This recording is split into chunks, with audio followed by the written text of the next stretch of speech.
they seem to have a problem with WWE. But someone put the spotlights on them when they were in the crowd. You know? I mean, it's one of those where maybe you just have to go ignore them.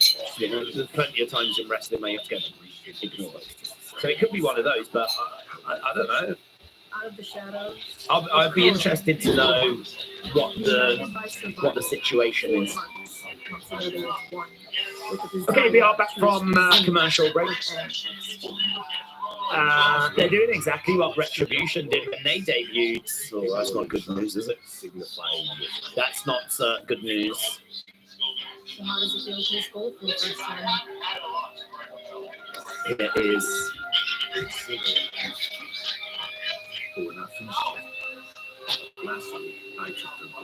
The new family.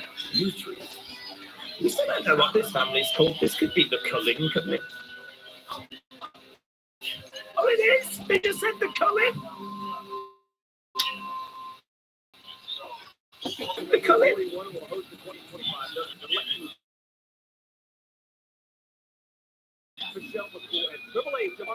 There we go.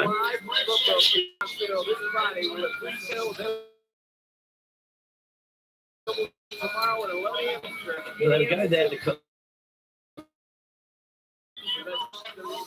Not a patio. The Culling. There we go. So who flicks that new brick then? What's a culling? Well, when you call something, you kind of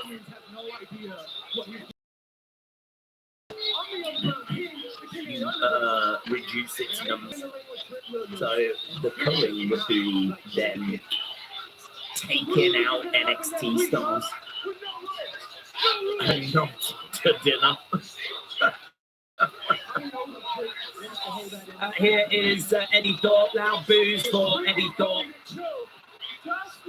Now boos for Eddie Thorpe.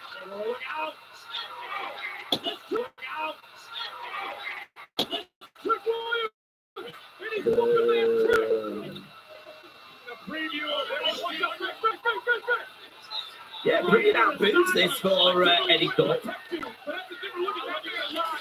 Am I the only one that likes the group? Why do they get hate from everyone? Said Oculus Channels. I don't hate them. I don't know them. We do just keep seeing a lot of the same thing. What that trick champ, man? Oh God, he is so into this crowd.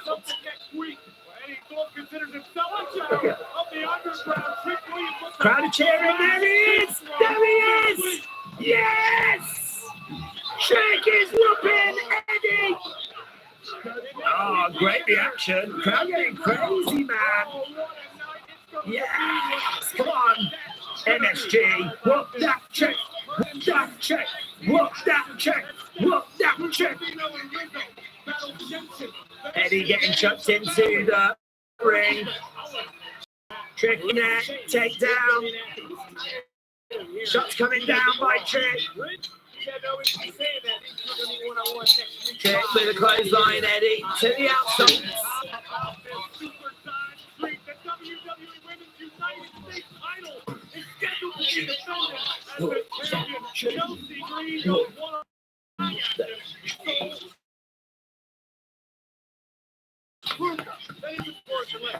The guy for scheduling a United States Championship match without my approval.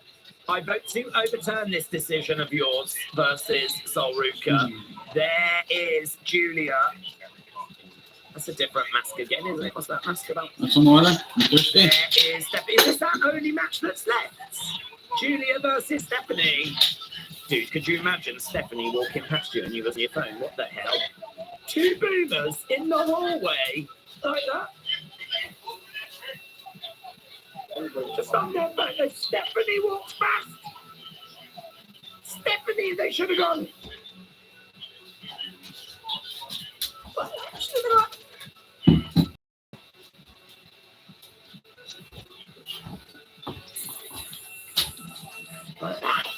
Not like check. Eric can't get very well today, actually. Looks like he got put down. Look at the shot. Stephanie just walked past. Fired. Instantly fired. JMB, shout out to you. Jared said 20 years that attack. I hope we don't have to wait that long. I'm hoping for answers from this group a little bit before that, but who knows? Perhaps we will have to wait 20 years. Really great show, isn't it? I mean, you know, we're up to like only 19 minutes left. We've got Julia against Stephanie. I mean, the crowd have been brilliant. It's been a really great show.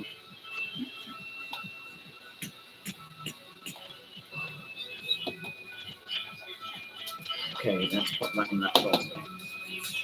Right, we need to end the. Where are we with that? Main event time coming up then, kids. Chelsea rules, said Thomas. That's fun, isn't it? That Chelsea's getting brilliant. The culling against the family. Okay, maybe not the most exciting thing in the world, but we do need to build this new group up. So they have to have TV time. So we're trying to invest in this group, the culling. I would like to see the culling cross paths with Briggs and Inamura because of Brooks and Briggs and their history when they were together as a tag team. I'd like to see that Inamura, Briggs, and get an extra person in. Maybe Javon. Perhaps Javon joins up with them, and they could then go up against the culling. We need a female in, wouldn't we, as well, to deal with Izzy Dane. Not sure who that could be at the moment, but that'll be fun next week. United States Championship match as well. They're just really keeping this momentum going. I love that. Carmen Live, shout out to you. Said I went to Hobart, Indiana.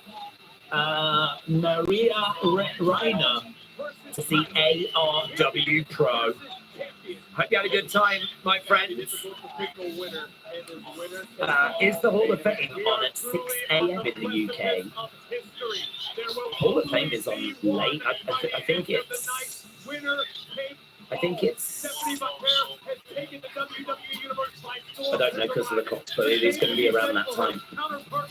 Here's Stephanie, because isn't it like 10 p.m. local time, and I think local time is like Pacific time, which is 7 or 8 hours difference to UK time. So it's either 5 or 6. Yes.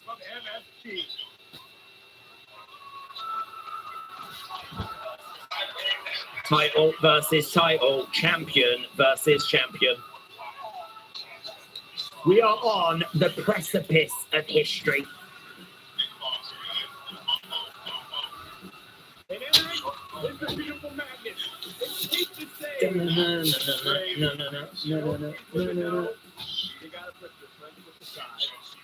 Purely about supremacy, the best of the best.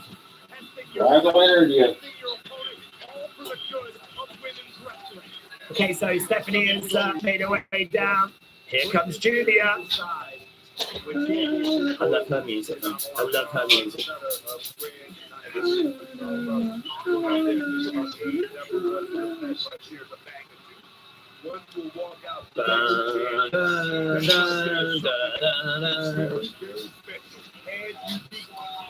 Here comes Julia. Not sure how I feel about the mask. It's a little bit too Phantom of the Opera kind of vibes. And everyone knows that musicals suck. Julia making her way down to the ring.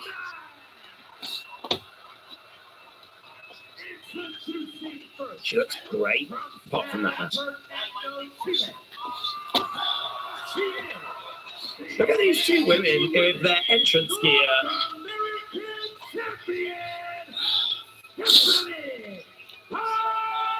Julia puts her arm in the air, looks over at Stephanie.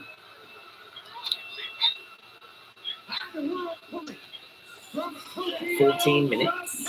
It's not long, is it? And there'll be a commercial break in there. I mean, honestly, I'm looking at this and I'm thinking, give these 2 times Cook. You could have something that would rival Sasha and Bailey. Who is the best? Who is the champion of champions? Who There the is number one Stephanie woman McCure. in NXT? This is the biggest women's match in NXT history. It's our main event at Roadblock. She's got that Women's North America. Extremely bright futures in She's WWE. taking on Julia, who's got that NXT championship. WWE Women's One Champion. woman lead. Extremely bright futures in She's WWE. taking on Julia, who's got that NXT championship. WWE Women's One Champion. woman But leaving right with now, both. tonight is about putting a period in Hey the Johnson end. said the new faction needs a match soon. They can't be Continue for taking years. so many weeks off. Madison Square Garden has Road 3 Art said, when does the men's breakup tournament begin? They've not announced it. I think it had already happened by this time last year. So they are delaying it a little bit this year, maybe till after Mania, which I'm really not down on. I think it should be after Mania. I always think WrestleMania is like the end of the season. It's kind of the big finale of the year. I know it's in like April, but I sort of feel like we start again after Mania. So breakout tournament being after Mania, I'm totally down for. Right now, Julia has got Stephanie against the ropes. Referee separating no wrestlers. Julia trying to go over. Shot coming in. Julia over by the ropes. Nice ball in. And again, there, shot by Stephanie. These two. Against the ropes goes Julia. Gets over the top. Stephanie over the other side. Working on the arm. Looking to get Stephanie up on the shoulders. The Joy double underhooks package. Pile driver, no. Julia on her feet. These two know each other well. Julia looking over at Stephanie. Stephanie coming over section, grabbing a headlock. Over against the ropes goes Stephanie. Gets grabbed, picked up, no Joy on E. Stephanie. Ducks Lynch last. I'm going to be peeved if Fatal Influence get involved. Oh, lovely work there by Stephanie, but reversed by Julia. Right now we've got Stephanie grabbing her leg. So crisp in the ring, so impressive. Running it over to the ropes. Looking to fly. And the beautiful Matt. To the outside goes forearm shot coming in there by Julia. And again, forearm shot there by Stephanie. These two exchanging blows. Another shot coming in. Back into the ring. They almost had a double count out there. And that is the concern. And we could see a double count out. Going over into the corner goes Stephanie. History. It's title versus Julia getting up, trying to get the crowd invested. Crowd just a little quiet. I mean, there's still a lot of amazing stuff. Missile drop kick. Down goes Stephanie. Good work there by Julia. Look at that. Boom. Steve Woman, Iron Woman. Crossbody to the outside there by Stephanie. Julia goes down. Roxanne Charlotte in a submission match. Carmen Live said I wasn't able to get to Chicago to see Super Wrestlers. Tickets were sold out. Wow, you saw ARW Pro Buds, and that is good enough. Right now, we've got Julia dragging Stephanie to the outside, trying to grab a hold of the net. Oh, mates! Net breaker to the outside, and she did that during the commercial break. That was a sick move. Do you reckon the referee's going over going, we're at commercial break, man. Don't give the international fans too much good stuff during the commercial. You're meant to put a headlock on and sit there for 2 minutes. Come on. Back in the ring goes Stephanie.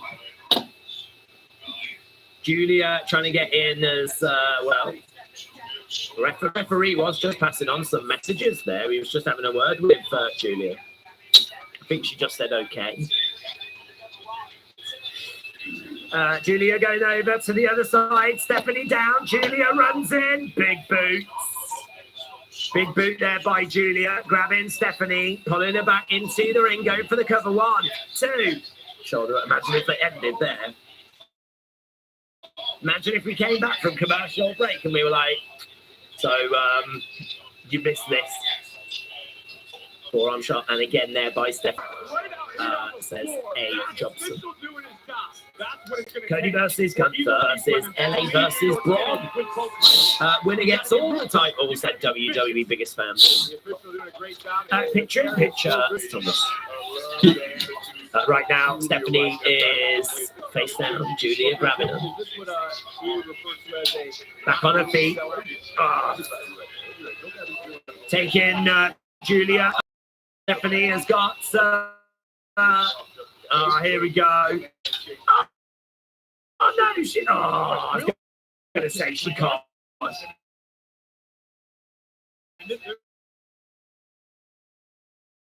Not during commercial break.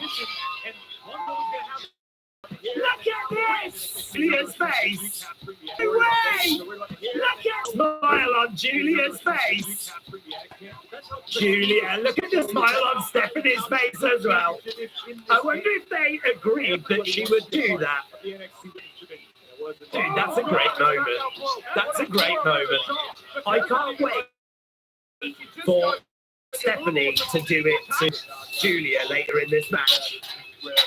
Crowd's going to pop when that happens. Referee again having a word there with Julia. Yeah, sure. Oh my God. Glorious, said Johnny. Down goes Stephanie. Nice boot to the face. Julia down. Stephanie going over the corner, looking to charge over. Double knees. Double knees. Right now, Stephanie has got Julia. Oh, is she going to do it? Here we go. Here it is. 5, 6, 11, 8, 9. Look at Bucka. Yeah, man. Crowd love it. Crowd love it. 1, 2. Ooh. Booker T chance! Don't worry about the fact that might have been a 3, but Booker T chance! Was that a 3? 1, 2. New York City. No one cares. Literally no one cares. When was the last time? The whole crowd were going, Booker T, Booker. No one was even watching the match. They were looking over at Booker. Here we go. Lovely suplex. Off the top. Stephanie down. So Julia down, Stephanie down. NXT chance breaking out. NXT. Julia crowd chanting, this is awesome.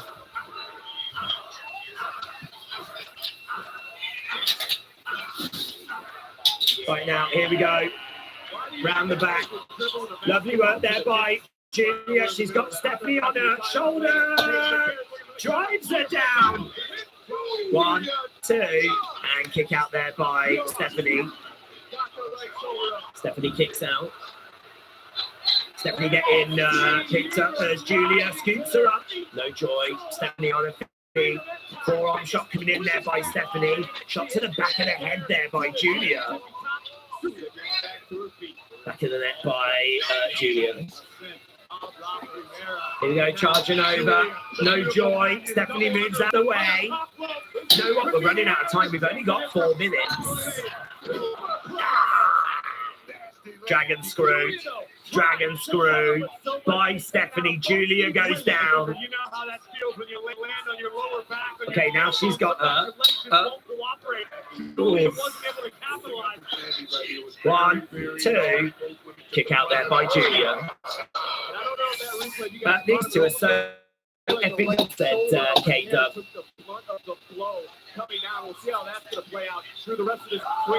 It has been a very, very impressive show. A very impressive show. Right now we've got Stephanie.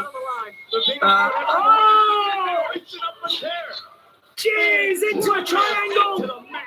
Into an armbar. Julia. Look at that. Not going to be that easy. It's going down to the wire, you guys.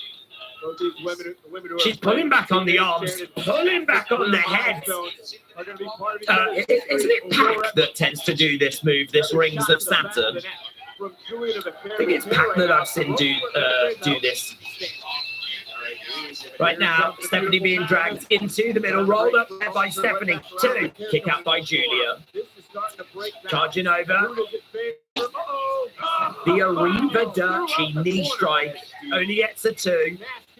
Shoulder up there by Stephanie. These are 2 pros at work, said Javon. Brilliant show tonight, says Matthew. Stephanie's winning this, says Brody. Ooh, a little bit sloppy there. Beautiful kick. Oh, and again. Julia out on her feet. She's going to go for a third. Here we go. Yes. Oh, my God. Julia getting murked. 1, 2, 3. Oh, she gets it. Jeez.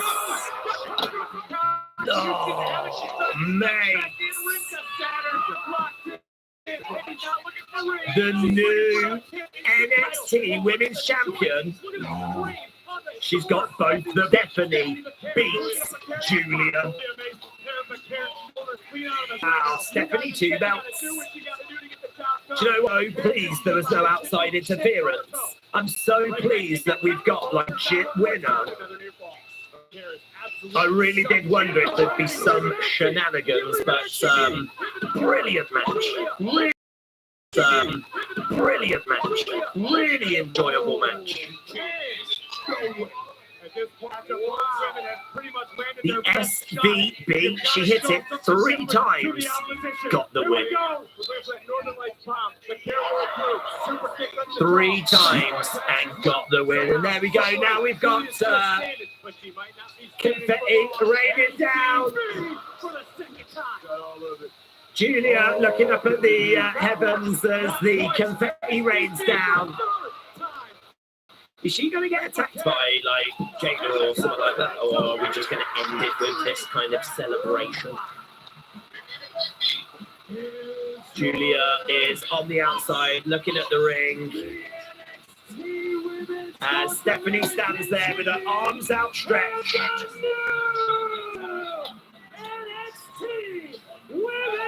Tell you what, it is not going to be easy to get those belts off her. It is not going to be easy to get the belts off Stephanie. She is one hell of a talent. Wow, what a show. What a show. So good. So much fun. I was really, really impressed. I think that is one of the best NXT shows I've seen in a long time, and I feel like I say that quite regular these days. I feel like NXT just keeps on delivering, and obviously this is a show that we were really building up to anyway. But so the expectations were quite high, and this has absolutely just delivered. Absolutely delivered. Every match delivered. I mean, it's hard. It's actually hard to rather than what was the best match, what was the worst match? What was the worst Let's match? get chance. I feel like every match had something going for it. It was a phenomenal show. Yeah, get your show scores in first. Make sure you do that over on the second channel as well, because that's where the official result is recorded. So it's all well and good putting it here. It's good an idea here, but Wrestling Days opinions. That's where we're actually going to get like the proper score recorded. So yeah, very, very good, very impressive show. You can vote for the match as well if you haven't already. That is up on screen. If you have to choose between 2 or 3 women to have main event a match at WrestleMania, who would you pick and what match? If you had to pick 2 or 3 women, well, I'd probably pick 2 because I'd always take a singles match over a standard match. And honestly, I mean, I think for me, Bianca Rhea would be the one I'd go for, because I know there's a lot of love for Io, but I just sort of feel like Bianca and Rhea have been on that main roster longer. It's a match that we've been waiting for. I feel like Rhea's big challenge, she's just had a hell of a side quest with Liv Morgan. I mean, that feud made Liv Morgan. But I still feel like the match I've been waiting for was Rhea and Bianca. So Rhea, Bianca up against each other. To be honest, I don't need a stipulation or anything. Title on the line, obviously. But I don't need a stipulation or anything. I mean, great matches don't need that. So, yeah, I'm totally down for that. I like Io a lot, but I'm not as crazy about Io as other people. Other people have got Io as their favourite female wrestler. I don't have her quite at that level for me. So Io not being involved wouldn't have been a problem. But I like Io. I like her a lot. But yeah, Bianca against Rhea if I was to choose. MJR said, overall, unfortunately, the show is a 7. Would have been an 8 or 9, but time constraints killed the show. Stephanie said in an interview with Bubba that WWE let her decide what brand to go on to. She chose main roster, but changed her mind, said Mr. Cardinal. I think she made the right choice, to be honest. Do you think we'll see Julia at Stand and Deliver or afterwards? That's a good question. I don't think she would want to miss Stand and Deliver. There's no reports of any injury being like super serious. So I think that, yeah, we should see her at Stand and Deliver. Stephanie gets both titles. Julia just needs some time, says Vic. Jim said, am I the only one? Needs some time, says Vic. Jim said, am I the only one that doesn't like Rhea? She seems so played out now. Oh, well, I mean, some people like some people don't like others. You won't be alone. You won't be alone. Julia is the best female wrestler in WWE, says Gershon. For me, my favorite wrestler right now is Roxanne, said Oculus Travel versus CEO. So Stephanie can have those titles as well, said Black on it. I mean, loads of belts. God only knows how many belts she would have if she doesn't have that. I don't know what the situation is going to be, whether she'll have to forfeit one now. I mean, she doesn't need both. So, I mean, maybe we'll see on Tuesday her announcing that she can't defend both titles, and both titles deserve fighting champion. So it's only right that she forfeits the North American title. That would be on Tuesday if she came out with that announcement. I think mentally we need to be ready that could happen. So we'll have to wait and see. Obviously, Omeg's going to try and defend both belts. I don't recommend it. Carmen Live said, I give NXT tonight an 8. Says Carmen Live. Roadblock is undoubtedly the best show of the night. 39 days away from NXT Stand and Deliver. How is Stand and Deliver going to beat this? Every match just delivered. Every match delivered. Every match tonight got a great rating. When was the last time we watched a show where every match got a great rating? We do say, actually, this show was really good or really special Actually, I think this one is when did we land match or get a great rating? It's usually the main event. I genuinely cannot recall a show where every match had a great rating. I mean, obviously, Elimination Chamber recently had that women's tag match on it, but there was no match tonight that really dragged the score down. And I genuinely don't even know what the worst match was. Even a fan of the Hardys a long, long time. It's still surreal. I don't know. I really don't know. According to you lot, the main event was the best match. 53% great, but 37% all time. That means that match is going to shake out at 90% great. That puts it as one of the best matches we've ever seen. I think there's only about 6 matches that have got an all-time rating. And so great 90%, I know for a fact puts it right at the top of great. I think we might have just watched there about a top 15 match since the start of 2024. That's how high I think you've just rated that main event. But all the other matches have had big scores as well. That's crazy. Isn't it? That's crazy. At least they said he's going to do that gender reveal. Yeah, no problem. For the Raw stream on Monday, I'll let you know the gender in an email on Sunday. Okay, yeah, no problem. Johnny said the only mer part for me was the unknowns attacking Javon and Ethan. Jim said Ego versus Javon was the worst for me. Still great though. I mean, that still picked up. I mean, not according to the scores. According to the community scores, that got a great 82. That was great 82. This is a seriously impressive show. A seriously impressive show where I think the second hour has matched the first hour, and I'm really going to struggle with a score on this one. I am 8.5 at least, and that is bonkers. Beautiful work. Look, I want to ask you as one of the greatest tag teams, but it deserves it. NXT should replace SmackDown, said Pooter. Congrats to HBK and the NXT team. That show just flew by. I agree. We got Overtaker. Yeah. God, I even forgot about that. We had Overtaker giving Over some words of encouragement, telling him how important this is. Well, I think he said more, I don't need to tell you how important this is. Right, I'm going to run away because I need to do Unseen, but wow, what a show. Do you know, we picked this show up. We were telling everyone, like, don't miss this show. It's going to be so good. If you don't normally watch NXT, make sure you tune in. It's going to be amazing. You really don't want to miss it. It's at Madison Square Garden, blah, blah, blah, blah, blah, blah, blah. And, you know, I was telling the truth. I wasn't lying.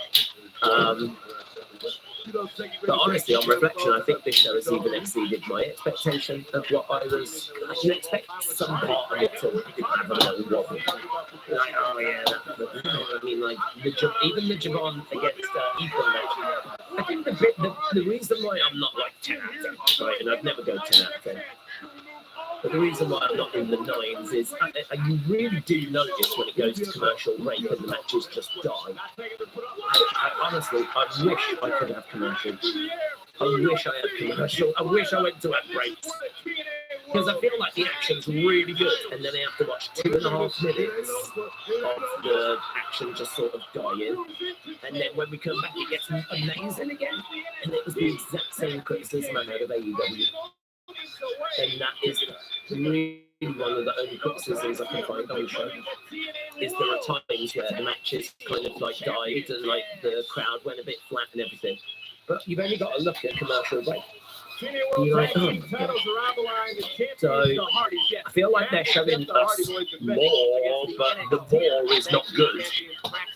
Apart from a couple of moments, there was a couple of moments that was quite good during the commercial break. But I think someone mentioned that was actually picture in picture.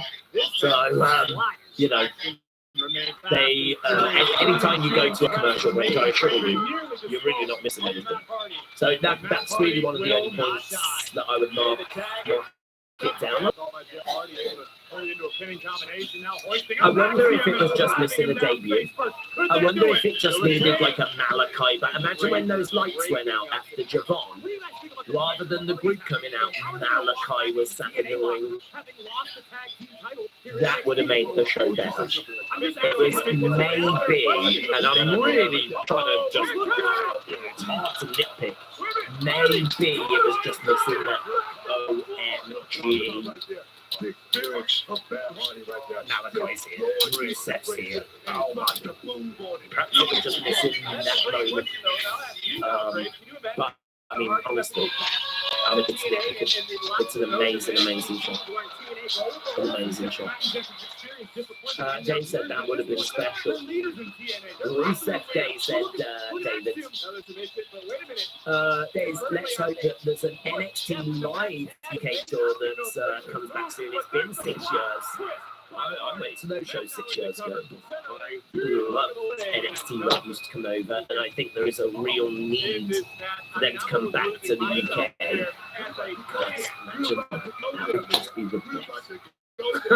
I would so go to those shows. That would be the best. Yeah. That would be the best. Yeah, I would love to go to some NXT shows over here in the UK. Okay, let's just get a couple of comments because people are still putting in their thoughts, and then we are going to run away. You need to remember the debut's happening on a regular NXT in a performance center with Ricky, Moose, Fandango. Those specials only add to a streak of fun shows. They're on a great run. Yeah. Do people think he is hot? Is that why? I don't think that's the only reason. I think she's a great wrestler, genuinely. I'm sure that the fact that she's attractive does not hurt. Kapata said the fact that CW News after was talking about the fans after NXT show in New York, I got a feeling it was a big night for wrestling and NXT as a whole, says Kapata. Goodbye from Hammond, Indiana. Goodbye, Carmen Live. Taking 99, he said, do we think NXT should travel around to smaller convention centers? Just like Raw and SmackDown, though. No, I do like the fact that we are based at the Performance Center. But, I mean, like, I would do a run of 3 weeks. 2-3 weeks, go somewhere. Whereas now, you know, we're getting out there, we're going to New York, we're going to the ECW arena, you know, we're really trying to travel around. So, no, I really don't think that we need... I don't think that we need to be on the road all the time, because I think that's a lot of traveling, and I think it's good that they're based in Florida where they can really dig into learning, really dig into their characters, really dig into improving, and then they can, you know, just once in a while get out on the road to see what that side of it is like. You know, stay in hotels, rent the cars, and, you know, see what it's like being on the main roster, get that little taste of it. But balance of 2-3 weeks from center, they should spend part of their year in Vegas, in one of the many small spots. They've got loud buildings. Uncle Rebel said Stephanie's butt meets her tights more than George the Animal Steel at Turnbuckle Pants. Days when we watch NXT after the shows, I just sense this overwhelming excitement and joy amongst the community. In the chat, the IWC, we watch the main roster, we might get 20% good stuff, but NXT gives us 70%. Yeah, no, I don't disagree. I think that NXT is the strongest brand at the moment. But there has been times where it has not been, and it's been SmackDown, and it's always been Raw. Like, it does kind of circle through, but yeah, undeniable how this is NXT's time, and it's great. It's so good. It is so good. Right, there we go. We're going to run away because I need to work on Unseen, and I want to get an opinions video done, and all of that. Unseen might be a little bit delayed. I was not keeping up with all the stuff that was happening whilst watching the show because I couldn't kind of get away from watching the show. Sometimes with Raw, SmackDown, NXT, even NXT most weeks, I can put in stuff in folders ready whilst the show is on. I didn't do it. I didn't do anything of that at all, so I need to get that sorted. That is going to delay Unseen. In fact, Unseen's going to be so delayed, I might even do opinions first. I'm not sure. We'll see. But there we go. That was NXT. I hope you enjoyed it. Thank you so much for joining us. Really appreciate the support as always. And yeah, we're back again tomorrow. If you want to watch Evolve with us, a little bit of week 2, a different kind of change of pace as we watch some of that emerging indie talent. And well, Wendy Chu's on there as well, Brindley Reese. We know that at some point Jessica Carr's going to appear as Calix. So looking forward to that. I don't think that'll be this week though. But yeah, we will be back tomorrow with another watch along. But appreciate the support. Thanks for joining us. And I'll see you again next time. Bye for now. Know that opinions only so far, and it is Stand and Deliver season. I like to hear that. You want to make it time? You want to leave the shop at the top of the mountain, at the top of this division, the best women's division. You better look good. You damn right. A real recognizable. You know, in this whole country, you got me locked in. Appreciate it. Oh, we are indeed on the road to WrestleMania weekend. Schedule for one fall to the first from Laredo, Texas, Roxanne Perez. Well, the prodigy is here, taking center stage inside the historic theater of Madison Square Garden. This matchup is presented by Progressive. It's Perez and Grace next, live on NXT Roadline. On the biggest weekend of the year. NXT.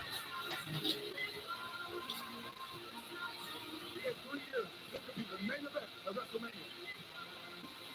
WWE Stand and Deliver. Saturday, April 19th.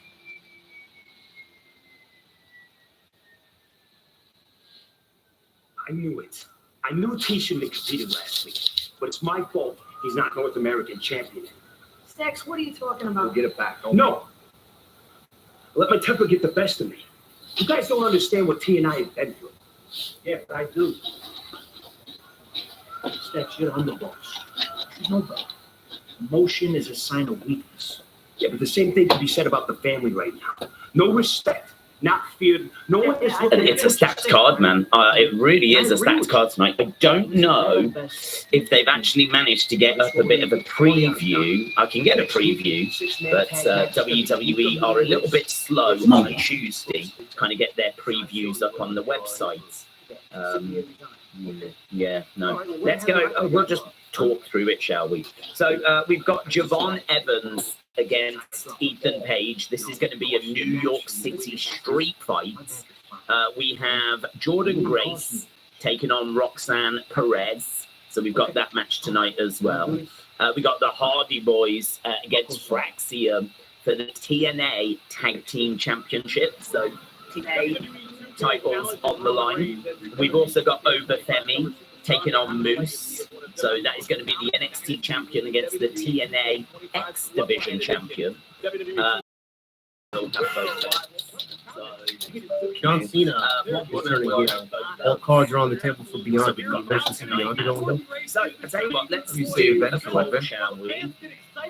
Let's see who you lot think is going to win. So who leaves as double champion? Is it going to be Julia? Let's do Julia. Let's do Stephanie. And let's do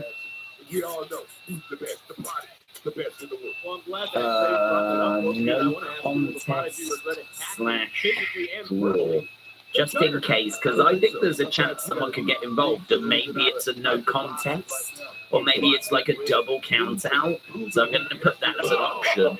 we'll see if people think that might be an option as well. So, so Julia Stephanie, Oba versus Moose, Hardy Boys against Fraxium, Jordan Grace against Roxanne Perez, Javon Evans against Ethan Page. We are at Madison Square Garden. We are in the theatre. And very exciting, very, very exciting. Lots of good stuff coming up. Let's get into the chat, shall we, and see where the conversation's at. Kader said basically what Keith Lee did in 2020 with the NXT Championship and the North American Championship. Yeah, but just putting it onto one person. I mean, Rumor Mill says that Julia has just got a little injury at the moment. Nothing massive, just a few bumps and bruises. I suppose in a way it's a little bit like my voice. My voice is kind of just hanging by a thread. Like I'm pretty sure by the end of this stream my voice will be gone. If you heard Unseen yesterday, you will have heard that my voice was not the strongest throughout Unseen.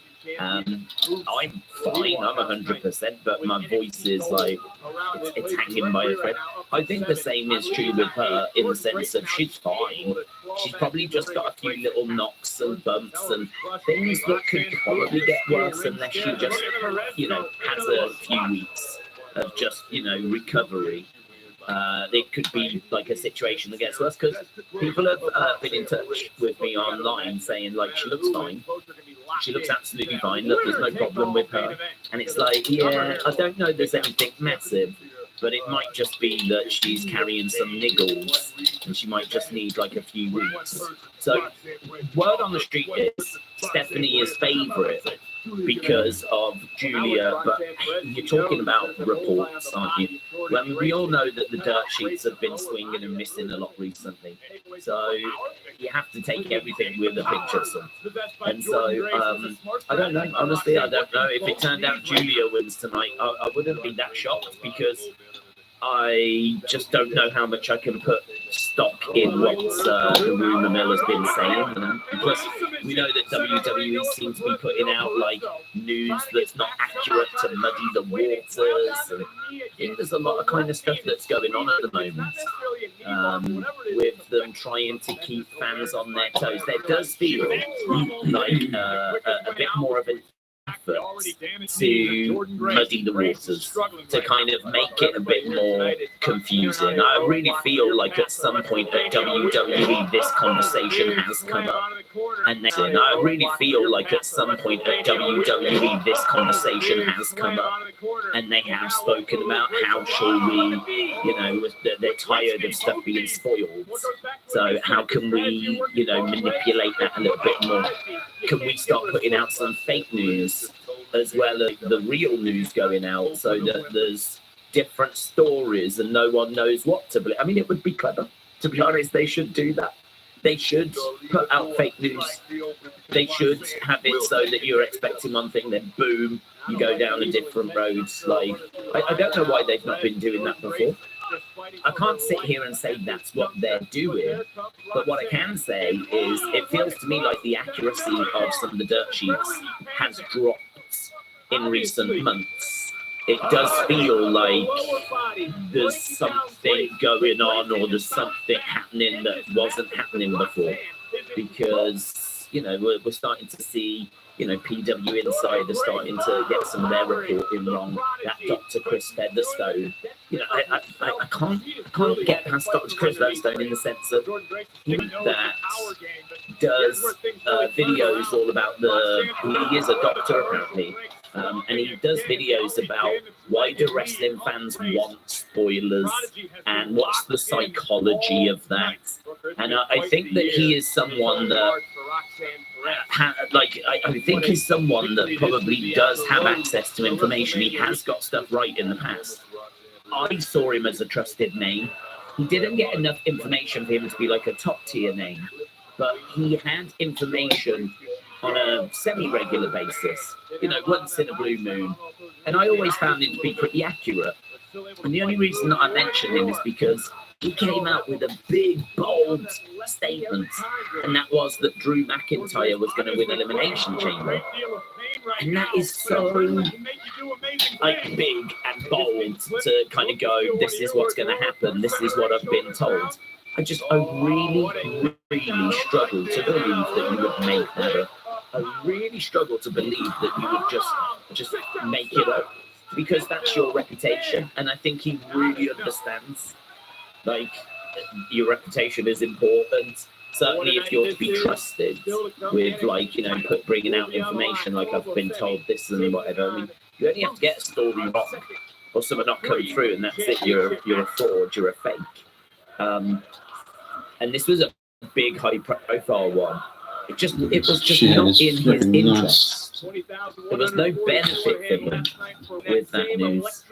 So it makes me think that someone probably did tell him this, and he's reported it, and it's not gone that way. And that makes me wonder, did plans change? I doubt it. I would imagine the plan always was that Cena was going to win the chamber, but yeah, I do find it very confusing. Why did that? Why did he report that? Someone, really feel like someone must have told him that, which just starts to hint at fake news coming out of WWE to muddy the waters. So that's kind of, you know, that's a whole separate news coming out of WWE to muddy the waters. So that's kind of, you know, that's a whole separate. Lisa said you drink some hot tea with honey and lemon in it. Oh, I might do that actually. I'm very good at drinking tea. I'm always drinking coffee. So yeah, I should do that. I've been having like lozenges and stuff like that. And to be honest, I'm thinking this weekend I might just work on videos and stuff. I mean, I'll get like Unseens out, but there might not be a stream on Saturday because there is no big boxing to my knowledge. There is UFC, but I don't believe it's not like a major UFC event. So I'm thinking, do SmackDown and do Unseens on Saturday, Sunday, because I mean they're only what, half an hour. I'm talking for half an hour, fine. So do those, but really like no 6 hour, 7 hour stream on a Saturday, and hopefully 2 days of really limited talking, like, you know, half an hour for an Unseen or whatever. Hopefully that will do it, and then maybe I'll have some tea as well or something. Yeah. So I'm not gonna lie, because I know that WrestleMania is coming up, and it's weird. I mean, after all the years of doing streaming, I genuinely have never encountered this sort of issue before, where I can feel that my voice needs a rest. I can feel like my voice is like it's been used. I've used it all up. I've done all of my action of talking, so I need to like give it a rest. So I don't know. I was thinking of doing that this weekend, but that's probably I mean, that's not important for me. Sick Aura Kingman said, "We don't care if Howdy tweets. It doesn't mean anything." Has that come from Wyatt Six? Is it? I mean, there are Uncle Howdy accounts. Of course, I do get people telling me how Uncle Howdy is tweeted, and then it turns out to be a fan account. So I don't know. I don't know if that is you telling me that there's a Wyatt Six tweet. Is there? Is there a spoiler about the Wyatt for AEW on Sunday night? That main event left a lot to be desired. It left a terrible taste in people's mouths, to a point where a lot of the great isn't even being talked about because of how bad the ending was and how bad the match was. We're going to get into that tonight. AEW Revolution discussion on this Tuesday Night Titans episode 86. We got that. We got some news on Shades. The situation with Shayna Baszler. We'll talk some Roman Reigns and CM Punk. Roman Reigns, the Tribal Chief, is back on Monday night. He should face. We spoke about this yesterday. If they didn't have that, that was maybe the worst Raw in the Triple H so far on Netflix. And they sort of did, because do you remember we'll get into that. We'll talk a little Cody John like, Cena. Didn't Dexter have a match? What Meltzer had to say about John Cena and Cody Rhodes this week, another L for our friend Dave Meltzer. And we got a bunch of stuff to talk about. I know everybody's wanting a roadblock. Everybody wanted us to cancel the show tonight for NXT. I'll cancel anything for Stephanie back there. Tonight, no. I can't cancel. I think this is where So if she would have like, DM'd you, they reached a bit of a said, look, sticky I want you to cancel TNT tonight and watch my show. That feud a little bit longer, you know, we could have probably Without done asking- Scarlett without against even Nikki. Not even a fucking, not even a person. That's the right answer. Against Nikki. Not even a fucking, not even a person. AOP against Dexter and Joe Gacy. Right? We probably could have extended it. Yes, But I think the we'll truth talk is about they all that knew stuff that tonight that right here on transfer episode window was 86. coming Thank up. you so much for joining us. A couple of things to get out of the way. Number one, if you guys want to join us on Thriller TV Plus, powered by Fight on Saturday night, Jason and I will be doing commentary for House of Glory from So they the may have NYC looked at that Arena. and gone, well, The star of the you know, show is the lovely Mercedes we're Monet. She will screwed be a there, little the bit here. we AWTBS can't do champion. the final What she showdown. will She be can't do doing the final is on the showdown lock without and Vern. key. She will be in the We ring can't really before me. extend the feud it because is we're going about to hit be its a transfer very- window. So we've just got to abandon this, unfortunately. So we abandoned it. We then moved the Wyatt Six to SmackDown. Obviously, there was a backlash to all of that, which I'm sure they expected. And then this is where they're like, patience, just be patient, right? Because Uncle Howdy Bo Dallas is injured, he's not available at the moment. And so they send that message out. And then I think it was like last week or 2 weeks ago, we heard that he is now medically cleared to compete again. So now I think we're in a situation. Now I think we're in a situation. Now I think we're in a situation where I freeze, but I can fix that. Now we're in a situation. Can I fix that? I can fix that. Now we're in a situation where Uncle Howdy is medically cleared. He can compete. And I just think we're waiting for the story to kind of catch back up and come back around. So I don't know when we're going to move with Alexa. I don't know if Alexa's going to be on, say, this Friday, or if she's going to pop up next Monday. I mean, there was maybe a chance that she could have popped up Monday, like literally just gone, where she could have made her presence felt with Raquel and Liv. But I don't know. I mean, they didn't have it planned for them, seemingly, or that, you know, it wasn't in the works for that. So there must be a plan that we're working to. So yeah, I just think that forget the end of last year, forget January. You can even largely forget February. All of that doesn't really matter because he was out injured. He wasn't available, and you can sort of understand like how that we got to where we got, right? But now I think it's a case of, right, when do we get going with them? They may have just picked a date. It might be that they've gone, right, March 17th. If that is what they've done, then it would be nice to get some teasers out, kind of building towards March 17th, you know? But there's a lot more that's gone on there, isn't there, than I think the average fan would be aware of. I think the average fan that doesn't engage in all this behind the scenes stuff, I don't think they would be aware that, like, a lot of this has actually gone on. They just think that, like, he's not being used or they're not on TV because we don't like them or something like that, you know. Whereas if you read a lot of those reports and everything, you can sort of piece a few things together and get a better understanding as to where this has gone wrong. Muggsy, hello, shout out to you. Hope you're doing well, my friends. Muggsy says, what's the best and worst part of each show? Well, I think each show could be, it says, what's the best and worst part of each show? Well, I think each show can be very various, can't it? I mean, each show has its strengths and weaknesses. I would say the worst part of NXT is probably the up-and-coming talent needing to be showcased. Which the reason why I say that is because it's always good to see new people, right? Popping up in the background, so I have no issue with that. But when someone gets into the ring and you can tell that they are really just starting out on their journey, that can obviously be a bit of a challenge because the matches are not going to be very good. They tend to keep them quite short. But I don't know, like NXT, it is having to juggle being like a really good show with also being the developmental. Like, they have to give these people time on TV to learn and be in front of a camera and hit their time cues and know what it feels like to be performing in front of a group of audience and, you know, how many millions watching around the world. So you've got to do that. You've got to give them that experience. But to be honest, you know, they're not really too a standard where they're going to be showing out. You know, the matches are not going to be bangers. They're not really meant to be bangers. They're just, you know, this is what this person can do, really. This is why I really rate Evolve, because I think that kind of talent now doesn't go to NXT. I think it goes to Evolve. So I think it goes to Evolve. You know, they get the opportunity there instead.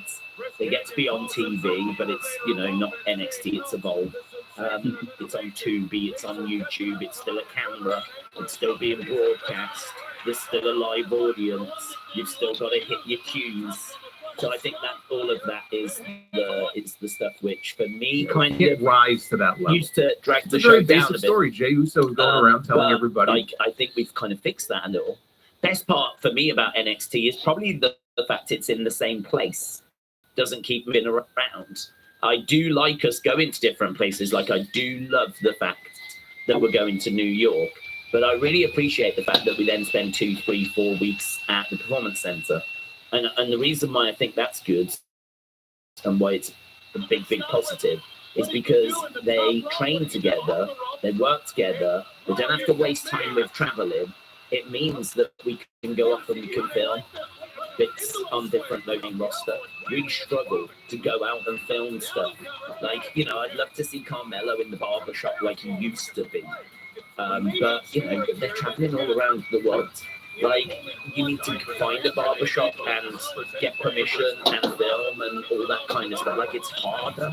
It's so much harder to do those kind of skits, vignettes, but really plan them in advance and everything. Whereas NXT, you could have the idea on a Tuesday, get it filmed on a Wednesday morning, you know, because you know the local area, you know the local people, you've probably got a barber shop that you can just go to, that you know the people that work there.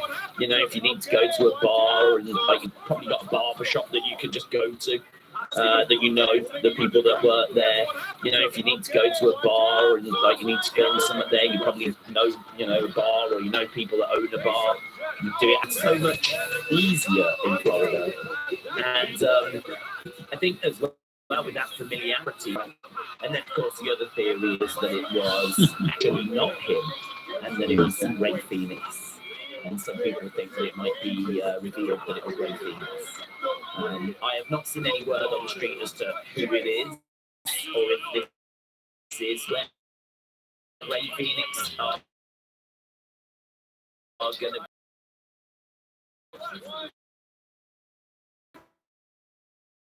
is going to be like coming in. I would like for it to be Rey Fenix. Because I think if Rey Fenix is a champ, that means Phoenix is a heel. That means that we could do Penta versus Phoenix, because Penta's a face. And I don't mind Penta versus Phoenix in a singles match. It means that we're keeping them apart and we're not going to get the loop rights at the moment, and I'm definitely down for that as well, because I really like to start doing Lucha Rey Fenix. But yeah, I've not seen it, like, you know, what's actually going on there. And as we said, there's still that, like, you know, they turn out to be Chad Gable, the kind of people that play the random security role. You know, wear the mask and get escorted out of the building. It could be Phoenix, but Chad could have given him the mask that says Sick Horror Kingdom. They're selling the masks as well, aren't they, on WWE Shop now? Sounded like Chad when he did the Gracias. It was Gable. The finger gestures and everything were hints this time. I think what's interesting about it is that you could be correct. It could be Chad Gable, right? It could be Chad Gable, but that was doing it. But they can always make out that it wasn't. You know, they can always say reveal it, and it's revealed to be Rey Fenix. You know, it could be that Rey Fenix is not allowed to be on TV at the moment or whatever. I mean, I don't think that's true. I've not heard of like a 90-day non-compete or anything. So I don't know. I wouldn't get too like animated about. It's definitely Chad.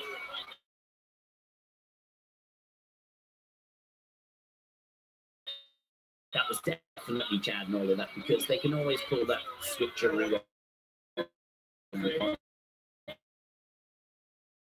And they can always pull that swerve of it being revealed to be Ray Phoenix. They're not going to reveal it as Chad. They'll reveal it's for me. It's between those two. Is it Chad?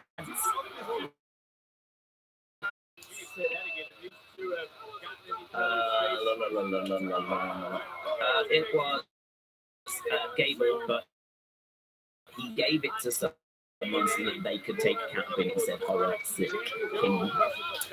There is.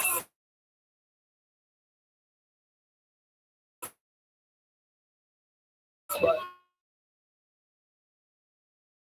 do you see a new faction tonight? Yeah, we should see the new faction tonight next week. I can't see why. I mean, if you're that new faction, you want to make us on the Madison Square Garden show. So I'd be surprised if we go to see them. Okay, March 3rd did 3.1 globally on Netflix. Thank you, James.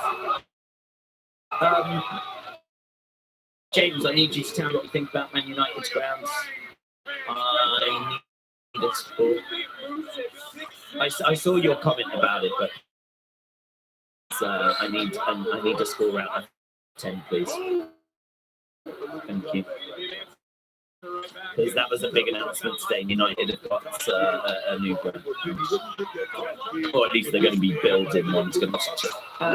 What new faction? I've not seen NXT for ages, says Kim's Chains. Oh, yeah, there's a new faction of like newcomers. Dion Lennox and should probably introduced to them. So he is in that group, and they keep attacking. They keep. There's a lot more than stuff. Anti-WWE kind of vibe to it. Age and the museum and the shop, and you've got that big kind of awning that comes down, or whatever it is, the tent. The bit outside the stadium, inside the stadium, it's pretty standard, isn't it? Not sure how I feel about the big screen around the edge. I would kind of like something in the centre, like SoFi have got, you know.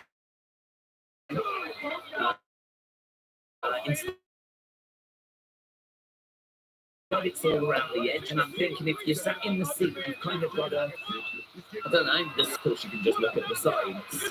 I mean, you're not going to struggle to see what's on the screens, but I'm a bit disappointed that it hasn't got that. And I don't know, man. I don't know.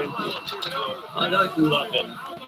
I don't look at it and love it. I do like some of the internal pictures, some of the surrounding area pictures. And actually, the stadium from some angles does look very impressive. No, the views that I've seen where it's like more of an aerial shot, and it does just look like surface tension. I know that only me and James care about this, but if they deliver it and it's in time and budget, but the team needs to improve, there's no point in having a great stadium if the team issues. Hotstill said, enough with this boomer talk. Let's talk Turkey. Is Randy Orton the most handsome man of all time? Looks like Brad Pitt has Achilles blown up on Trolley's Bam Bam and stacks of stacks. He's just a sexy boy.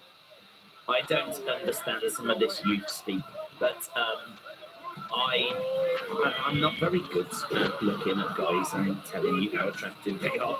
I'm genuinely not. I don't have a very good ability of doing. I think I can tell who's attractive and who's not attractive. Like I can tell that Randy be a hindrance. I mean, I actually put a reaction clip up of Roman attacking Seth. I had loads of comments, people going, "Oh, it must have been good you lost your voice." I'm like, no, actually, no. It was just because it was the end of the stream, end of the show, and that was it. That's all Yes, I am very interested in you. Of course, if it comes up against like some monster boxing and up against like WWE, then of course that would be a problem. So I haven't gotten that far yet. Alex said, "I'm more of a guy. I like peaches. No, but I'm a big fan of all fruits." It was Mr. America. Are we sure that it wasn't him? It could be. It could be. We can't rule anything. We can't rule anything out. I agree. Bears are more my type, says Vic. I think you're going to have a better relationship. Lisa said, "What's your favourite all-time wrestler entrance from a PLE?" All-time favourite wrestler entrance. Well, it's got to be WrestleMania. I mean, I can't really think of anything outside of WrestleMania. Although,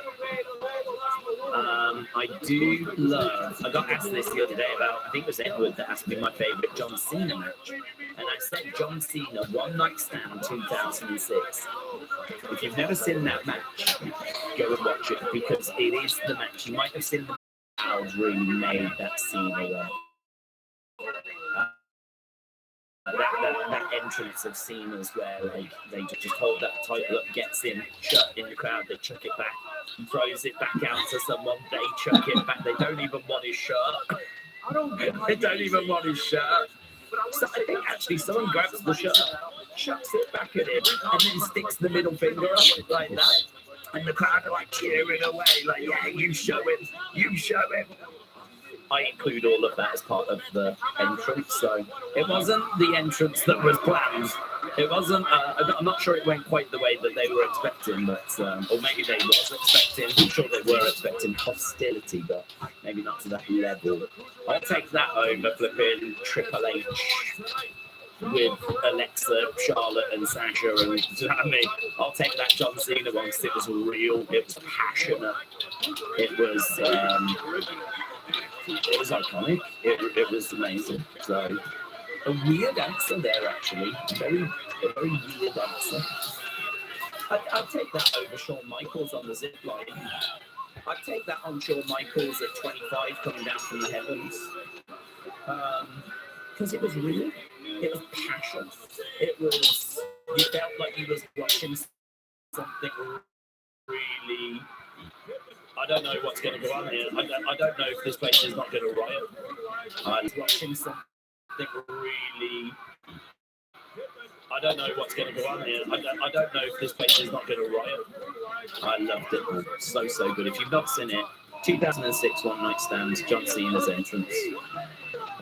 Do you like Undertaker's entrance? Oh, yeah. I mean, if you're just going to talk about like normal entrances, Undertaker's has to be up there with being amongst the best. I mean, there's been some great ones, like when he came back to being the man at WrestleMania 20, and I remember. So Undertaker had been away for a while, but before that he had been doing American Badass, yeah. And so he was coming back to being the dead man. And so you had all of a sudden these druids, I'm trying to think the order. First of all, like you have the gongs. Then I think in the entranceway came all these druids that kind of came down and lined the entranceway, right? And everyone's cheering and everything. Then you had another gong, right? Or more gongs. And out came Paul Bearer, right? Behind, I don't know if Paul Bearer came down to the ring, like he came down to the ring, walked past the druids. Then there was other gongs, and then okay, here we go. Undertaker now. We've had druids, we've had Paul Bearer. Now it's the Undertaker. So the gong sounds, coffin, casket comes out, right? And that makes its way down, right? And then people sit up and you'll be the dead man again. So, of course, coffin comes down to the ring. They open the coffin. No Undertaker. Inside reaches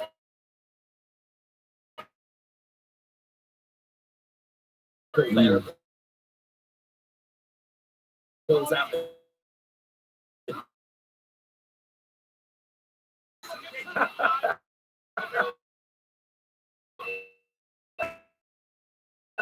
Giant then Paul Bearer around in the arena. 3 or 4 moments where you're like, okay, now it's Undertaker, and it was. Yeah, I can't remember if it was Dave or Sean talk about it, and yeah, they're just training. They're just going through the motions at the moment. So no plans or anything. They're there. They're fully signed up on board, working away. Just waiting for like creative plans to get going. The belief is they're in NXT. I'm not aware that they're going to use them on the main roster at this stage, but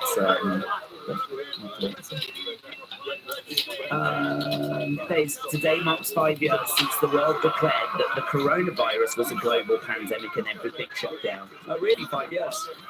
That's gone by really quickly, isn't it?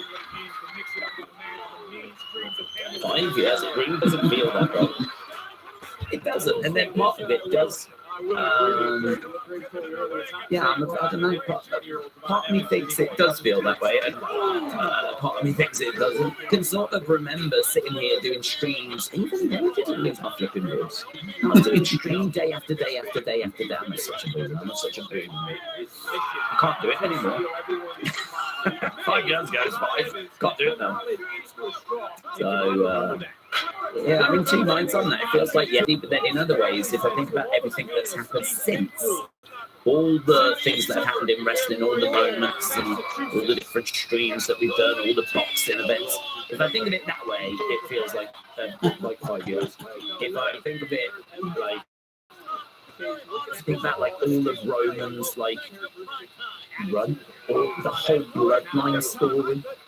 You know, Roman like really kicked that off in 2020, didn't he, near the end?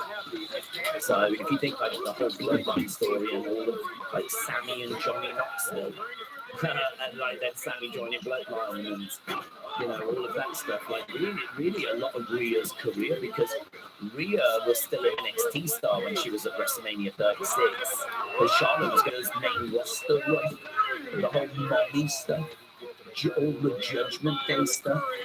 Like if you think about it that way, like Cody coming back, all of the Cody story. Cody came back at 38. So I mean, all of that, you start to go, actually, no, it does feel like it's been quite a while. But then, in another sense, I can remember it like it was yesterday. So it's a weird one. I mean, 2 months. I am sort of the same. 2020 feels like 5 years ago. Sounds like a long time, but then WWE mass releases in 2021 doesn't feel like that long ago. Lockdown didn't bother me all days. We don't go anywhere anyway, said James. I know. And if anything, it was better, because at least then I knew other people weren't having fun either, and that made me feel better. You know, I mean, like right now, people might be out with friends or having good times, and I can't accept that. That's not acceptable. I'm not pleased about that. I want everyone to be moody and depressed. I want them to be like a boomer like me.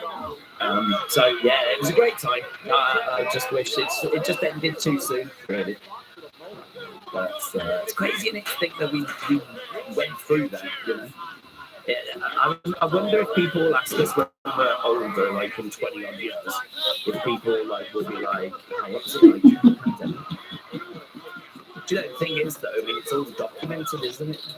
I mean, like the internet was in full swing, so you can watch news reports from that time. You can watch people talking about it, really from the moments it was starting to come through. You could go back and watch like all the late night shows, as they were like having to scramble and figure out how they were going to perform. Last week tonight, doing their episodes from just, you know, I think it was a spare room in John Oliver's house. And stuff like that. So I remember seeing like all of that, and you could go back and watch all of that. So yeah, crazy. Another one of those kind of crazy life events that you kind of mark your life with. Things gets happy when other people are depressed. I mean, not anyone in the community. I hope you all have both. People are both. Okay. If I don't know you, then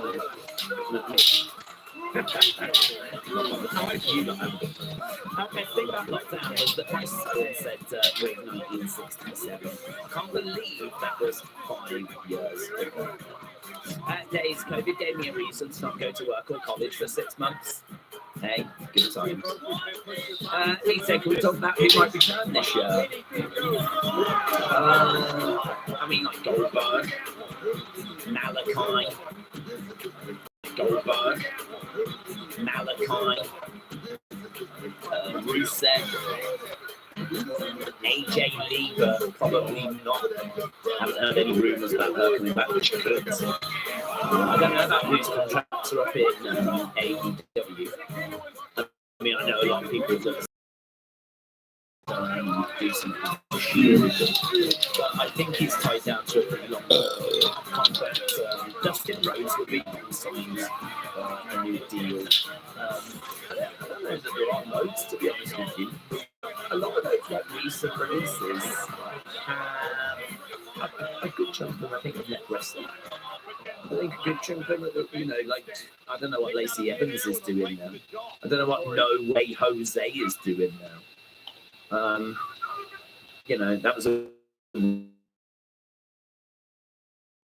weird one to kind of come up with, but I think he's net wrestling. Raw aesthetic. But yeah, I don't know. That one was a strange one. I really wouldn't mind seeing him coming back to NXT, but yeah, a few names there with AJ and Malachi and Rusev, of course, and Goldberg. But not Moxley, not Dustin. Don't think AJ. Those are the names that come to mind on festival. Billy Kay, so big time. Well, the Iconics did an indie show, didn't they? I would love to see Billy Kay come back. I don't know that they would bring them back. I mean, I suppose they've had the babies now, so I suppose like that was a barrier, and maybe it's not so much a barrier now. But yeah, I'd love to see Billy Kay back. I'd love to see the Iconics back. I don't know that that's going to happen. Slight correction on One Night Stand. It wasn't ECW versus WWE thing. Wrestling fans over the age of 12 genuinely despise John Cena. Many quit watching WWE because of him. Well, yes and no. I mean, you had Let's Go Cena such chance. So I do agree with you in regards to that there was people that didn't like him, hence why you had Let's Go Cena sucks. But the thing with the ECW crowd is that they were hardcore wrestling fans. They weren't interested in like Mr. WWE. They weren't really interested in WWE superstars. They wanted the ECW superstars. So I mean, yeah, I think we're all in the right, to be honest with you, because yeah. I think we're all in the right, to be honest with you, because there is a degree of it being like ECW first. Like, we want Van Dam to win the title for WWE. But equally, you are correct in the sense that there probably wasn't many kids in that crowd. You know, had there have been kids in that crowd, then you may have heard some more pro John Cena chants. So, yeah, I don't disagree that you make a valid point. Miss Cardinal said, if Becky misses WrestleMania, is it bad for her legacy? And does it show Triple H doesn't like her? I think it's been a bit messy, to be honest with you, because she has been filming.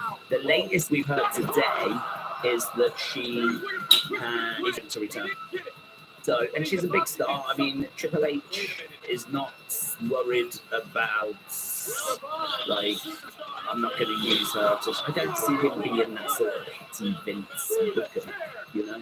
I think the big star, certainly in the women's division, I mean, she is overall as well. So if she's available, that's some good news for WWE. So no, I don't see there being any issue, or I don't see there being any problems. I think that she's been involved filming with Star Trek, and I think I heard she's been doing a film as well. So I don't know, like, time-wise, how it all lines up. I don't know how long she's been free for, or even if she's available at the moment. I'm not sure. But no, again, I really don't think it's a case that she's been sat at home for months and just waiting for the phone to ring. I mean, what I will say, though, is I bet it is tricky to get back into creative plans.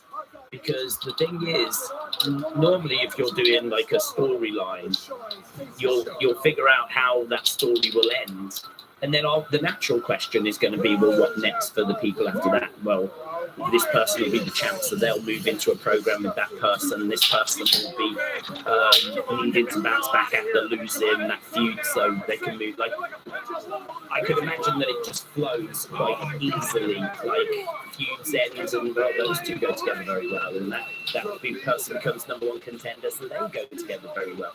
I'd imagine that it kind of connects when feuds are concluded, and you can bring new stories together. Adding an extra person into that pot is not always going to be the easiest thing, because sometimes it just might be that, okay, well, that feud ends, and we've been teasing a little drama there, so when that goes, done. So that goes together lovely. That person's #1 contender, so that sorts us out for that PLE. And then you've still got Becky kind of sat there going, okay, but how do I fit into it? And it's like, well, you don't, to be honest. Like, at the moment, you just don't. So from a creative point of view, I'd imagine, well, if you're out the game, it is probably a little bit tricky to... could Liv face Charlotte now? Yes, but one of them would need to be a face. And I don't think turning Liv face is the right thing, so I think she's been brilliant since she's been heel. And Charlotte as a face doesn't really work because no one likes her. So I think that would be the stumbling block. How would you get them to face each other? I mean, you could maybe do a triple threat and put a babyface in there. So you've got 2 heels and babyface, and then of course there'll be a moment where Liv and Charlotte are going to go at it. But singles match, I think that would be tricky because there wouldn't be anyone to root for. I don't want to see it. And I'm not really rooting for Charlotte. I like Charlotte. I really don't mind her as a talent. I think she's very as a talent. I think she's very athletic. I think that she has put on some of the best women's matches over the past 10 years. I think if you was to list the top women's matches of the last 10 years, you're going to have Charlotte mentioned quite often, quite a lot up there. And a lot of people say that's because she's had so much opportunity. If you're going to get that much opportunity, you're going to have great matches. Like, it'd be hard to not. And I do understand that, but I think it's a bit harsh, the criticism that she receives. I think that WWE have wanted to showcase her as a result. I just think there's a lot of frustration that she's had so many title opportunities. I mean, I can't really defend the fact she's, a 14, 15-time world champion right now.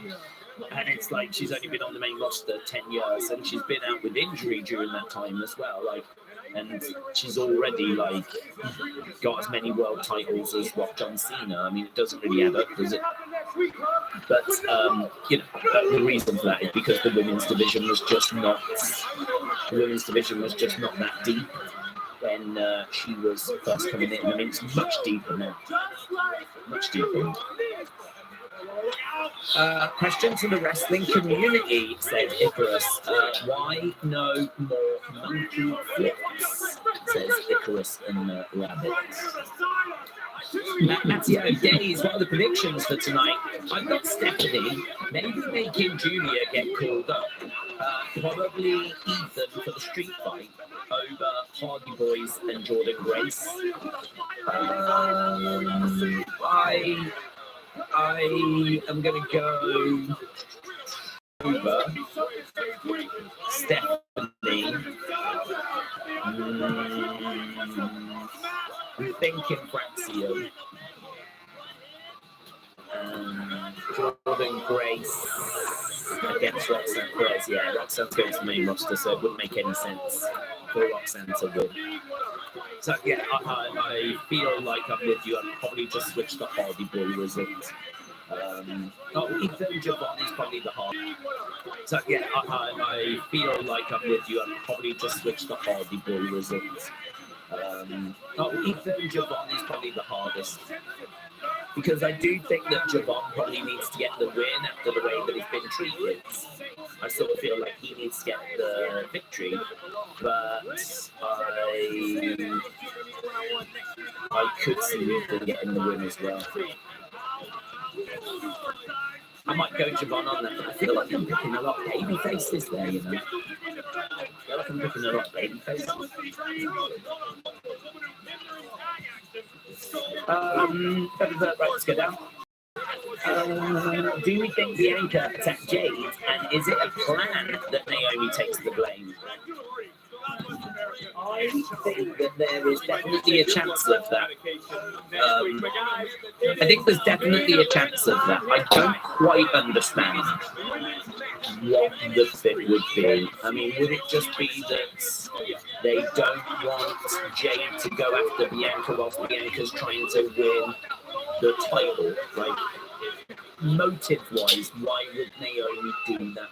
I mean, okay, we can say that what we saw between Naomi and Bianca has turned out to be a load of rubbish in the sense that Bianca already knew. So what we got was just a performance, okay? And, you know, they were just like playing that out. But why would they do it? What would be the benefit of doing that? What would be the purpose of doing that?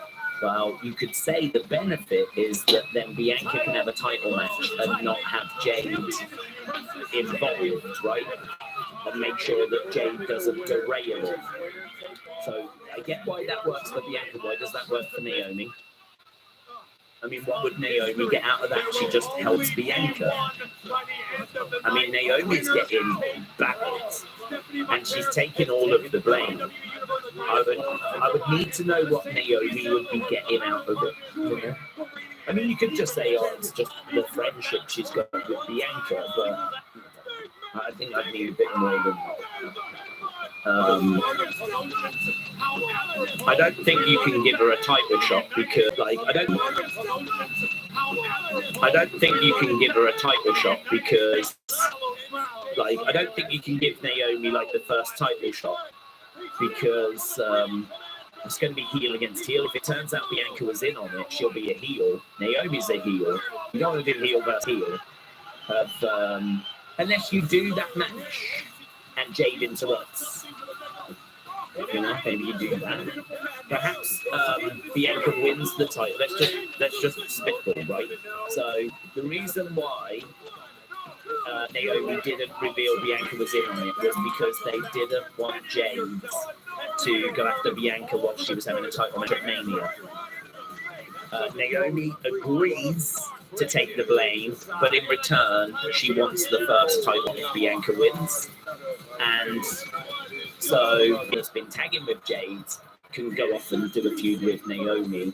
That might not be at SummerSlam, but you could do that on the Go Home SmackDown or something. So just spitballing. I mean, for me, the why is very important. Why would Naomi take the fall? Why would Naomi be pretending that it was only her? Or why would she not say it was Bianca as well? Well, if it was to protect and to get the title, then maybe you could map that out that way. I mean, I'm not saying that's the right way to go. I'm not saying that that's correct. I'm just saying that that is a direction.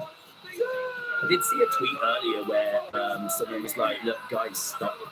We know that it was Naomi. No one else is involved. And it's like, I don't know that that's true, to be honest. I don't know that that's true. I feel like there is a way. That someone else could be involved. It's ridiculous. WWE let Toni Storm slip through their fingers. I don't know that they could really do much, to be honest, about that. I think that they were putting her in a feud with Charlotte, which is, that's a big name for her. Have her and Vince willing to let her go without saying, let's try and work something else. But I don't know. Yeah, I'd have to see an interview or something. As it said, how would we feel if John Cena came back next week? Came out as the old John Cena. The whole motive of the heel turn is that he's possessed by The Rock. And it comes out when The Rock names mention or something. That sounds rubbish. To be honest with you, possessed by The Rock. I know.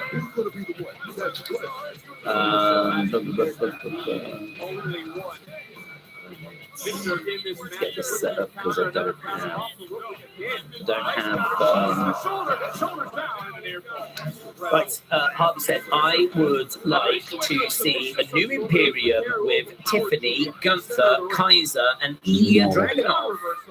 Would you like to see that? The only issue I would personally have with that, I mean, Tiffany with Kaiser, they're in a relationship. I think everyone knows that. So Tiffany Gunther Kaiser, absolutely fine. Ilya's great rival. And Ilya is someone that is that great underdog, like Sammy.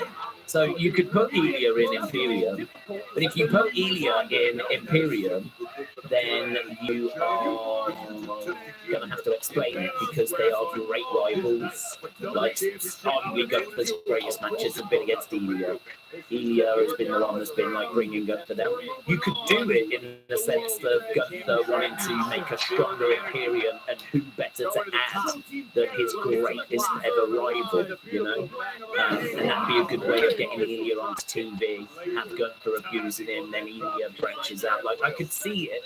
So I'm there. I don't have an issue with it, but it would definitely need explaining because they have historically not been on the same page.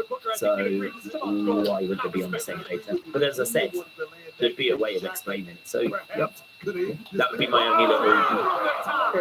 At least said if Bianca was involved, why would Jade just look at her and walk past her? Wouldn't Jade have murked Bianca at that moment? Why would Jade give Bianca a free pass?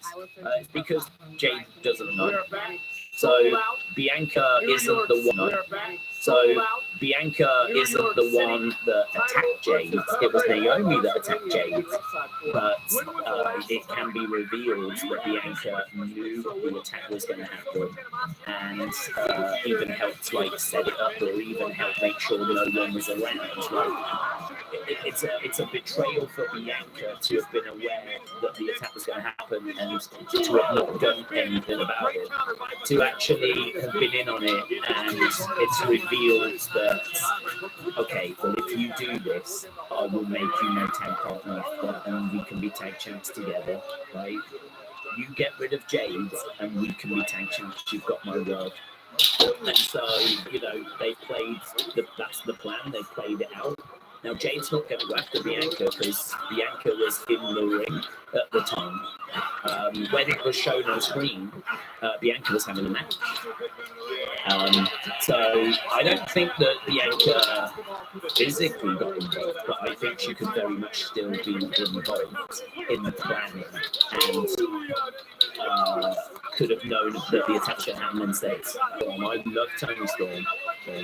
But, you know, if it was she was on TV, then she was off for a couple of months, then she was on TV. That's the gig. That's the gig. Like that, I'm sorry, you've got to deal with that. If you're a professional wrestler, you need to know that you are going to the biggest company in the world, and there's a lot of plates that they're spinning, because there's a lot of great talent on the WWE roster. And would it be great if they had creative like lined up and planned for you? Absolutely. But honestly, I wonder how possible that is if you think of how many wrestlers they have and how many times they've had to change plans because of illness and transport issues. And I have no doubt a lot of stuff that goes on behind the scenes that we're not even aware of. A lot of like disputes and bickering and people like, you know, not wanting to work with each other, but you know, like couples together in a jacket. So all of a sudden, like, you might have a story is that you want to do with Bianca, but you've got to move Montez down, so Bianca's got to go.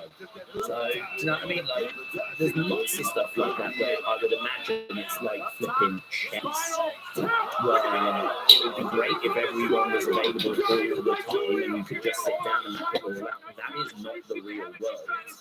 With injuries and illnesses, travel issues and whatnot. So, I mean, even crazy things like for a while the Usos couldn't get into Canada. So anytime we were doing a Raw or a SmackDown or a PLE in Canada, we couldn't use the Usos because of DUI issues from the past. So, or like when we go to Saudi, there's certain people that like didn't want to do it. Like Sammy wouldn't go, and that made Kevin wouldn't go because he was standing by his friend. Even John Cena didn't want to go at times. So you kind of go, oh my God, you got this problem with Canada, you got this problem with Saudi Arabia. I sort of look at it and go, I bet it is a nightmare.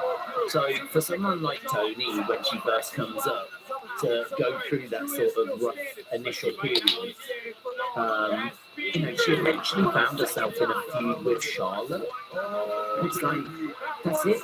Do you know what I mean? Your wrestling career is that you've gone through like the Indies, you've gone through NXT UK, you've gone through NXT, you've gone to the main roster.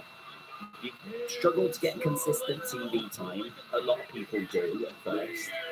And now, boom, you're in a feud with Charlotte. And now you go, I'm going to walk away. I don't know what was going on, but certainly that does not give me any reason to think like, yeah, she was right to walk away. At all. There must have been more to it. There must have been more to it. Because, I mean, look at the way that, like, Hayden and Katana have been used, Look at the way that LA Knight came up as Max Dupree, And he was like just a manager. And he came up as that, and weren't sure what his future was going to look like. He's still there. Whether he would be doing this Max Dupree thing for it. But you just, you go up, you take the opportunities, you make the most of everything. You try and have a word, whilst you're up there, and try and, move things into your direction. I mean, I don't really have a great deal of sympathy for people that just take their ball and go home. I mean, that for me was a real black mark against Toni Storm. Like, I didn't like her doing that, but, there can be mental health things, of course. I mean, I can't really comment because, again, I don't know what was said. But just looking at, like, okay, this is how she was booked or whatever, I'd be like, that's the gig, man. That's the gig. That's what happens to so many people. I mean, like, Kiana James got called up and, sat around in catering for ages, waiting for her opportunity. Like, that is the gig. That is how it goes. Is it right that it goes that way? Now, it's easy to say no. But as I said, there's so many reasons as to why it's not so straightforward. There's so many reasons as to why it's a damn lot harder than I think a lot of wrestling fans understand or are willing to understand. Like, put yourself in that creative job. Put yourself in a position where you're head of creative.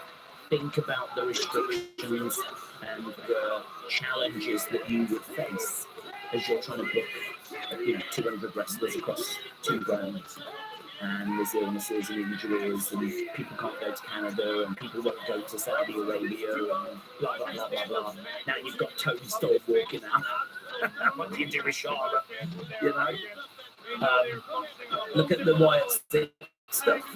I mean, the Wyatt Six, look how flipping and much of a nightmare that's been. But we know that Braun Strowman got an illness, and we know that Uncle Howdy picked up an injury, and we know that rumours were Alexa was going to come back earlier, and then there was rumour of contract issues. So then Alexa didn't come in until the Royal Rumble. So, I mean, just literally that recent example shows just how challenging it can be. And for people going, that doesn't really happen much. It just happened with the Wyatts. We were literally seeing it this year, when we had illnesses, injuries, contract issues, and it's resulted in it being a dumpster fire, right? So imagine that now across 200 odd people, rather than just the Wyatts, and sprinkling. Oh, have you heard the news? Liv Morgan? Liv Morgan's what? Sorry. I'm sorry, run that past me again. Liv Morgan's been what? Arrested? Okay. Oh, well, that's probably going to have an issue on things, isn't it? So, yeah, I mean, it's one of those. I love Tony Storm, but I don't have much sympathy for them.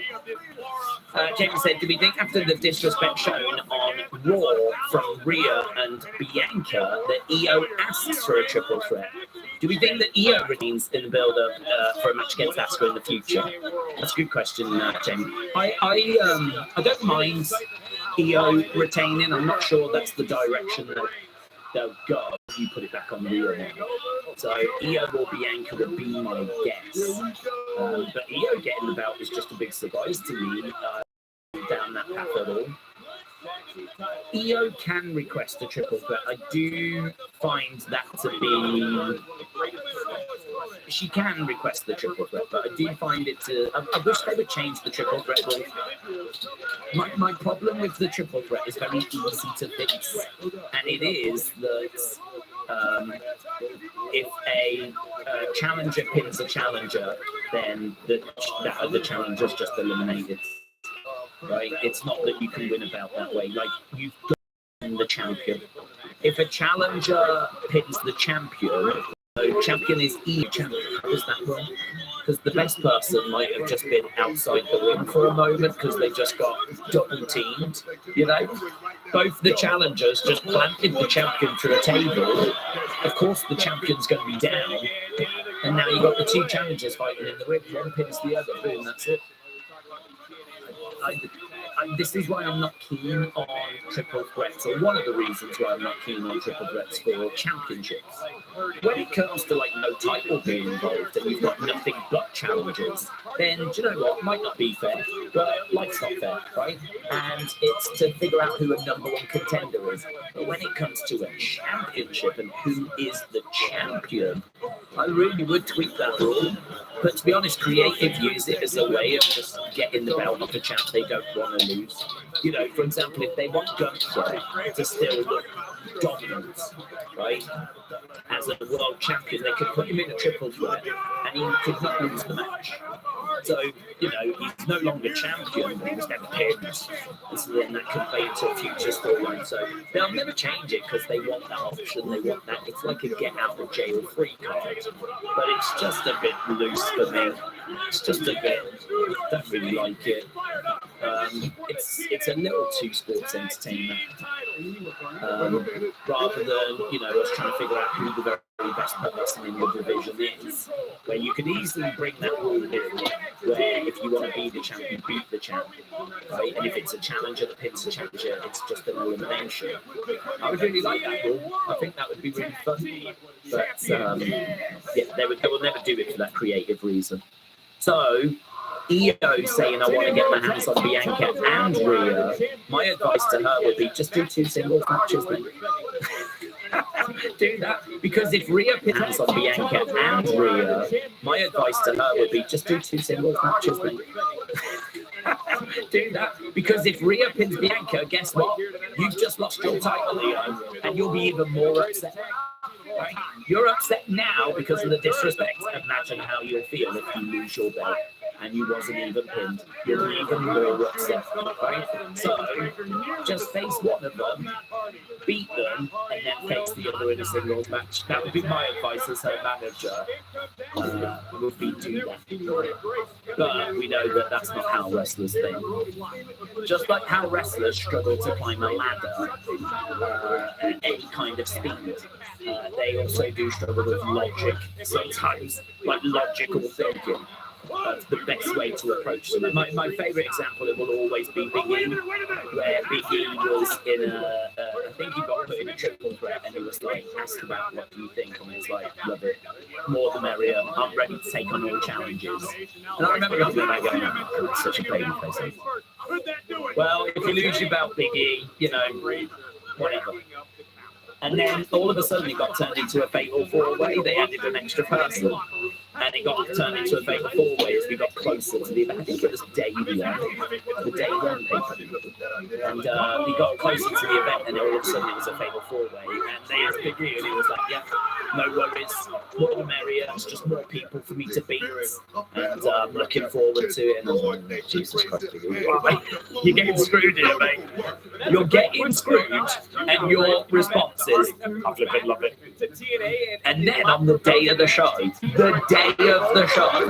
Roman Reigns is ill, and so they move Brock Lesnar into that match as well to make it a fatal five-way. And they interview Big E, and he's like, well, that is a challenge, but, you know. Bring them up.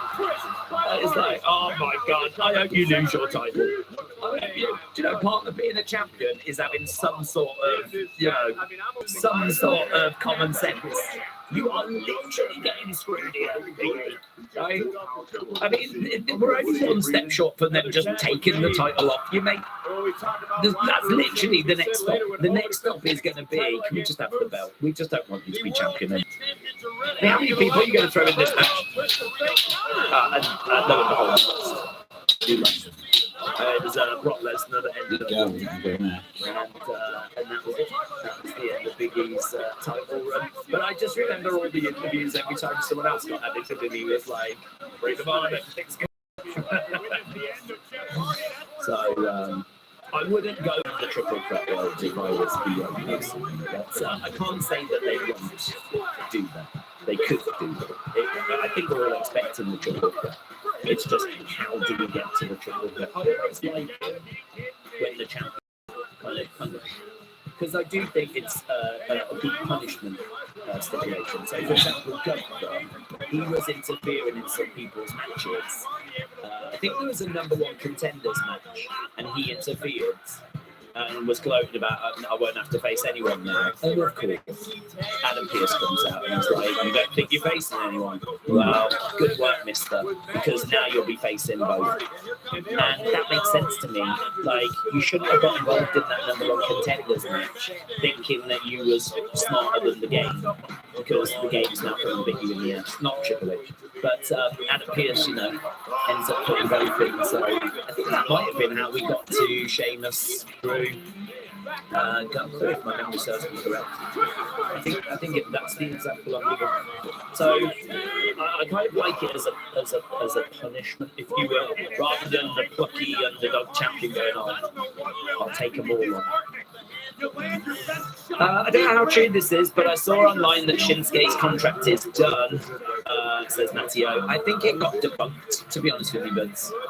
I saw a message from Sean Rossap saying he's not heard that news, and someone tagged me in it, and then I said, where did you see this? Because it had the name of the source, but sometimes people see a story and they'll like screenshot it, and they'll kind of take out who originally posted it, because it might be like Twinkle Sparkle 69. No offense, I don't know that I can trust Twinkle Sparkle 69, right? Which, as we know, is James Chadwick's account. But I don't know that I can trust them to tell me the truth. That Fightful, because there's lots of times where people say Fightful have reported this, Fightful have not, or PW Insider have reported it. I don't think it's a trend, but I've been tagged in that quite a lot this year, where, you know, random accounts claiming that Dave Meltzer has reported bits. And yeah, whatever it is, right? It's just that they make up a load of nonsense and then they put like an actual source. So what I would say is that when it comes to getting your wrestling news, clearly the best place to go is directly to Fightful, directly to Wrestling Observer, directly to PW Insider.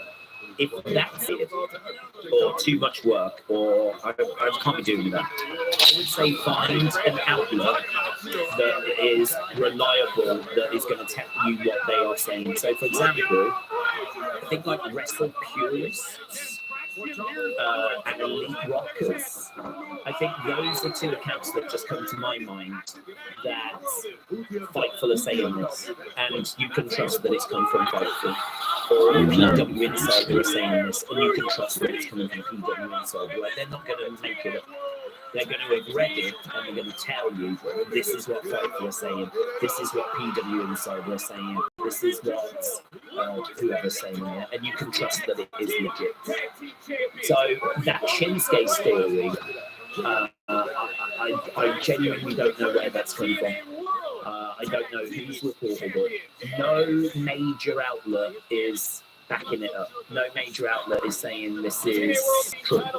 No major outlet is able to confirm it at the moment. Not that I've seen anyway. So yeah, someone tagged me in it. I was like, where did this come from originally? Because again, if it's going to be, you know what I mean, Fox Lovin, Alicia Taylor, she's going to be really good. Wouldn't have expected her to have done a little misstep.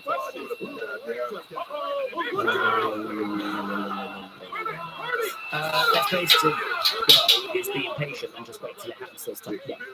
Well, that's true. With knots, they're not always correct.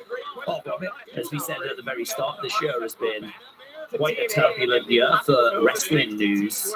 So it is very difficult to know what you can trust. And honestly, it really is a battle to lose and making up a source. I've never encountered that. It's just the problem I have with them is that some random news source, right, could claim something and they'll make a headline out of it, and then when you click on the article, it's just from some random rubbish place that is just like, I've never even heard of it. I've never even heard of that as a like, you know, a news source, but I don't trust that at all. So that's my problem with them, is that they really do just take anything they see. But I've never encountered them making stuff up. Right, let's get down. Michael, Days, we've done another one. Days, sorry, but when has PW Insider ever been right? Well, I don't have a list of, like I said, there should be someone that keeps tabs. PW Insider are hit and miss. I agree. I mean, I was watching Tom Colicue, and he, obviously, the Dr. Chris Featherstone is a big recent example of us being aware of one that did not come through. But actually, like, jotting down kind of what's said and who said it, and then did it actually come through. I really think there's a piece of work there for someone to do. I think someone could take that and actually have a really good YouTube channel with it. There does seem to be like this backlash towards dirt sheets. I think because a lot of them put their information behind paywalls.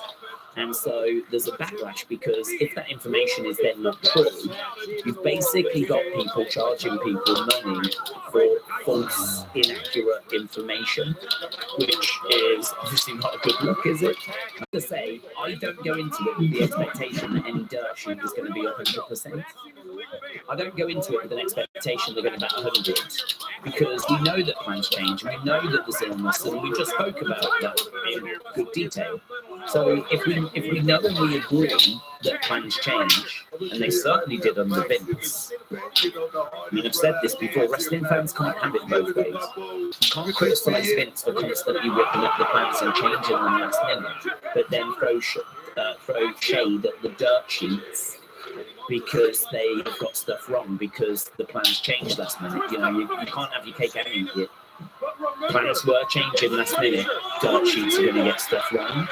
I'm not trying to defend the dirt sheets, but I do think there's good people out there that are trying to, like WrestleManiacs, I think he did excellent work. I think there's good people out there that have sources that are trying to get information, and like they're not going to bat 100. So if they bat 75, 78%, is that good enough? I mean, that's acceptable to me if they're operating around, 8 out of 10. They get 8 things right every 10. They get 2 things wrong. I could accept that, but there's people out there and there's something that's wrong. Right, that's it. They're jumping on, they're tearing them down, ripping them apart, it's a scam, it's fake, it's all that kind of stuff. And it's like, well, I don't think you can ever go in with that mindset because, no one's going to get every single bit of information that they're told correct, because even if what they were told was correct at the time, there's a chance that information is going to change. But someone might be about to make their return, but there could be a setback. Hence why, for me, if it's going to be around that sort of 78%, I'd be all right with it.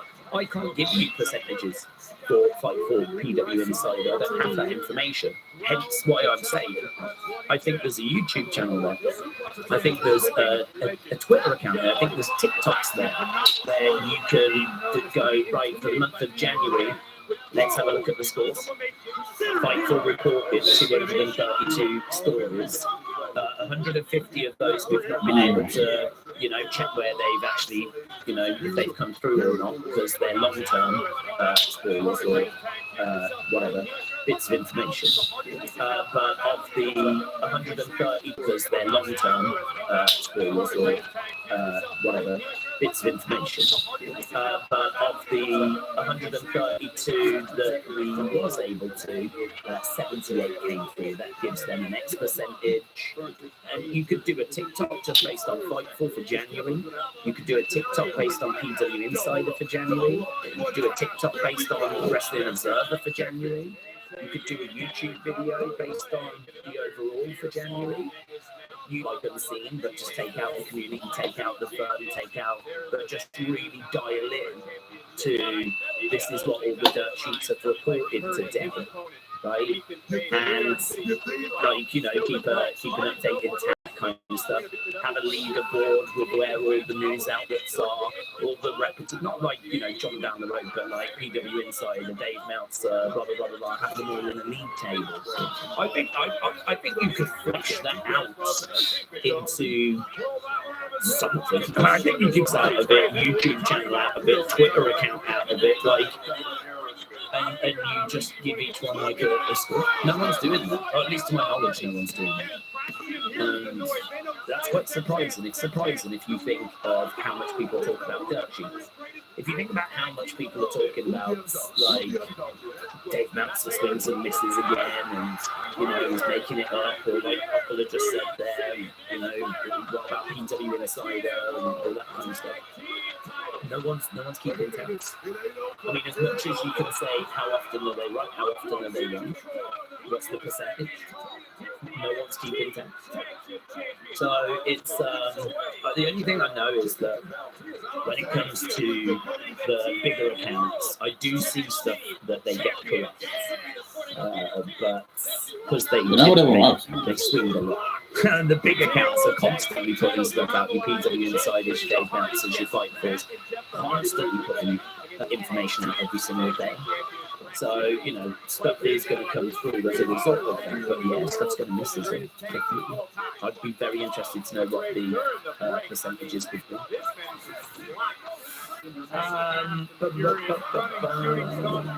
Be very interested to know what the percentages would be.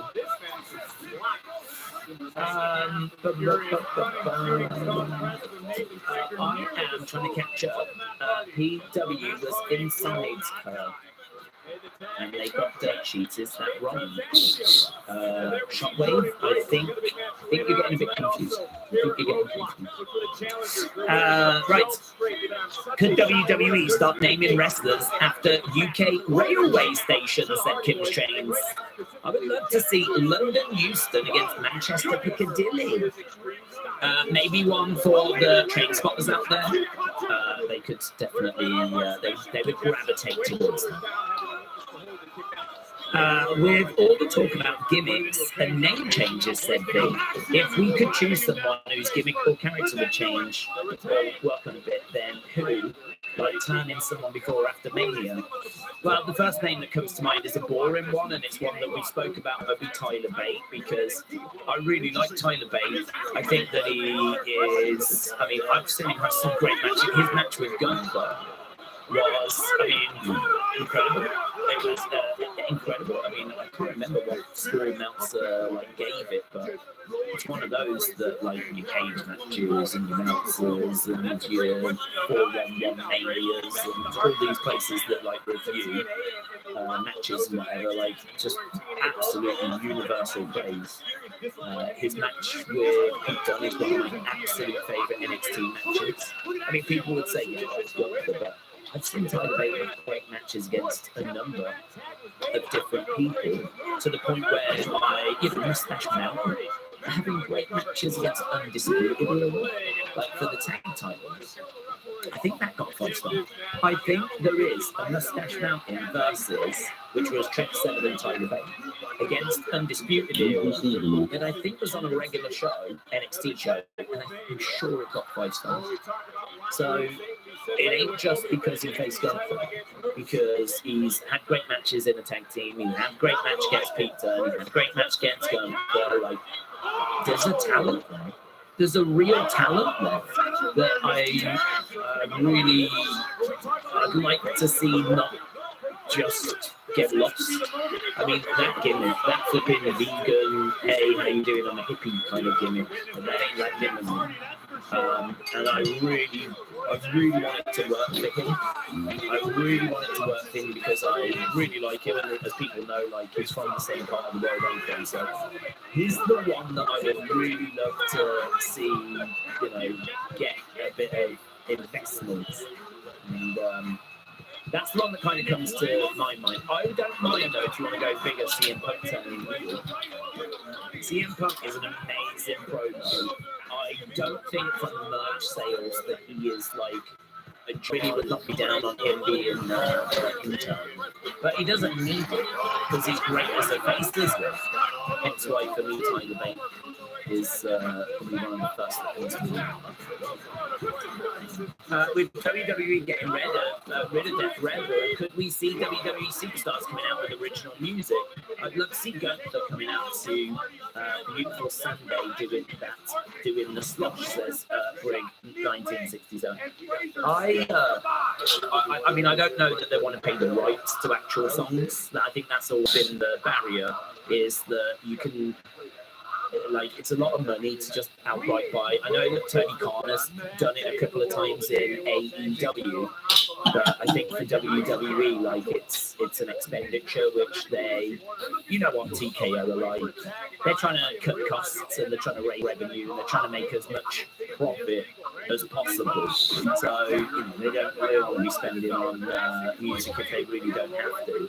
So, yeah, I think that there's definitely times where you can do it for certain superstars.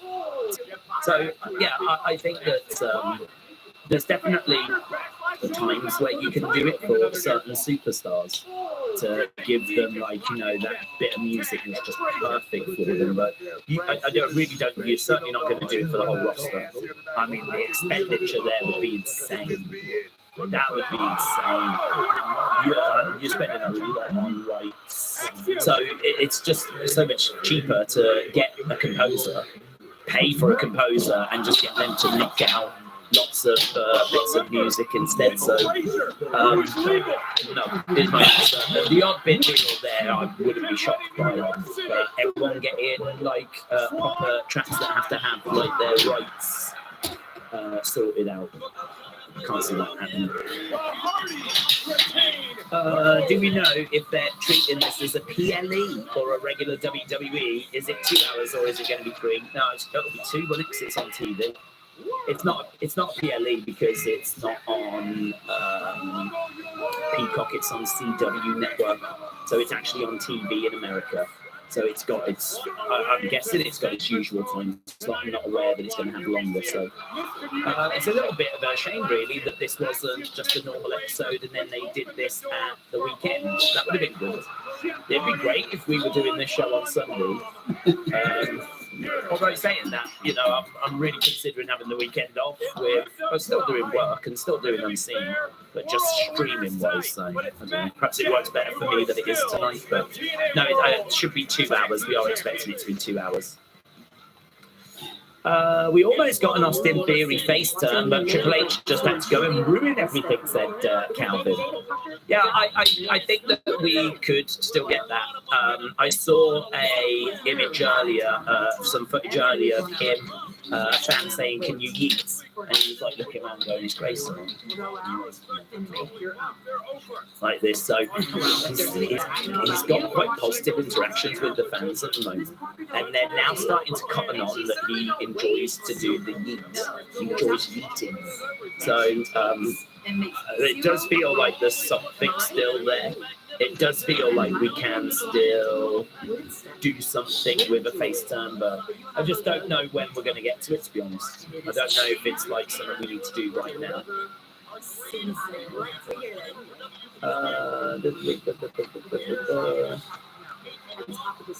Mackenzie said UFC do original music for walkouts. You have not got like your house shows or anything like that. I don't even know. I don't know if UFC cover it or if the fighters cover it. I would imagine UFC cover it. It's a good point. It's a good point. But that is very different to the WWE setup because WWE have got NXT, they've got Raw, they've got SmackDown. They have 3 times a week, and obviously the house shows. I mean, the thing is, like, every time you play like the track, every time the track is used in a public space, it's gonna be like, you know, costing money. So with UFC, they do it just once on a Saturday. But it's a good point. It is a good point.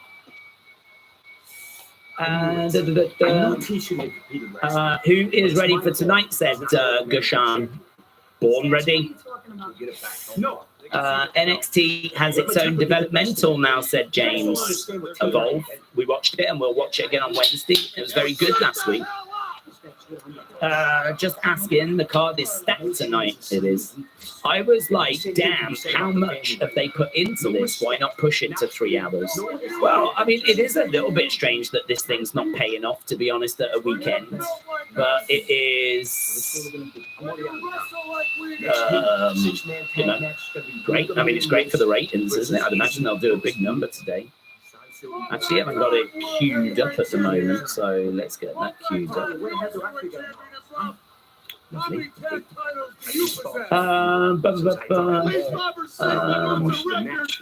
Anyone here from LA? MLW April 5th in Commerce. $10 for the MLW Battle Riot 7. It's a huge battle royal. See you there, said Long Beach Shipping. So have fun, buds. Good evening. This is going to be an unbelievable card tonight, said Curtis. Yeah, it is. Lots of excitement. What match are people most excited for? I would imagine the Hardys. I would imagine. The Island WWE 2K25 is available worldwide this Friday. Right. We're here on a Tuesday. Hello to Hannah. Hope you're doing well. Square Garden for Roadblock. James says, Days Triple H killing it, isn't he, buddy? Got us older fans just loving every minute of it. He's doing very well. He's doing very well. In every minute of it, he's doing very well. He's doing very well. I was worried Evolve will turn into a show where it's very skippable because there's not any interesting stories. I understand it's developmental, but many might get bored of just seeing matches. Well, they might do. I mean, look, it's not going to be to everyone's taste, is it? So it's just not going to be something that everyone's going to resonate with. And that's fine. I mean, it really is low down the ladder. You are going very low down the pecking order. And, you know, that's absolutely fine. I think that it is something which is limited in appeal. I think it's something that people can just watch and turn their brains off. It's not something that you've got like big stories that you have to follow. Certainly not at this point. I think they do need to bring some stories in.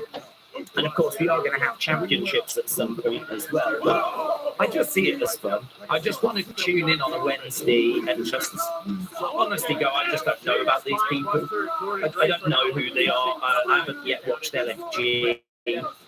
a lot of the indie talents that I've just not seen before, I'm not aware of. I just want to watch and see what they bring. It is going down that next level, isn't it? And honestly, I like it. I think it's throwaway and it's just a bit of fun on a Wednesday. But yeah, I mean, you're absolutely right. It's not going to be to everyone's taste. Right, let's go.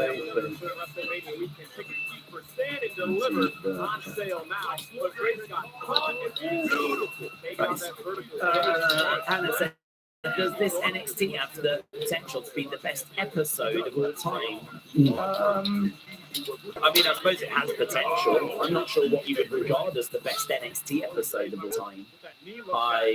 We've seen some great moments. We've had some great NXTs. I mean, for me, Black and Gold is where my heart goes back to.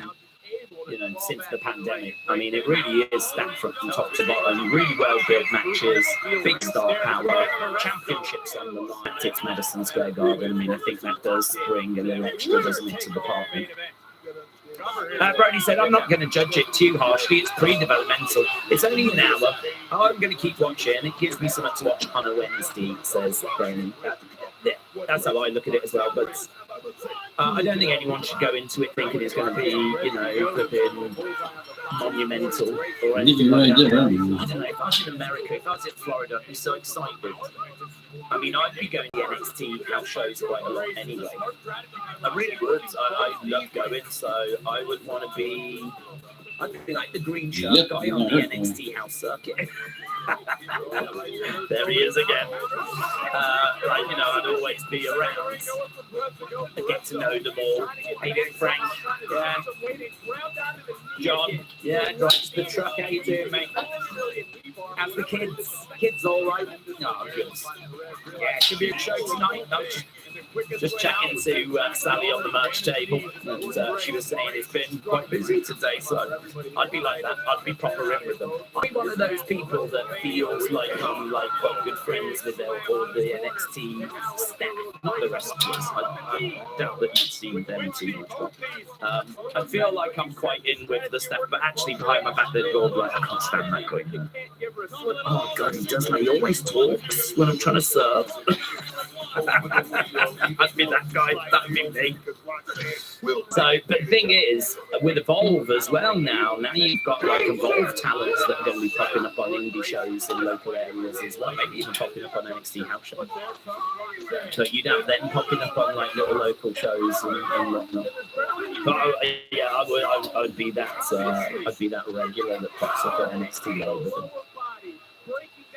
Dr. Luke Lala said, boo, green shirt guy, we stand Trinidad flag guy. Yeah, we do. Yeah, we do. You're right. Check me out. I mean, I use green shirt guy because I think everyone knows green shirt guy, but yeah, the true goat is Trinidad flag guy. Trinidad flag guy is the true goat because he, I think, struggles to like shirt guy, but yeah, the true goat is Trinidad flag guy. Trinidad flag guy is the true goat because he, I think, struggles to like get the same tickets. You know, green shirt guy seems to be so easy for him. It's always that seat, front, centre, show after show after show after show after show. It'd be a massive talking point if he wasn't there at one of the PLEs. Did you notice no green shirt guy? I mean, that would be like, I'd have a flipping arrow pointing to whoever was in his space. On the thumbnail, it would be that big news.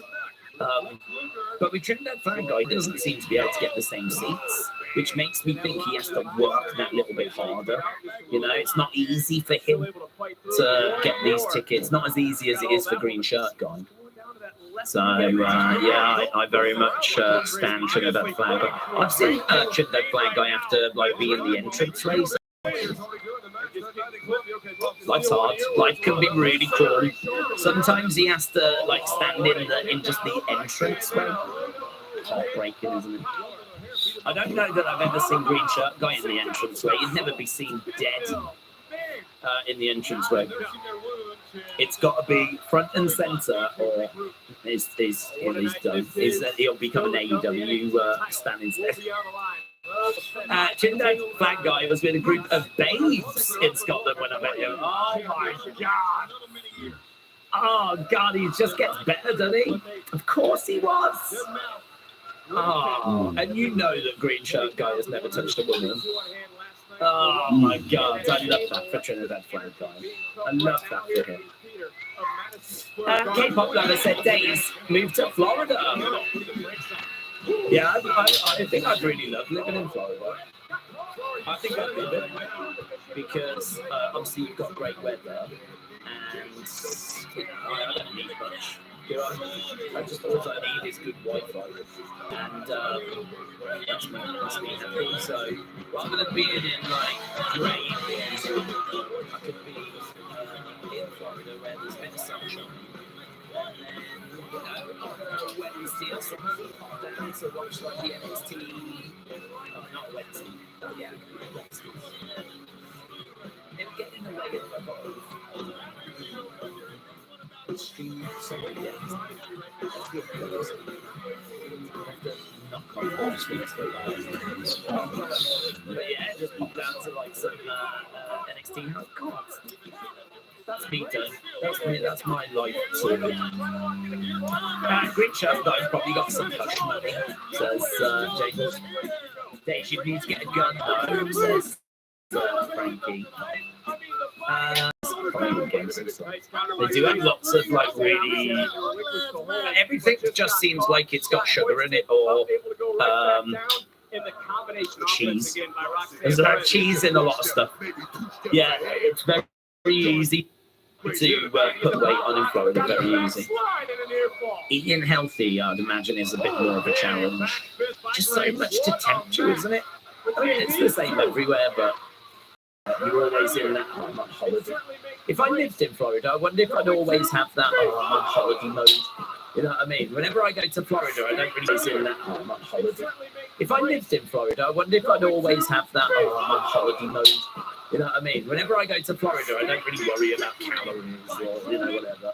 Just, I'm on holiday. I'm on holiday. I'm going to have that. I'm going to have that Baconator.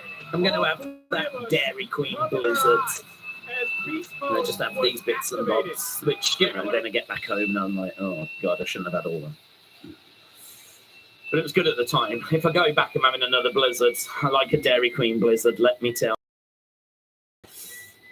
Green Shirt Guy is Satoshi Nakamoto, said Wrestle with Andy. Days is naturally Jack, said Frankie. Yeah. I don't know. I mean, I might struggle if I get close to. You know, I've been so far away from. I've been so sheltered from the sun. Any exposure might be dangerous now. But Days, have you ever tried the limited edition? I've only ever had one. I can't remember what it was. I think it was a chocolatey thing, but not. I've never had a frosted sugar cookie blizzard.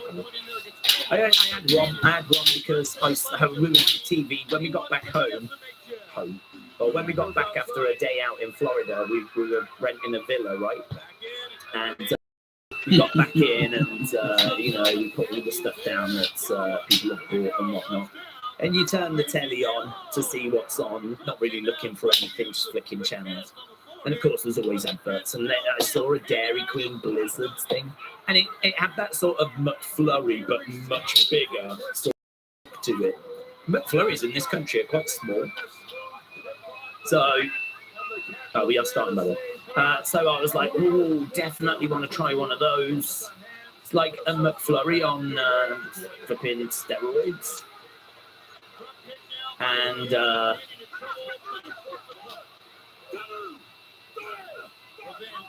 quiet again.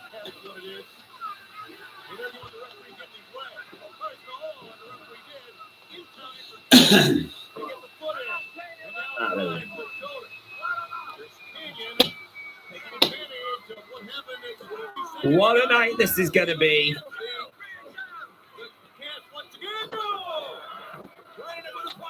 Very good. Yeah, so I was like, oh, definitely got to try one of those. So we went to Dairy Queen and tried it. It was great. I flipping loved it. It was everything I was hoping it would be. Defcon said you should get Days Girl Scout cookies stats. We know that is propping up. That is worse than the drug trade. So it's not something I'm looking to support. Wow, there we go. Look, there's the lighting. The lights on the ceiling look brilliant, don't they? So distinct. Here's the Hardy Boys.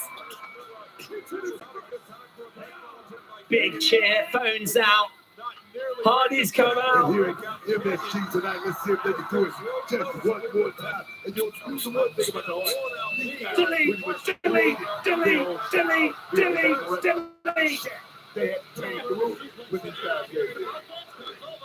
Listen to that cheer, man. Yes. So good, this crowd. So excited to see the Hardys. Hardy. We just have delete chance. Madison Square Garden, the theatre looking so good. So good. They need to run this place like at least once a year. It's perfect for NXT. I would think this is perfect for like AEW shows, TNA shows. You could do some other. You couldn't do Raw, SmackDown in here. You'd have to do that in like the main building. But honestly, the lights and the setup just looks absolutely brilliant. And what a way to start this show. Hardy Boys. Hardy Boys against Fraxium. This is awesome, champ, already.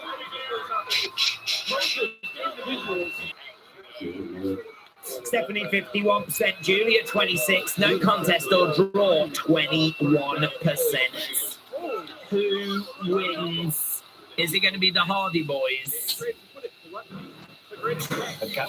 TNA champ. TNA champ. Really? I need you to explain this. Where was the NXT champ there? We are going on. There we go. There. NXT. I wonder if there are some like just TNA fans that are here that don't really watch NXT. Delete. To be honest, everyone just looks the hardest, doesn't they? Everyone looks the hardest. Looks like Madison Square Garden Theatre. I saw a Christmas Carol there. That is where it is, yeah. That is. You went on the wrong day, but you should be there now.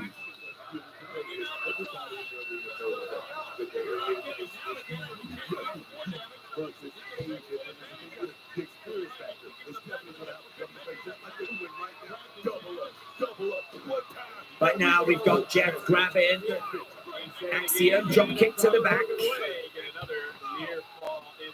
The Nero, brother Nero. Great crowd. Brother NXT. Ah, clothesline there by Jeff. Well, it won't be long till we get a "You still got it." You still got it. Fight forever. Hardy. And Jared, shout out to you, bud. Evening, days and dazers. It's Boomer and Boomers. Boomer and Boomers. Mackenzie said you would wear Hawaiian shirts instead of black. Oh no, I wouldn't ever deviate from that. I'd actually see if I could go a shade darker, to be honest. Drop kick as Jeff goes to the outside. We are Marks. Mark McMarkuson, that's my name. Gets the right, goes Axiom. Boom! Down goes Jeff. Now we've got Nathan against the ropes. Axiom back in the ring. Nathan! Oh, he just jumped over at the boomer. What a silly boomer. He was so fast. He had so much momentum. I think he clipped them with his tailbone. Axiom, oh, he got them. Jesus, Axiom got them. NXT, NXT, NXT, NXT, TNA, TNA, Hardys. Look at that. Look at that springboard moonsault to the outside.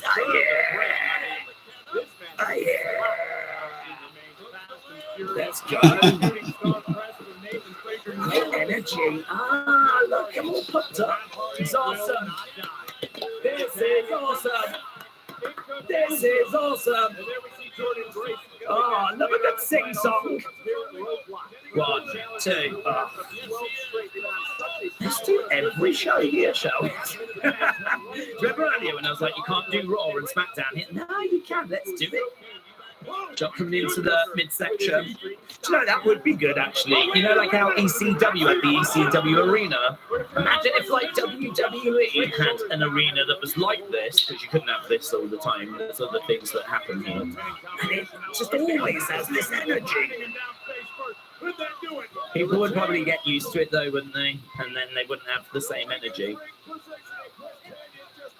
Fraxium, let's go Hardys. Fraxium, let's go Hardys. Fraxium. Yeah. Who have we got? Stephanie or Julia? Or do you think it ends in a DQ? Well, I'm leaning Stephanie. But I do think that the no contest draw is an option. But the streets were saying that Julia needs just a little bit of a recovery. Just a little bit of a kind of a step away. Why does the guy wear a mask? Is he hideous? I mean, I'm not very good at judging how attractive people are. Certainly when it comes to guys, but I wouldn't have said he was ugly. 1, 2. So we are at commercial break. We're going to be back in like 1 minute and 4 seconds. But no slowing down from Nathan Frazier. No slowing down at all. KW need a bigger arena now that NXT is popping off. I agree. Let's make a legit NXT arena. Yeah, I mean, I know we have the Performance Center, but I don't feel like there's enough people in the Performance Center crowd-wise.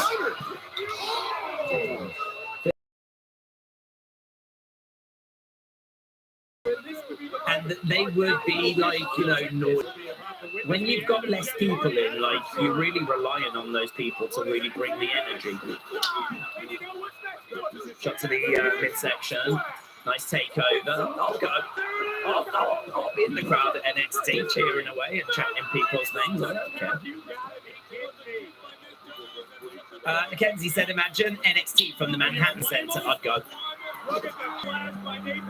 You get no watch along for that. I've already said I would love to go to the Manhattan Center. That's where the first Raw came from. And I was really debating about, like, should I go for Raw 25? I mean, again, I have no savings. It would have been coming out of any little bit of money I've been saving for a house. That would have had to have gone. So I didn't do it. Clothesline there by Jeff. We're backstage. Oh, I do that before every stream. Single arm push-ups by Jordan Grace. Nice leg drop there by Jeff. Again, the drop kick. Shot to the midsection. Over the top rope to the outside goes Nathan Frazier. Elbow drop. Oh, nice into an arm. Oh, Axiom's got Jeff. 1, 2. No joy. Okay, on the outside, we got Jeff with a double axe handle.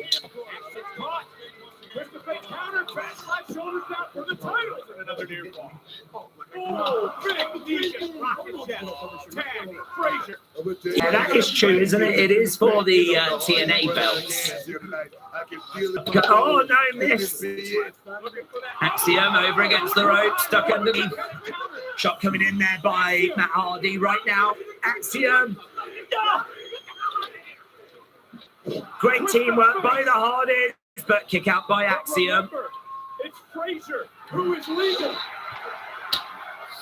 Yeah, Matt taking the shot off, looking out at the fans. Fans are so invested. So invested. Alex said, I've already decided I'm getting a Pentamask in a few weeks. Yeah, I think if you set your sights on something, I mean. Oh, here we go. Oh, we're going for the twist fake. No joy. Matt goes into Jeff. Oh, super kick. Tag being made. Fraxium, top rope in Zaguri. It's going up to Spanish Fly. Spanish Fly. Spanish Fly. We're going to fly. Boom. Here's Nathan Frazier. The splash connects. 1, 2. Could see that Matt was going to push into Axiom because you could see Matt just on the kind of outside. Oh. Phoenix splash connects by Nathan and Matt makes the save. NXT, NXT, NXT, NXT. Oh God, this is such a great show. Great. Super kick misses. Oh! Step up in Zaguri. Kick coming in. Oh! Kick coming in by Jeff Hardy. Nathan Frazier goes down. Axiom charging over back elbow. Hardy is having to dig deep a little bit here. Matt on the outside. Whisper in the wind by Jeff. Kick to the midsection. Twist of fate. Connects. Connects. Nathan. 2.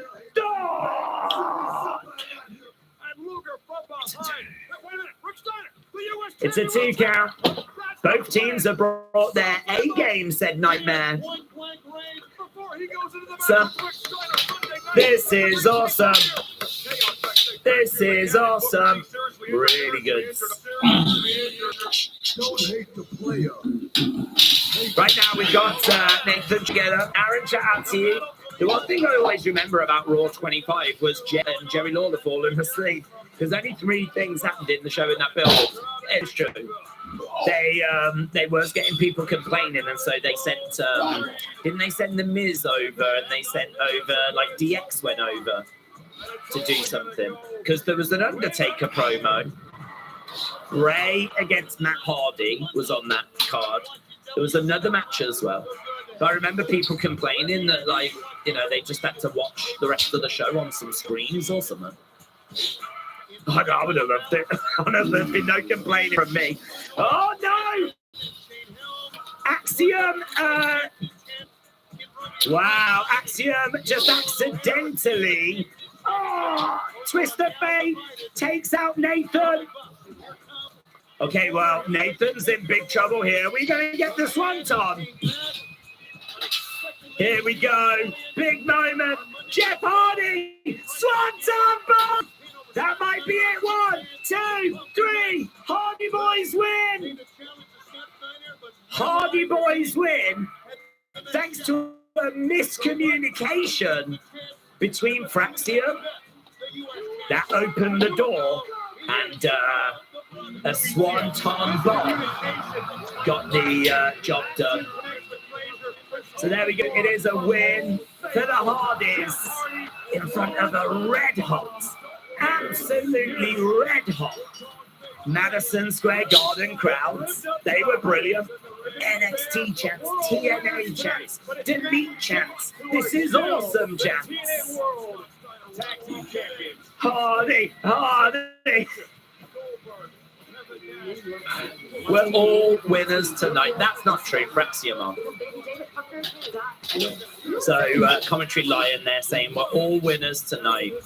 There is Jada Parker. Big cheer for Jada Parker. Mickey James. Oh yeah, Undertaker's on this show, isn't he? The legends are around for LFG.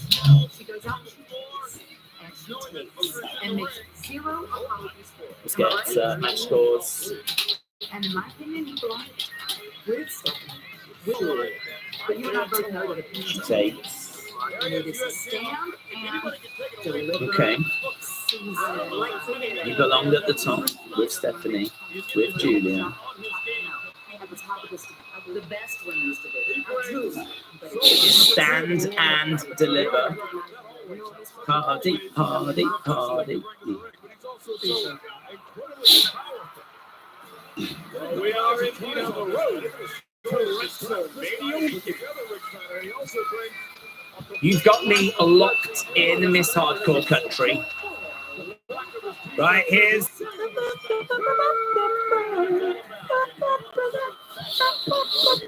That backstage promo between Mickey and Jada didn't really do a great deal. I mean, it was just a way of getting Mickey on screen, really. Right, who's she taking? I can't even remember who she's facing. I wonder if this is her last NXT match. It's Jordan. Right. Rumor, Mickey James has been replaced by Michelle McCool. I don't know. I don't think that's a rumor. I think that's legit. Do we think Bailey will cost Roxanne tonight? That would be sick if she did. It might be a bit heelish if she did.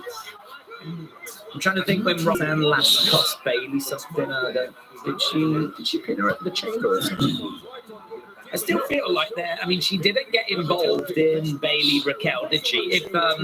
If Roxanne had maybe got involved in Bailey against Raquel, then I might be a bit more confident. But it could happen, couldn't it? Because I'm sure the superstars still could be around. Because I mean, they only did Madison Square Garden last night.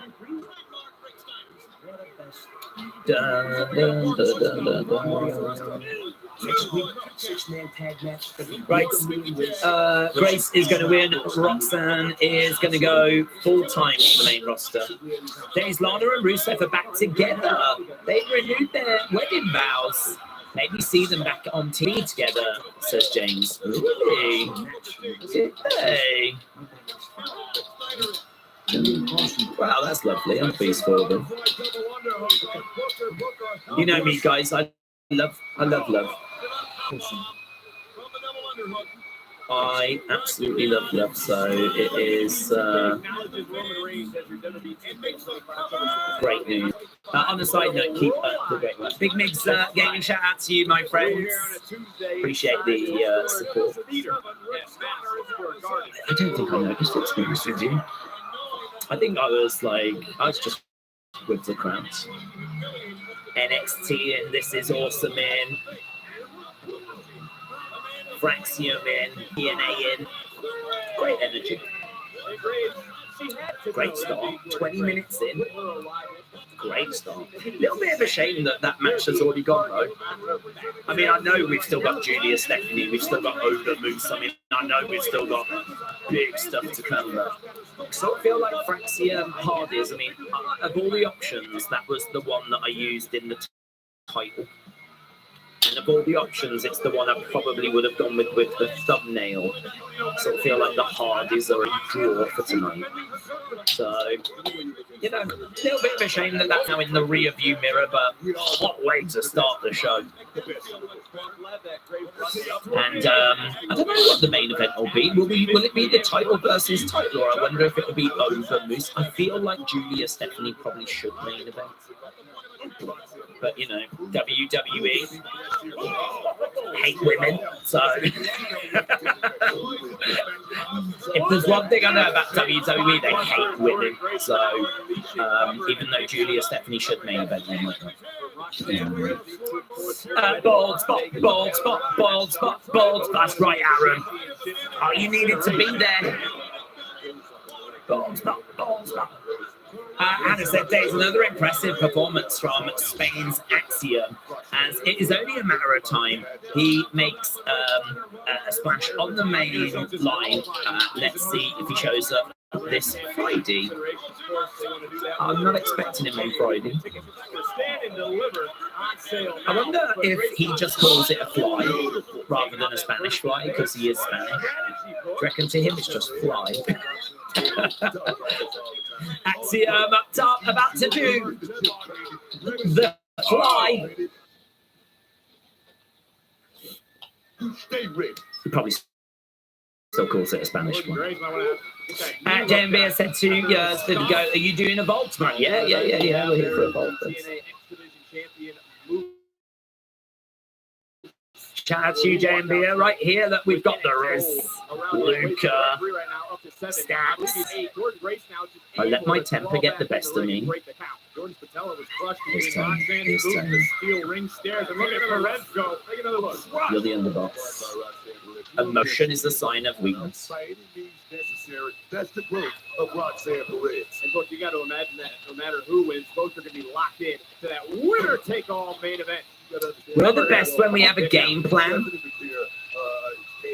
Julia came here for one reason, and that is to compete with one person, Roxanne Perez, to conquer one person, Roxanne reason, and that is to compete with one person, Roxanne Perez, to conquer one person, Roxanne Perez. And I'm going to say, Julia did a hell of a job.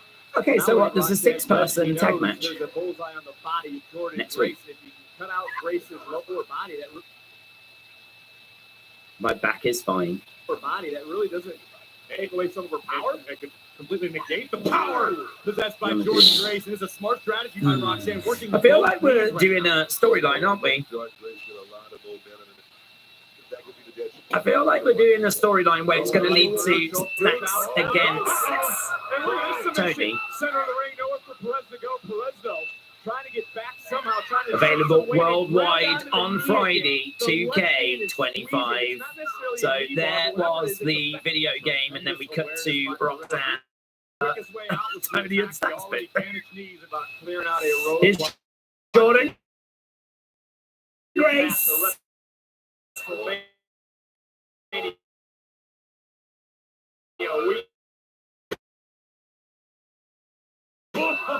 Big slam.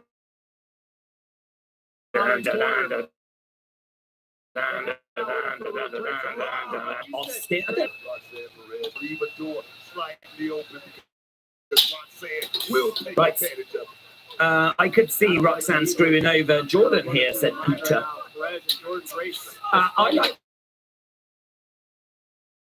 the fact that they're putting the family sitcom, that they have a good thing that women love HBK, so that we can get all these great women's matches, says Nick. Here we go then. Bella Sound. Edge of the ring, shot being blocked there by over the top. Back elbow. Here's where things really turn around. We still haven't had an NXT talent winning a TNA title or a TNA talent winning an NXT title. Wasn't it Wrestle with Andy that asked the question, who's going to win like one of these first? You shouldn't give it away. Well, Fraxium had the chance to get the TNA tag titles. They didn't do it. Can Oba get the NXT? Could you imagine if Oba's going to be the next NXT champion? To the outside goes Roxanne. Still able to fight through it. One more. Got all that one. Gets the ropes. Through the ropes. Gets caught. Into the edge of the ring. The back of the leg there. Back of the knee. Going into the edge of the ring. She's over by the ring steps. And again, Roxanne working on the back of that leg. Jordan Grace goes down. Roxanne rolls back into the ring, and there is Moose. There is Moose. X-Division champion. I don't believe it's the X-Division championship that's on the line, though. Coming in, going over, throwing in some shots, wailing away, screaming away.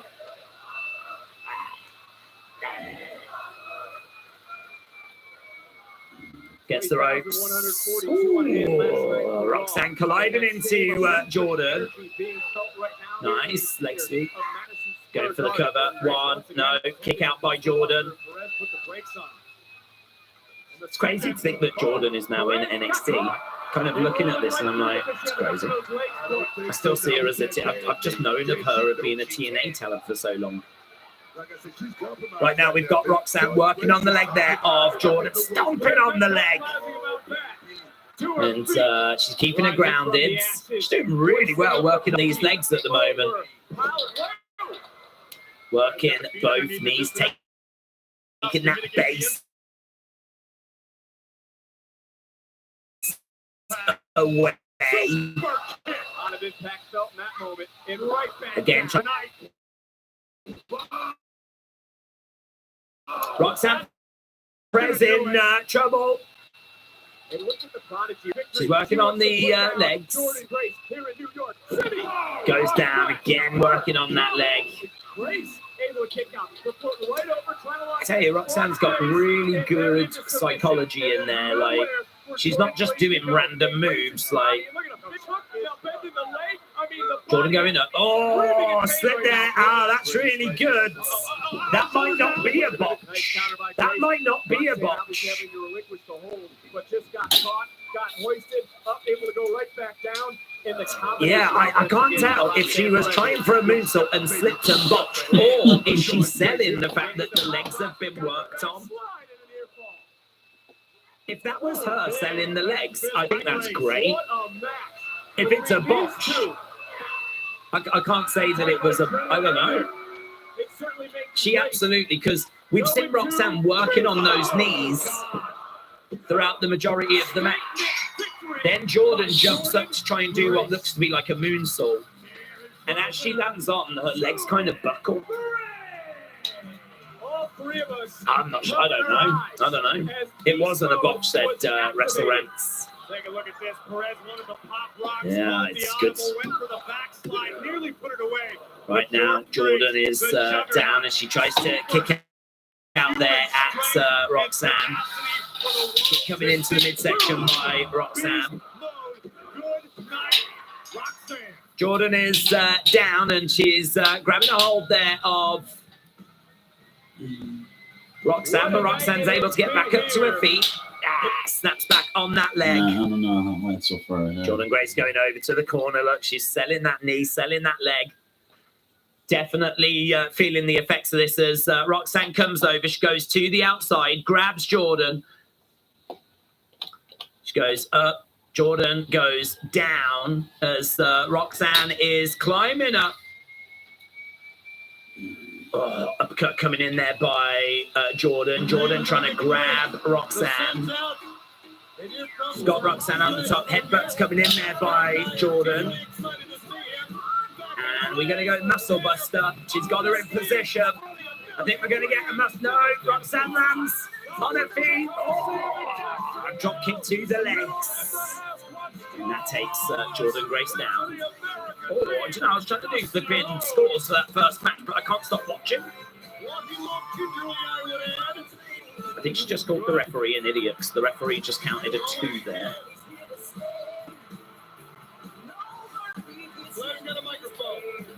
Getting on that leg. Jordan is down. She's going to snap back. And again, she gets back up and she goes, another one. It's just jarring that knee over to the side. Jordan still down. It's 3 times in a row. Jordan selling the effects of that. I tell you, Roxanne's been in control for quite a while here. I'm surprised we've not seen the comeback, but I love. It is a modified figure 4. Oh, so now you're going to go in the ring. Modified figure 4. They want it, they're going to get it. That's schizophrenic.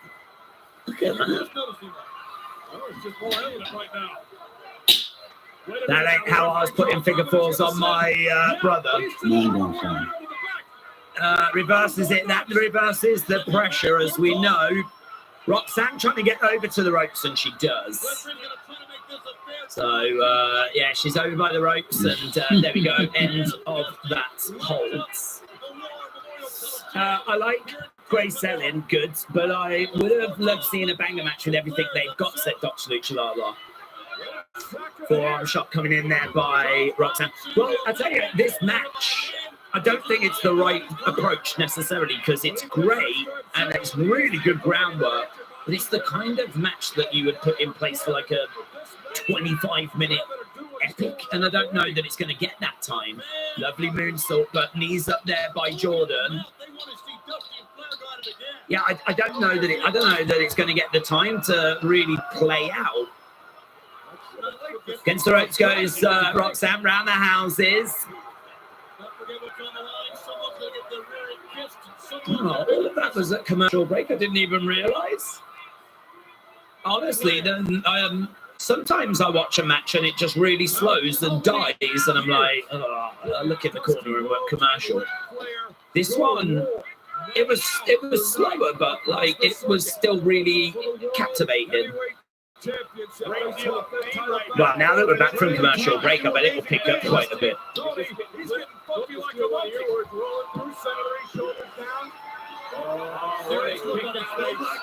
Shot coming in. Shot.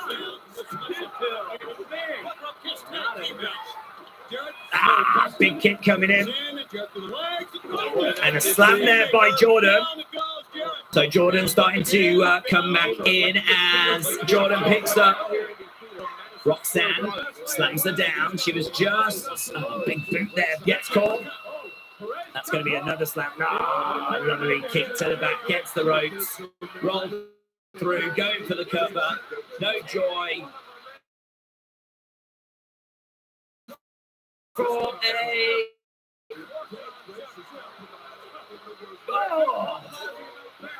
so kick out there by Rock Watts.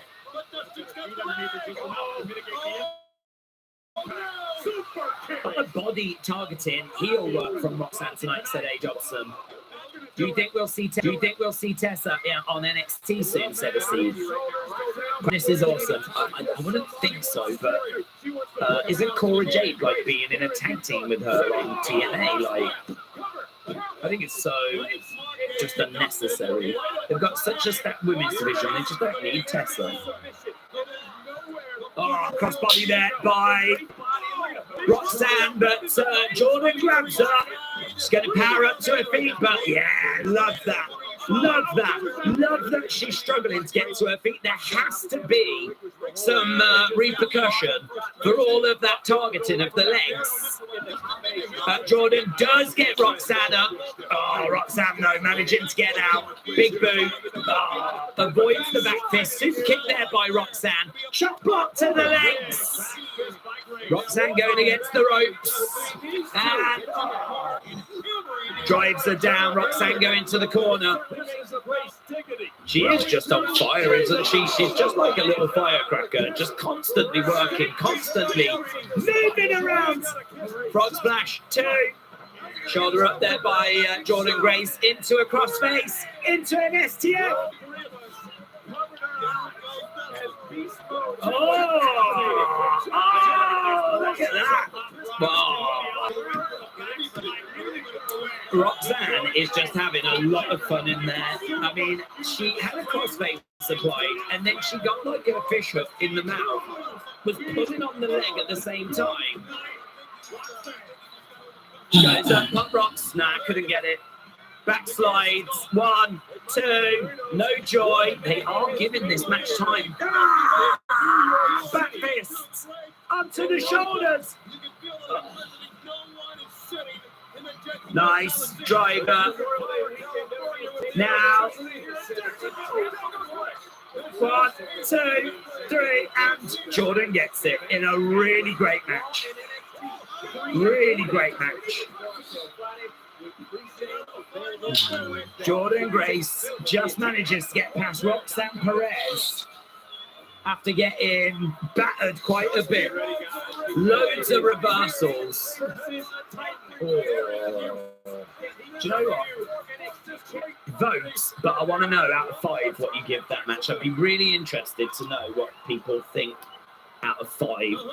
Vote as normal, but give me your out of 5 scores as well.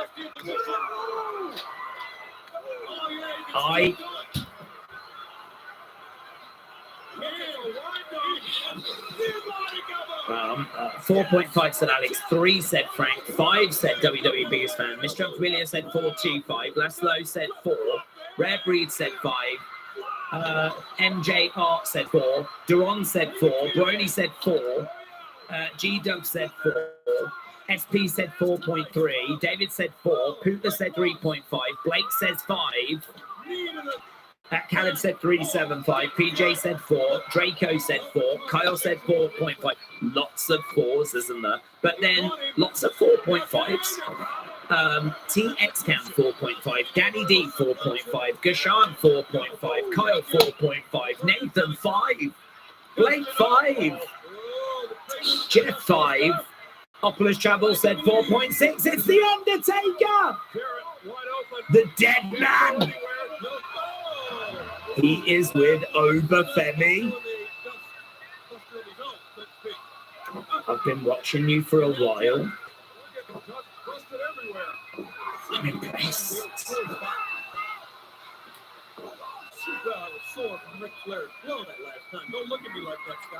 You know what I meant? Oba versus Moose. Lured in by Garrett. Go out That's his son. That's his own son. and defend your yards. Oh my God, Anna. Fist bump as well. Man, Undertaker was quite a bit taller than Obafemi, which took me by surprise. But man, I was just looking at them two, looking at each other, thinking, "Oh my God, I wish that was a match we were getting." Come on, Taker! One more match! One more match! One more! You've still got it, dead man! You've still got it, dead man! He hasn't. It's washed. It's over, kids. It's over. Turn your pastime. He was basically done by about 1992. I'm joking. Love the dead man. Love you. Yeah, I was thinking 4-4-2-5. That's kind of where I was with that match. And I'm still a bit confused because we had a lot of 4s and we had a lot of 4.5s. So I'm still not sure which direction I would lean, but I was really impressed. I mean, I think that they really did, like, they had the psychology. They were working the leg there by Roxanne. There was you could see the impact of that work. I think I'd like to have seen it go a touch longer, actually, and to have seen just a little bit more impact of the legs. Like, there was that moment in the corner where her leg kind of buckled, and there was a moment where she struggled to stand up, but I sort of feel like there was so much work done on those legs. I would have liked to have seen even more repercussion. But it was really good. Torn between 4 and 425.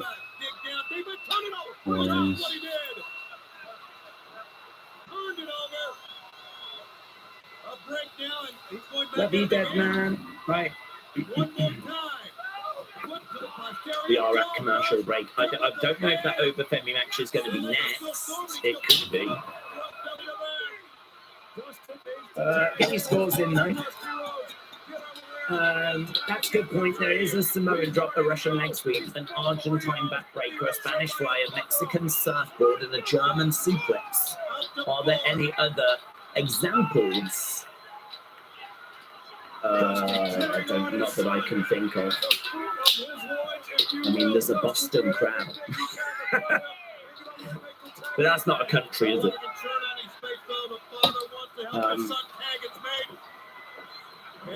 No, I can't think of any other examples of moves that are named after countries. Draco said, I wouldn't argue with 4.5. Dak said, has Lola Vice been on? No. We had Jada Parker and Mickey James earlier, but we've not had Lola Vice. Opera said, is it crazy? I already see Roxanne as a future Hall of Famer. I love her look. She's sexy. She's got an aura. She's amazing in ring. Her mic skills are decent, but her mic skills need a little bit of work. I don't think it's crazy to look at her and think she's got potential to be a future Hall of Famer. I don't think that's crazy. But, I mean, I wouldn't get too carried away with that because, I mean, you just never know really how long she's going to be around for. Do a Tony Storm. and actually not end up on the main roster all that long. But I mean, it's hard to see her walking away. It's you've got to keep your fingers crossed there's no injury that keeps her out. We know like these ACL injuries, once you do it once, tends to be a bit of an issue, doesn't it? So I mean, fingers crossed nothing like that happens. But as long as everything goes the way that it looks like it's going to go, I can't really see an argument for her not going into a Hall of Fame, because I think she's young. She's going to be around a long time. She's going to have multiple WrestleMania moments. I don't think she's going to run out of steam, but look, she's too good in the ring. So, but I mean, I wouldn't really be getting too carried away with that. Much further down the road, of course. She's got certainly a lot of work to do before then. But she's a great talent. Okay, we are just looking at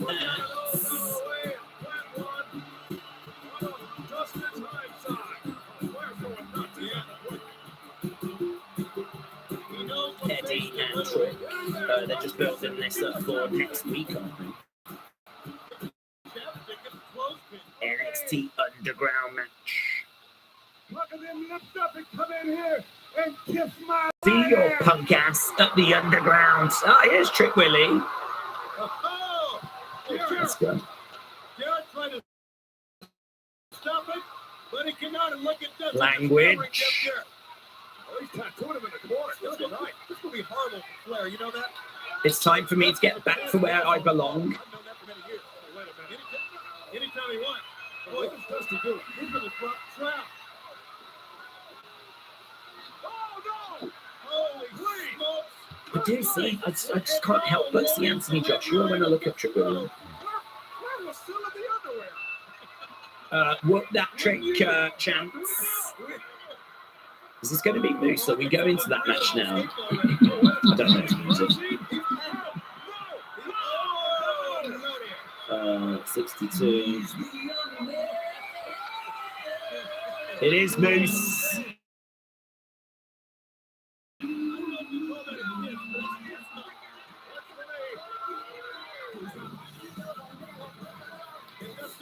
Here we go then. So it is to be the ladies. It's going to be big meaty men colliding, isn't it?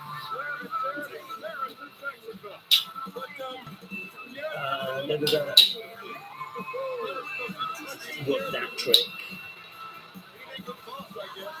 Hardys have wrestled already, yes. Here is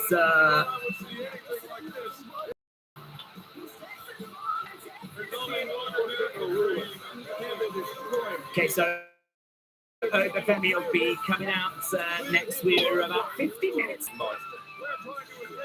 Isn't it? I mean, it's only the fact that it's probably not going to go 2.5 hours. It's just going to go 2 hours instead.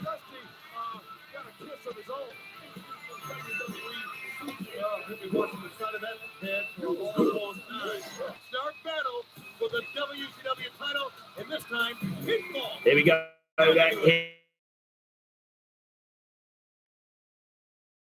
Here is Big Pop takes pride, world champion. I dominate. yeah. Because I'm the real deal. This is proper heavyweight. Big guns. Booker T, Sid Vicious, Kevin Nash, and Goldberg. There's the man. Who is the TNA? Let's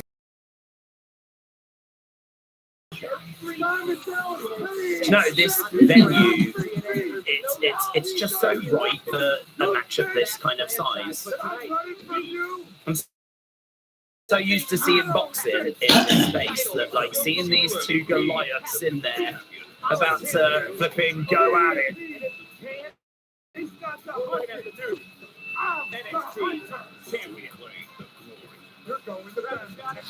Let's throw down. Mike Ryan coming over. Moose staring over. Sonny, hello. Dead Mike. 3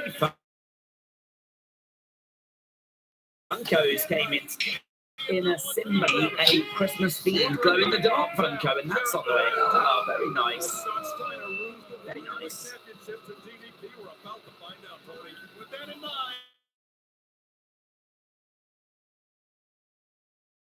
Nice.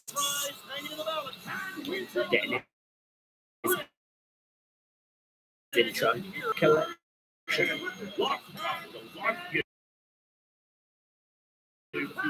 Make sure you block that chat. We want to keep triple digits tonight. It'll be a fun one, folks. So strap See which way. I think this is the match that's got a new NXT champ come in. We have had a lot of shocks. Go then, we've got Moose and we've got Oba staring at each other. I like Moose's gear. It says 5-star athlete. sold out. They're on their feet. Oh, yes, man. Crowd are cheering away, making some noise as both of these guys back off and circle round. And they lock up in the middle of the ring. Superstar of all time telling you to go defend your yard. Over against the ropes goes Oba. Moose is ready for war. Moose going to back away. Referee was in there. Oh, big shot coming in there by Moose and a chop. You can say that again. If these two have gotten in each other's face. Another chop coming in again. In the corner goes Moose. Oh. Big chop there by Oba. Chop the tackle there by Oba as well. Driving Moose into the corner. His career, not on the independent. In his career, he became. Yeah, Jordan Chance getting over against the rope. Shoulder tackle down goes Moose. Moose is. Oh, they missed that. Missed that. Moose kicked up, but they were focused on Oba, so he sort of did it away from the camera. Clothesliners, Oba goes to the outside. The thing is, can he beat Oba Vivian? Can he make history? Oh, baby. Oh! Man, straight to the heart. You think Moose at 6'6", 6'7", 300. Big chop there by Oba. Moose goes down. They did answer right back. Oh, big boot though by Moose. Oba goes to the outside. I mean, this is very different from the match that we just had. Looking for a clothesline, gets grabbed and get to the ring. Moose goes down.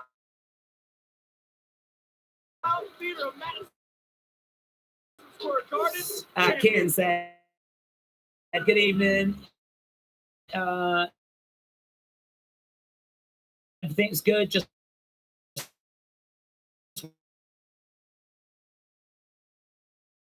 waiting for Friday for 2K25, says Kian. Waiting for Friday for 2K25, says Kian. We've just gone over to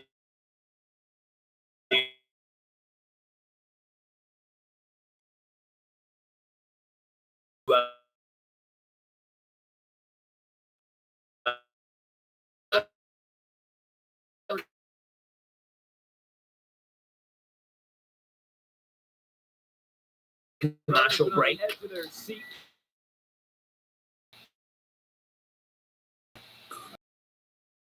Right now, Oba on top of Moose. Moose raining down some shots.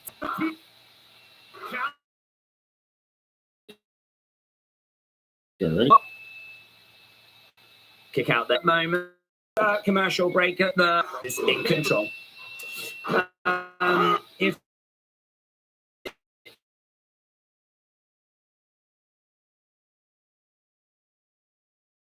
so, we have what do you mean, sorry? I don't understand what you mean. Layla.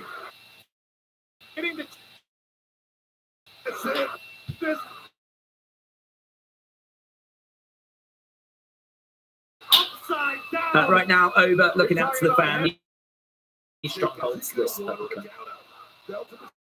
Omos versus Moose or Obafemi. What do we think?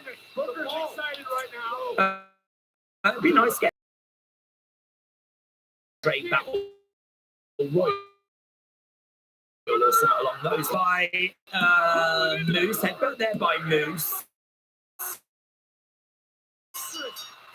Senton. Wait, the match is so painful, said we're like, well, to be honest, it's painful for us as well because we don't pick him up. Trying to power slam him down, though. Joy over, trying to get Moose up. He's got him on his shoulders. Over against the ropes. Drop kick. Oh, that was good, though. That had some good height on that drop kick. One. Just a one count. Just a one count. Ago, we did things Soul's way, and since she has a chance. Oops. This is for the main event. Find a way of putting.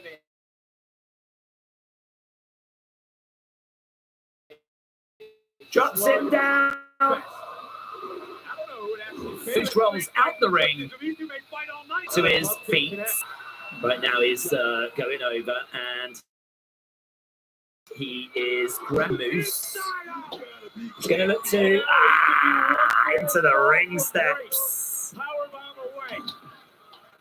There is Stephanie.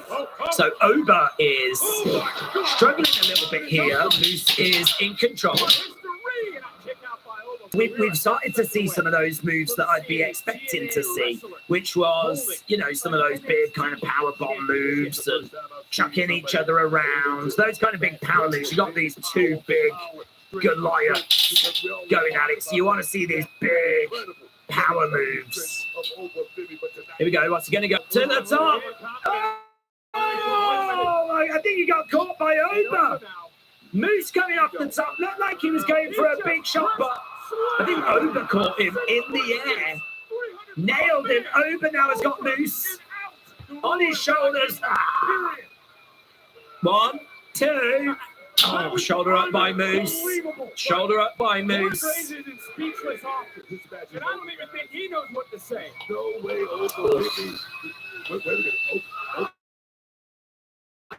It was hard to see who got what, but as he was coming up, I think he did just catch him over. Have we got Let's Go Cena such chance?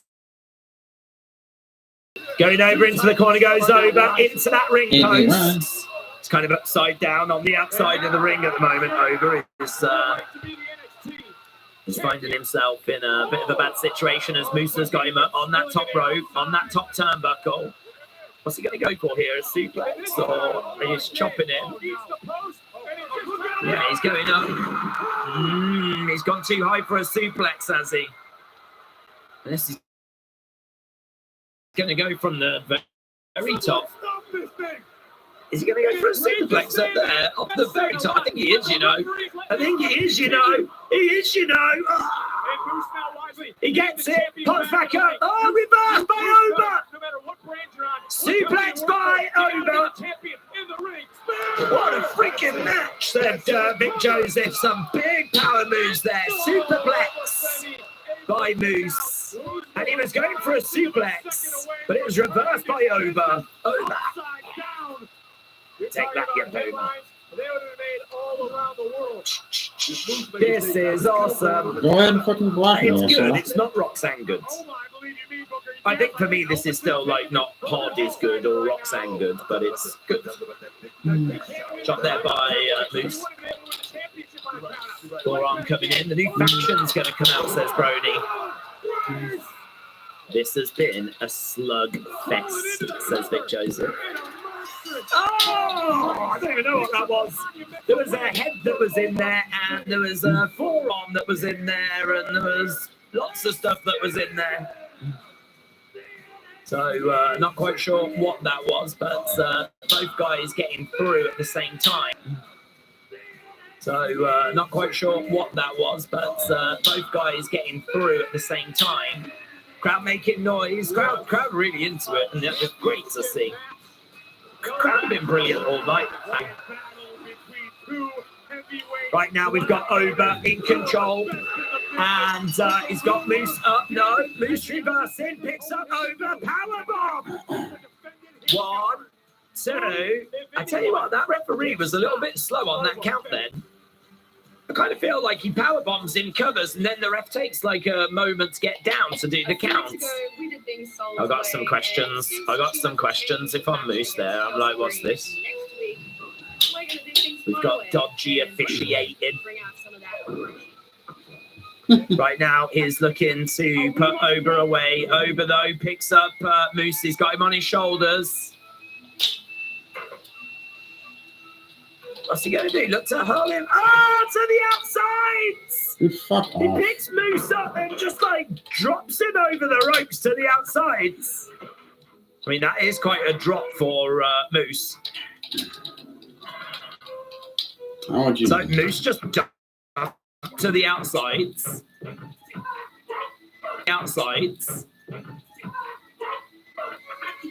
Referee is counting away.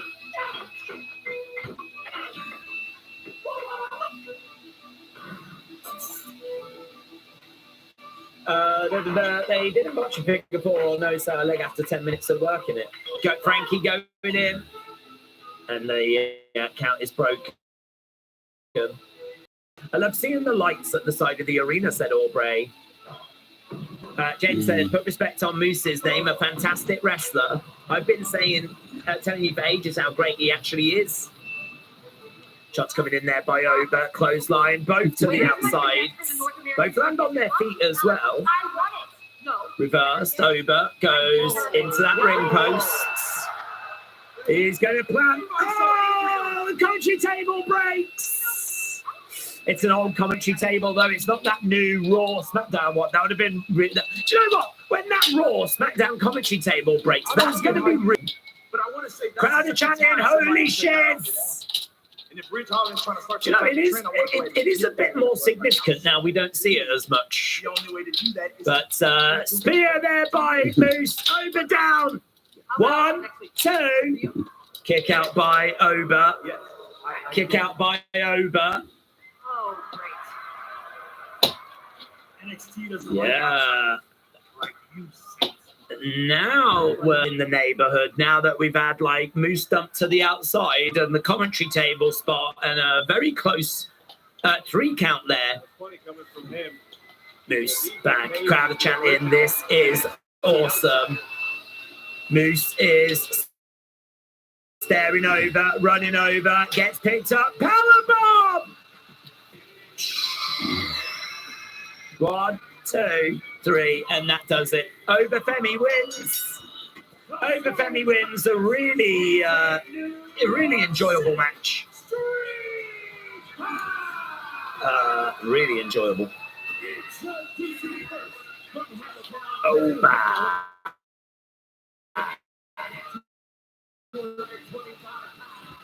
James and I still remember when Days got excited every week for Lana getting put through tables. Oh, used to love that. That's the best thing that, apart from shouting my hole, that's the best thing that Nia Jax has ever done. Planting Lana through tables week after week after week after week. Who can stop Obafemi? Tony D'Angelo can. Okay, here's Zarya then. I think this was doing the rounds on social media earlier today. Is this one of those like rage room things? We are live in last night as well in San Francisco. Looks a bit like a wrestler to me. And all audio platforms, wherever you get the podcast. How much does that cost to do that? Right, just smack some tires and murk some bottles.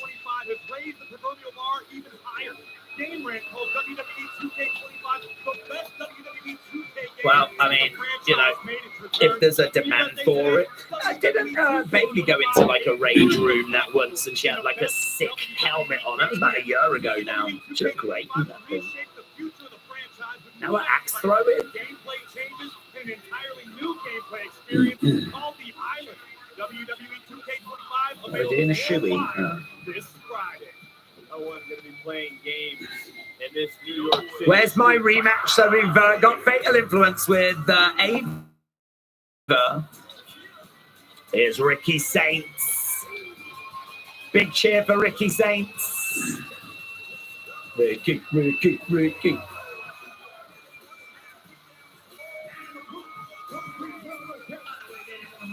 Fatal Influence walk away.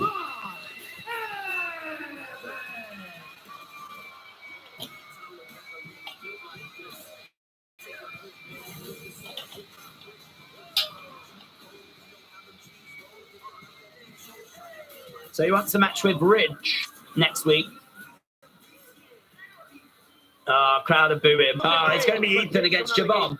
Coming out of the gate, furious and Wheels is not going to be pretty. It is at a different level of animosity. NXT doesn't like outsiders like you.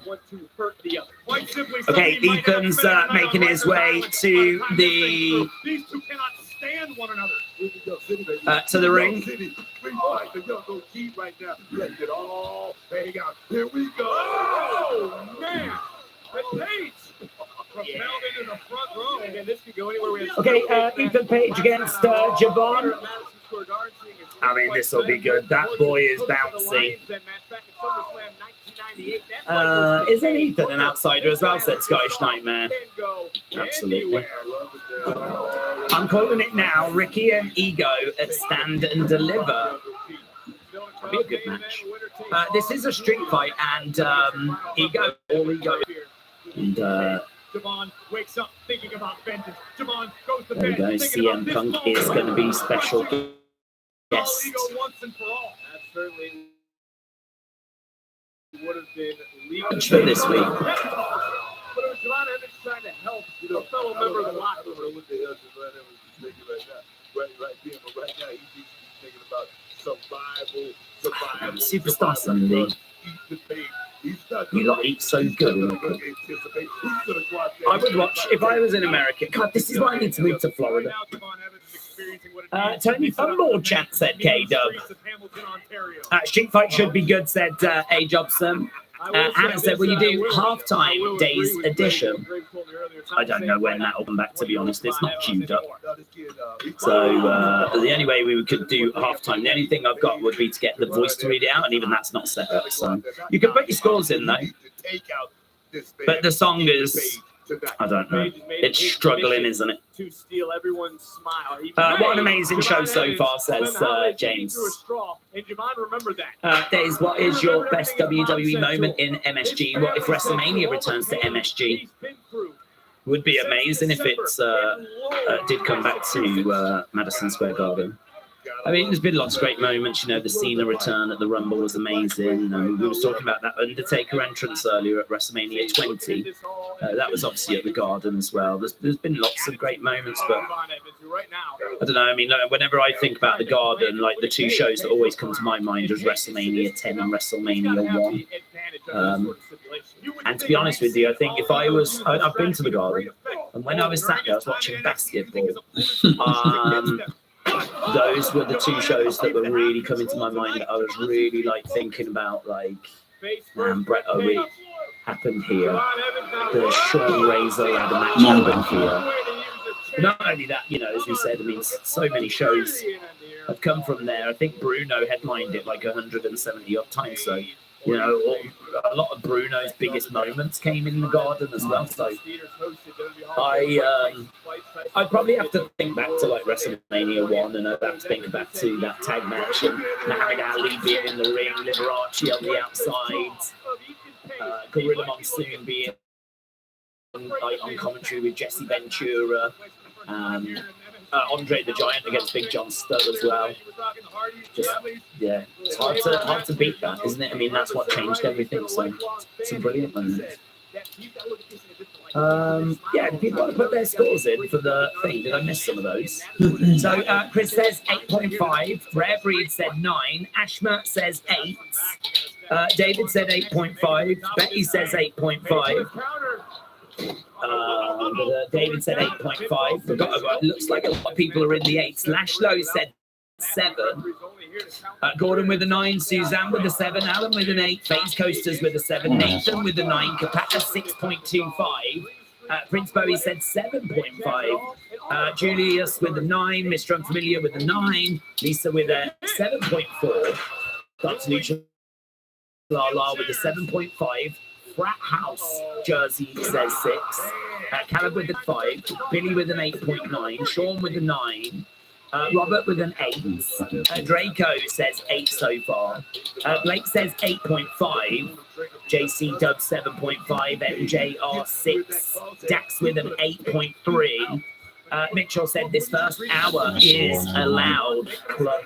We're going to have to see if the second hour dresses right to see if that gets in as well. Daigo with an 8. Hull the Saints J 8.5. Blakeo 2 says 8.5. Robert with an 8. Joe with a 6. Brandon with a 10. Sal Sanchez now said 6.9. Mike Perez with an 8. Gashan with a 9. Daigo 7.5. Nightmare with a 5. Not enjoying it, but Hurricane Man 7.8. Alexander the Great 7.85. Hannah said you're a big basketball fan. No, not really. I mean, I do like. I don't follow it. I mean, I do like the Raptors. That would be my team, but I don't really pay it much attention unless. I don't really pay it much attention unless like basketball's on and the results are on screen somewhere, like the news is on. I'll look to see how Toronto did. Or I'll look to see if they've made the playoffs. But I mean, I'm not following like on a regular basis. I couldn't name any of their players right now. But I can name some players from the past. They used to have Damon Stoudemire, Bob, Vince Carter, Leonard. This one wasn't he? Leonard Kwame Leonard, was that his name? So I mean, I can name a few. But no, I am in no way a big fan at all. But went to New York and I went with some friends and you know, they were a bit more into it than what I was, but even they weren't big. The FBA's not that big over here, to be honest. It's got people that watch, but it ain't that big a deal. Big boot. I only really support the Raptors because I went to Toronto when I was young, and I think we saw a game. So and it was not long after like Jurassic Park, so I was kind of like dinosaurs were cool, and they were called the Raptors, and I remember being at school and I actually got some scissors and I started to like sculpt out the Raptors logo on the shirt. They used to have the logo, the Raptor. I actually did that in art class and it was really looking good from my memory. If my memory serves me correct, it was really starting to like look quite good.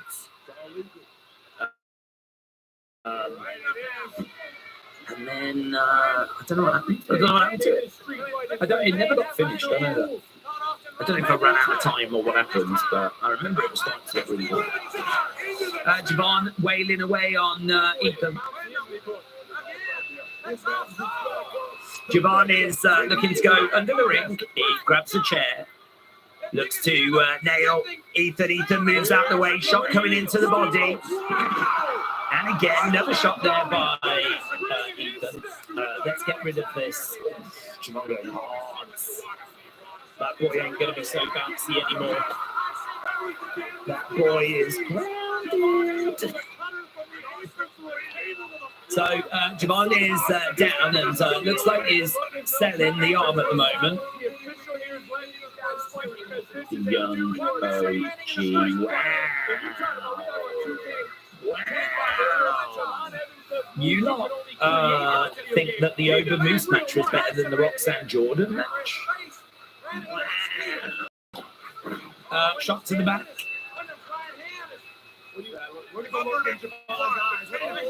That's an interesting debate then, isn't it? I would say that Roxanne Jordan was better. very, very close. It's Great 72 plays Great 78. Very, very close between those two. Oh, chair shot there again by Javon. And again, so in the ring. Do you know what? Flipping Ethan Page looks like Braun Strowman's son. That's what he reminds me of. I was looking at his attire and I was like, yeah, I've seen this attire before. And I'm like, it's Braun Strowman. Shot coming in there, but it's Strowman when he was in like the Wyatt family. Gets out the way, almost goes into the chair, but he does go into the chair. Right now we've got Javon going over by the ropes, bouncing off that top rope, heads to the takeover. And Ethan goes into that chair as well too. Shoulder up, shoulder up.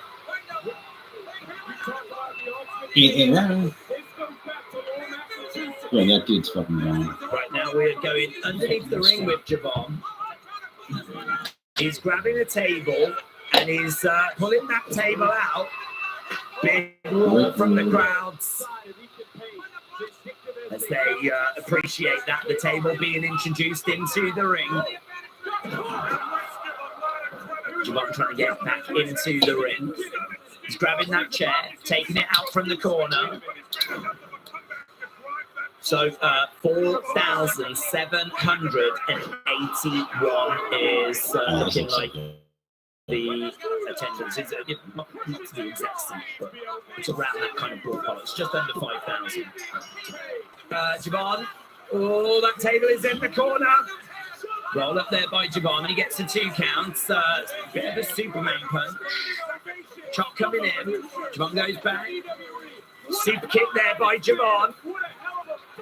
Ethan on a little bit of wobbly legs as they both kick at each other. Ethan goes back against the rope, grabs a chair.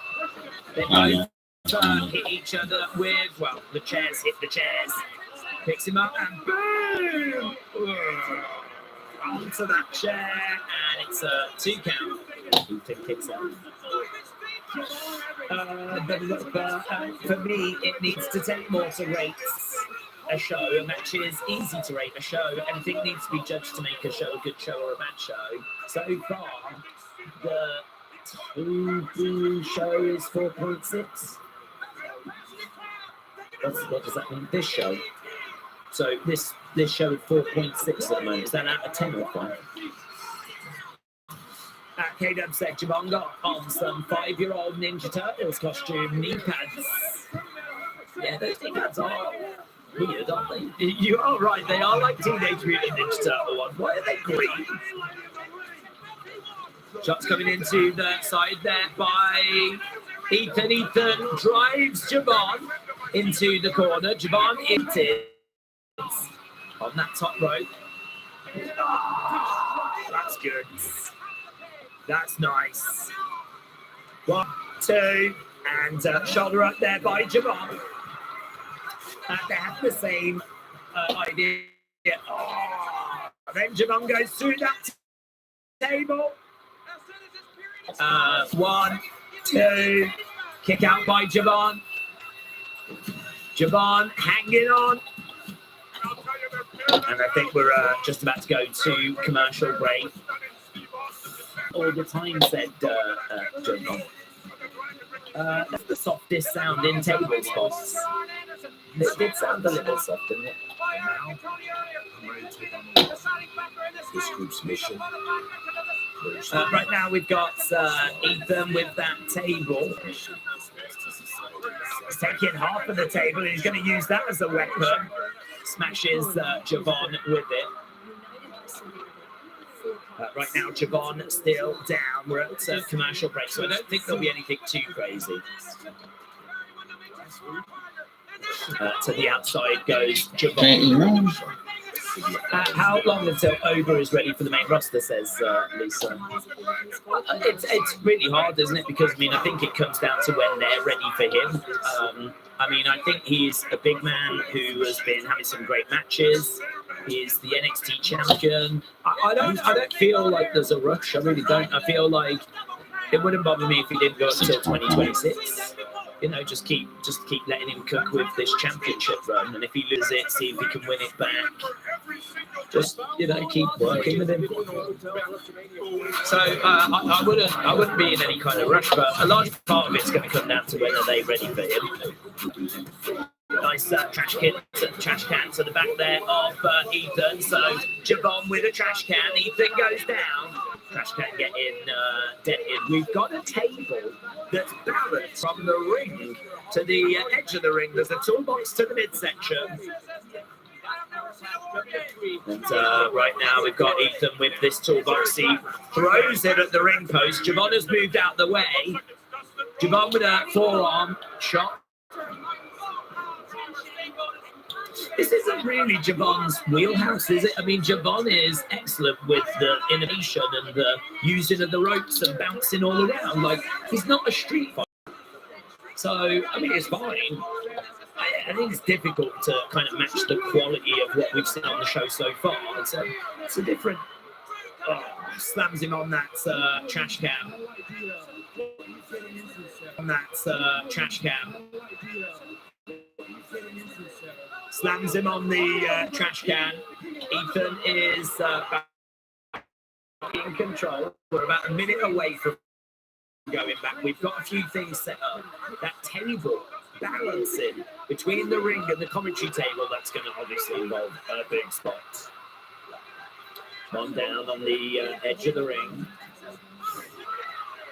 For me, the show is about a 4.6 out of 10. The Roxanne against Grace match was 4.7 out of 5, said Oculus Travels. Right now, we've got Javon on the edge of the ring. We've got Ethan throwing in a shot. And again, grabbing Ethan. Another shot coming in. There by Javon. Another big blow there by Javon. Fighting on the edge of the ring, 10 seconds to go, and then we'll be back. As Javon is starting to get back into control. And we've just got a black screen at the moment, but there we go, we are back. Javon on the outsides. Ethan in the ring. Javon, huge!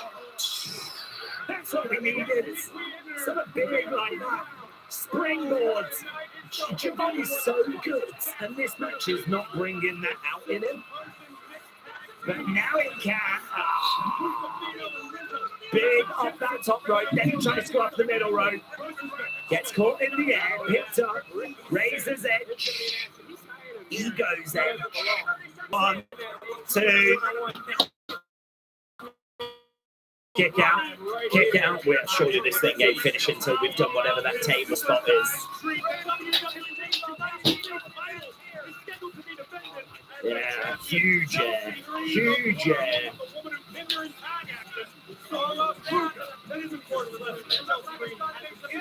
Right now he's grabbing Javon.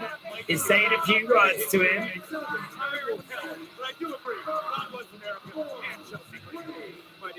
Oh, slap coming in there by Javon. Oh, I'll tell you what, Braun Strowman did like that. And again, these two raining shots back and forth. Javon, big overhand there by Javon. Ethan is getting wailed on. Another big shot. He goes to the outsides. He goes, into the barricades. Throws over the steps. This is so much better. This is what we want. Back in the ring goes Ethan. Tries with a chair. Misses. Javon. Beautiful kick. That chair goes into Ethan's face. Javon digging deep. This boy is bouncing. Going against the ropes. What? I think he put himself through that table. Jeez. A cutter. Look at this. I like the fact that he's selling that as well. I mean, there wasn't really any way he was going to do that move without hurting himself. I think he has hurt himself. That can't have been fun, man. That can't have been fun for anyone involved in that. That was sick. What a moment. Javon. Yeah, Vic Joseph saying Javon doing the kind of stuff that you would only see in 2K25. This boy is bouncy. This boy might be flying again. Back in ring he is. Gets the ropes. Over the top. Oh my God, Javon.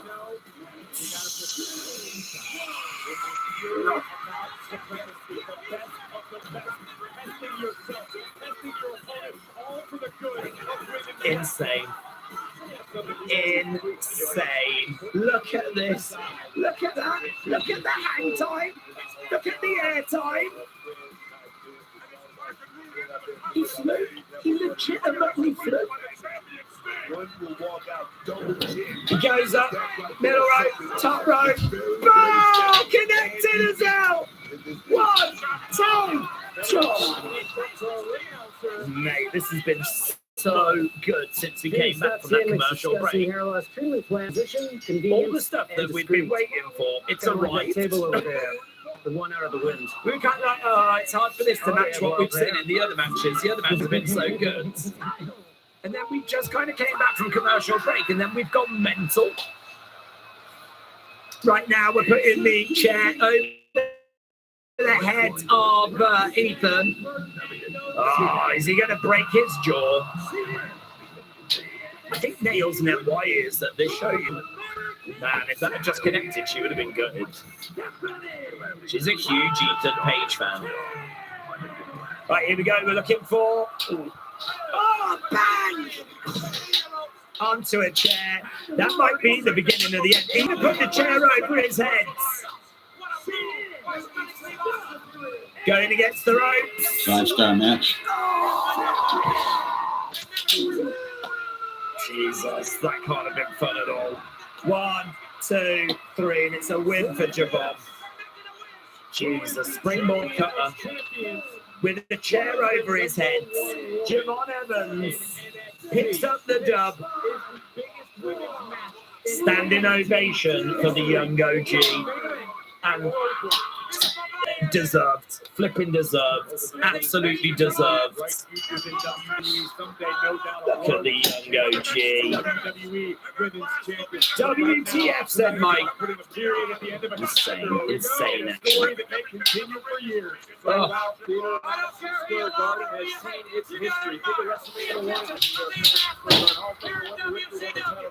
Wow.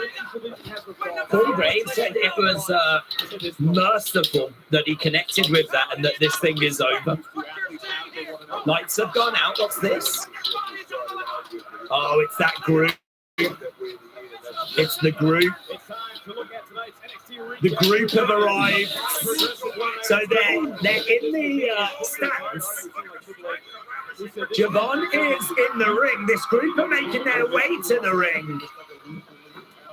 Oh man, they're going after the young OG, are they? Yeah, they're going after everyone. They're going after Javon. They're going after Ethan. Can someone come out to like help the young OG? Ethan probably deserves it, but can we help the young OG? Someone! Oh God, he's getting marked. He's getting marked. Knee brace on, actually, of that new group. There they are, making their presence felt, but still not much from them. I mean, they did just mark Ethan and Javon, but like no statement, no, you know, what do you want? Sorry, what's this about? I would like to know your names. I would like to know your group name. I'd like to know what's going on. If you've got a complaint, you can go through a complaints department. Like, you don't have to keep doing this. Yeah, we're going to get answers one day. That's not today. Ricky Saints is behind all of this, says how dare you besmirch the good name of Ricky Saints. He wouldn't dare be behind this. He's an angel, that man.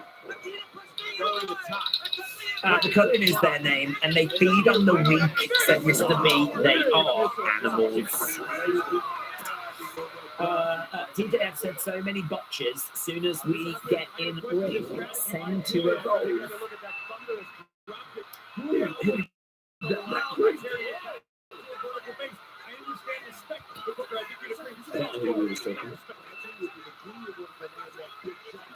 Right, we are at commercial break. Did you see Javon in FaZe Rug's video? Dude, what's a FaZe Rug? What's that? Is that like some antique? I need to tell you the truth. I was dreaming about you last night, said WWE's biggest fan. That's fine, but that is absolutely fine. Was I complaining? Was I moaning like a boomer? Because that I could see that might not have been a dream actually.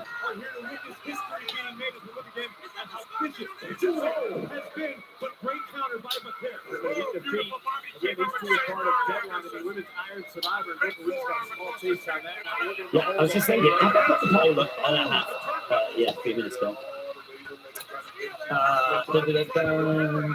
Days, has this show tickled your fancy to the point where it gets at least a 9? Not a 9. We're not at 9 levels. I mean, I'm in the 8s. I'm definitely in the 8s, but not a 9. But it's been excellent. The new group hasn't been all that impressive, said Robert, which I haven't seen anything from him, to be honest. I don't feel like there's much to judge them on. I don't really have much to go. They just come in, mug people, and then run away. Build the website you need. One of the members in the group missed Javon when he went in the attack, collided in the corner of the ring, and had to come back round, so back into fighting at the start, says Upward Travels. Ben said the new group need to have a promo or a vignette to explain who they are and what they want. I like that. I feel like them arriving. The other thing I struggle with is they're very anti-WWE, like they attack Mr. Stone, they spray painted over the WWE logo. Like they seem to be they seem to have a problem with WWE. But someone put the spotlights on them when they were in the crowd, you know? I mean, it's one of those where maybe you just have to go, you know, there's plenty of time. The rest of them may have to go. So it could be one of those, but I don't know. I'd be interested to know what the situation is. Okay, we are back from commercial break. They're doing exactly what Retribution did when they debuted. So that's not good news, is it? That's not good news. Here it is. I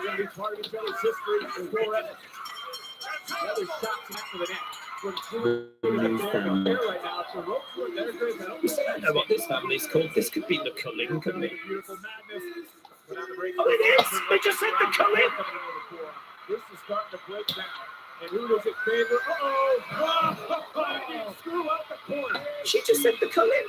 Nash, gnarly, and who's in control? It's the women's North American champion. For the second time, looking for that SB. There we go. She got all of it.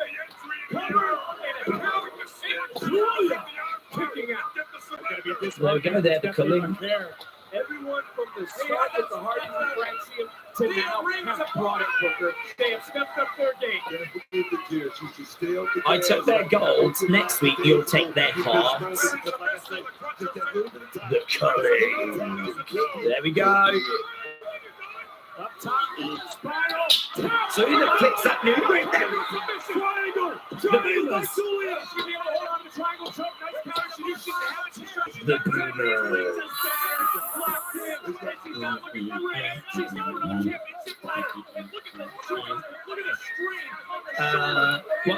What's a culling?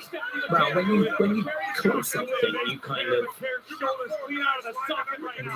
cut it back, don't you? Reduce its numbers. So the culling would be them taking out NXT stars and not to dinner. Here is Eddie Thorpe. Loud boos for Eddie Thorpe. Loud boos for Eddie Thorpe. Here we go.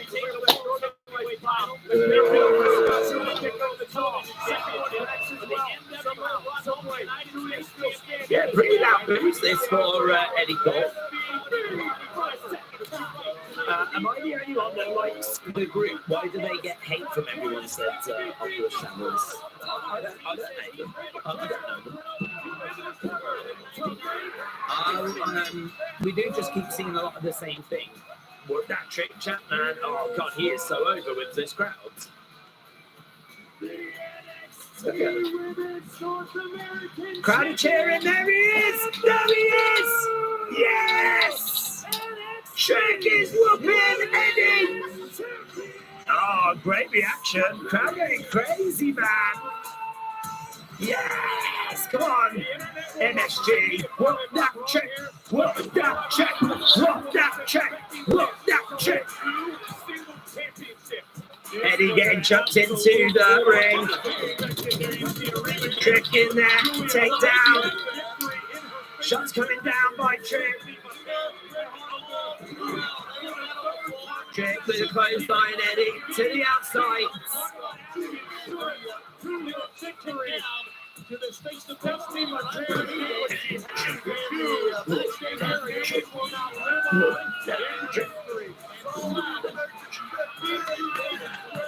That's the guy. That's the man.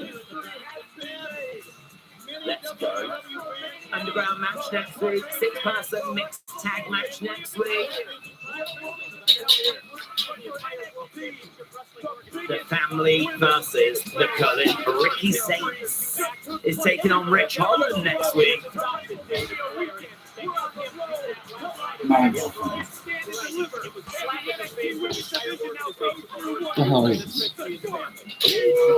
Oh, Chelsea Green is going to defend the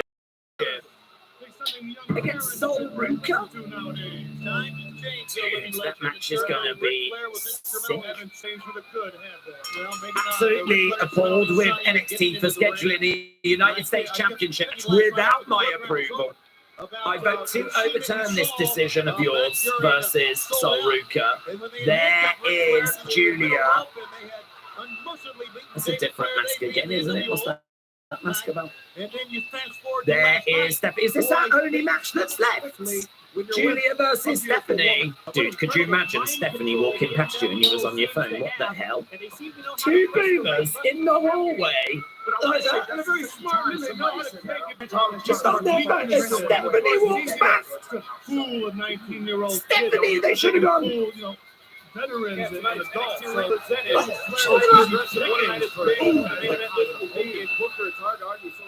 cameras were back. We saw moments ago of the WWE. Big encounter we're going to have. Look at this. A little bit later on. It's not doing very well.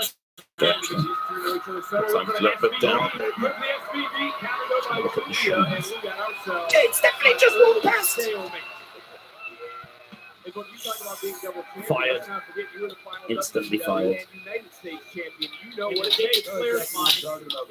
JMB, shout out to you. Jared said 20 years from now, finish the story, Javon.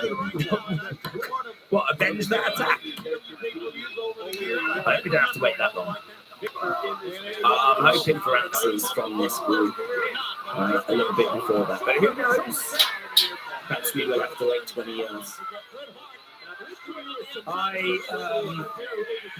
It's been a really great show, isn't it? I mean, you know, We're up to like only 19 minutes left and got Julia against Stephanie. I mean, crowd's been brilliant all night. It's been a really great show.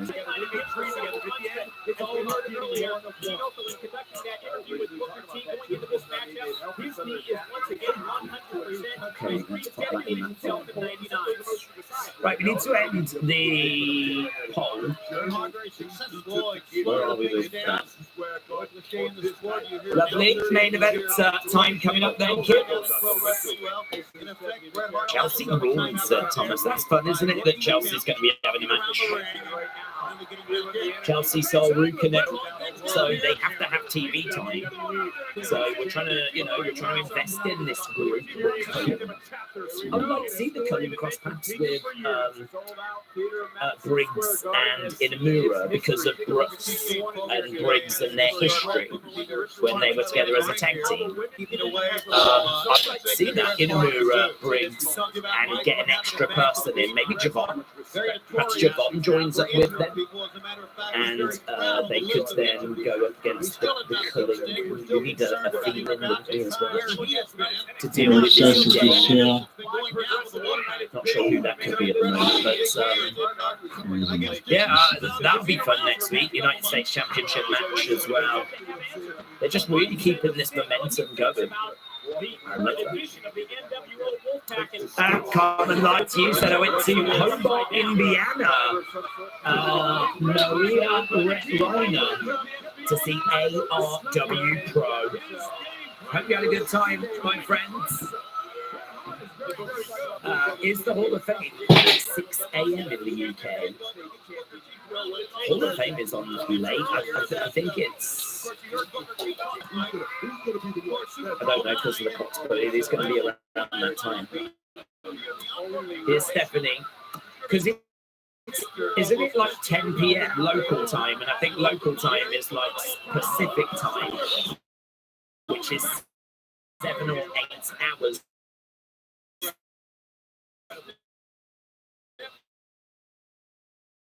Different to UK time, so champion. We are on the precipice of history.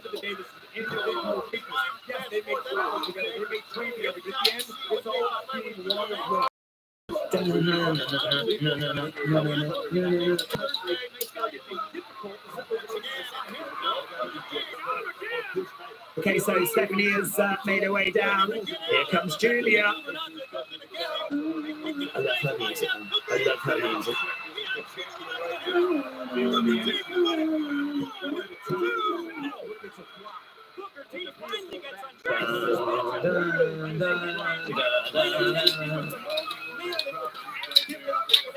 Here comes Julia.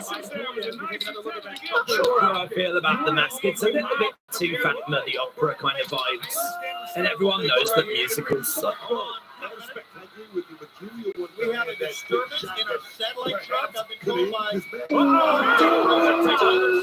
Julia making her way down to the ring.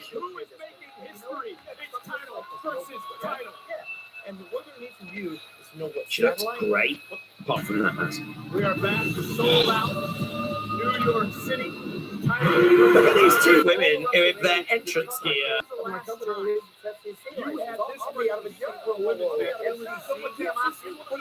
Julia puts her arm in the air, looks over at Stephanie.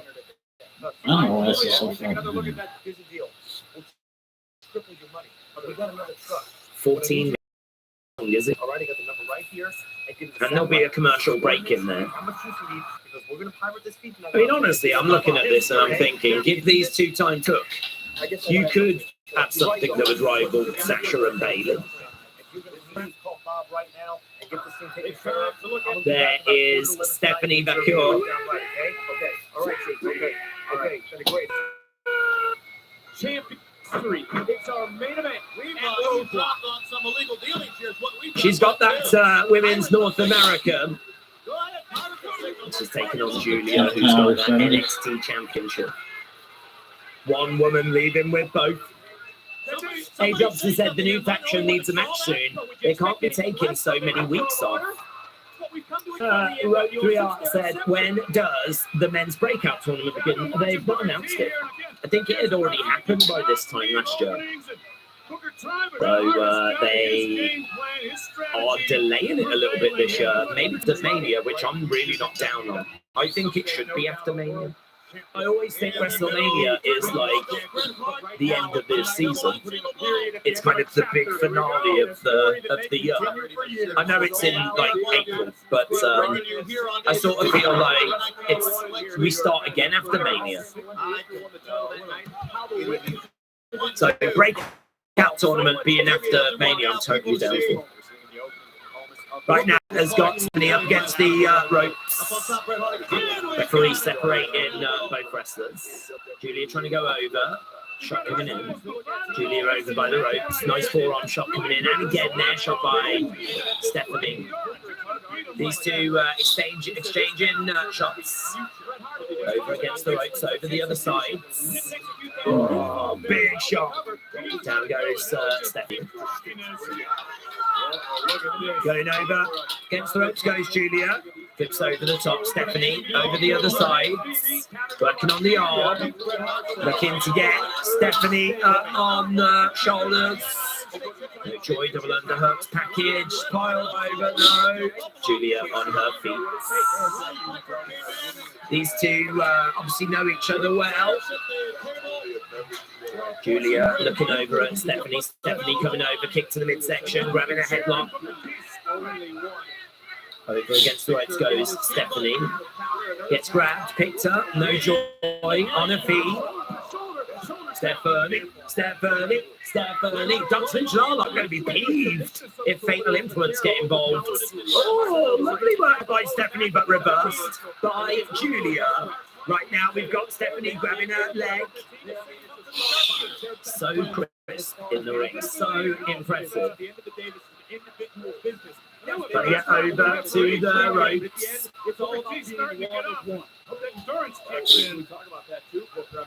To the outside goes Julia and Stephanie. Forearm shot coming in there by Julia. Oh, and again, forearm shot there by Stephanie. These two exchanging blows. Another shot coming in. Back into the ring. They almost had a double count out there, and that is the concern. We could see a count out.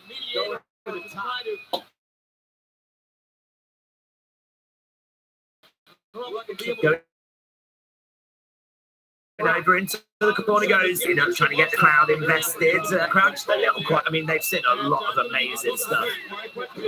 Missile drop kick. Down goes Stephanie. Good work there by Julia. Look at that.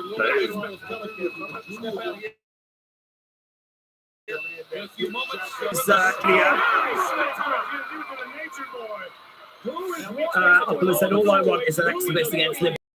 Fight. Julia versus Stephanie in a 60-woman Iron Woman. Crossbody to the outside there by Stephanie. Julia goes down. Roxanne Charlotte in a submission match. At Carmen Lives, I wasn't able to get to Chicago to see super wrestlers. Tickets were sold out. Well, you saw ARW Pro Buds, and that is good enough. Right now, we've got Julia dragging Stephanie to the outside, trying to grab a hold of the neck. Oh, mates. Neck breaker to the outside, and she did that during the commercial break. That was a sick move. Do you reckon the referee's going over commercial break? Don't give the international fans too much good stuff during the commercial. You meant to put a headlock on and sit there for 2 minutes. Back in the ring goes Stephanie. Trying to get in as well. Like the package of them. The referee was just passing up there. He was just having a word with Julia. Submitting instruction to claim on the Bel Air Direct app is simple. Much simpler than Julia trying going over to the other side. Stephanie down. Julia runs in. Big boot. All right, guys, I'm going to show you how to make your Big SP boot games there a whole by lot Julia. easier. Grabbing Stephanie. Okay. Kicking Julia over. Stephanie has got Oh, here we go. Oh, no, I was going to say she can't. Not during commercial break. Oh, crowd, booing away there.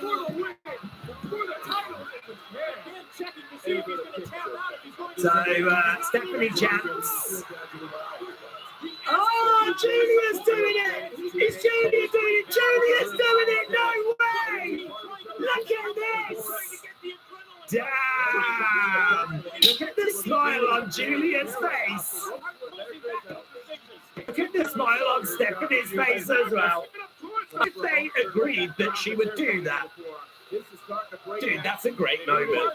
That's a great moment. I can't wait for Stephanie to do it to Julia later in this match. Crowd's going to pop when that happens. Referee again having a word there with Julia. Glorious, said Johnny. Down goes Stephanie. Nice boot to the face. Julia down. Stephanie going over to the corner, looking to charge over. Stephanie going over to the corner, looking to charge over. Double knees. Double knees. Right now, Stephanie has got Julia. How's she going to do it? Here we go. Here it is. 5, 6, 7, 8, 9.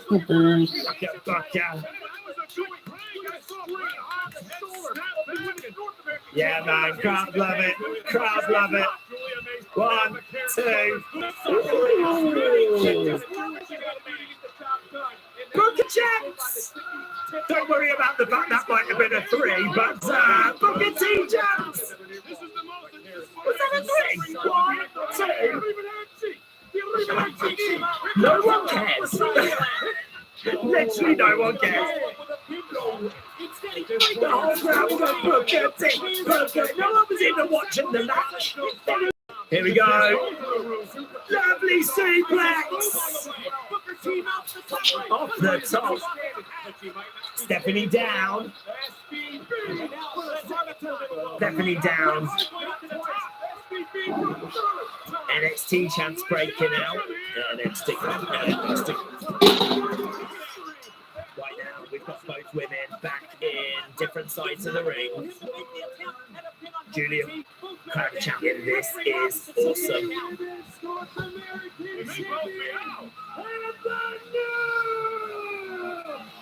Right now, here we go. Round the back.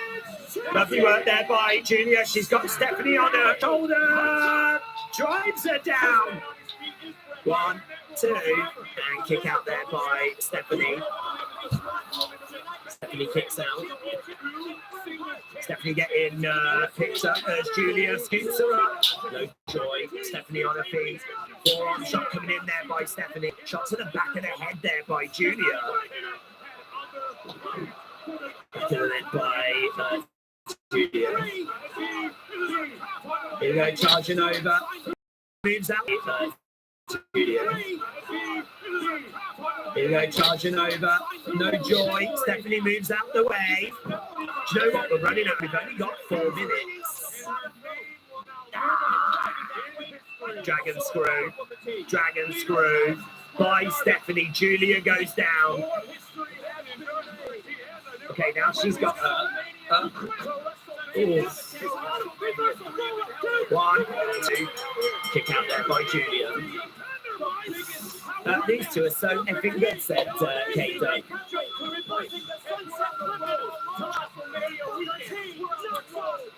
Yeah, it's been a very, very impressive show. A very impressive show. Right now we've got Stephanie. Oh! Jeez, into a triangle and into an armbar. Julia. Look at that. She's pulling back on the arms, pulling back on the head. Isn't it Pac that tends to do this move, this rings of... I think it's Pac that I've seen do this.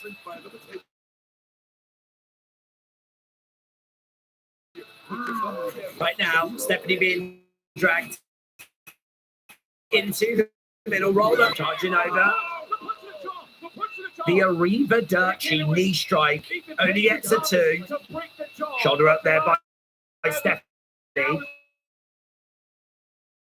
These are 2 pros at work. Brilliant show tonight, says Matthew. Beautiful kick. Oh, and again. Julia out on her feet.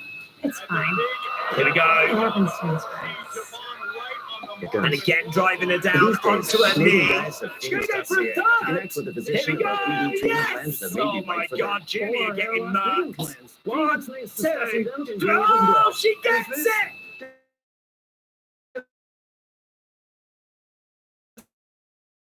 This isn't working for you. Discuss additional weight loss treatment plans through Phoenix. Stephanie wins. So maybe it's time. The champion.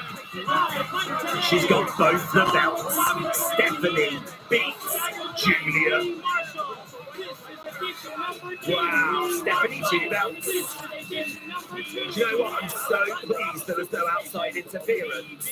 I'm so pleased that we've got like a legit winner.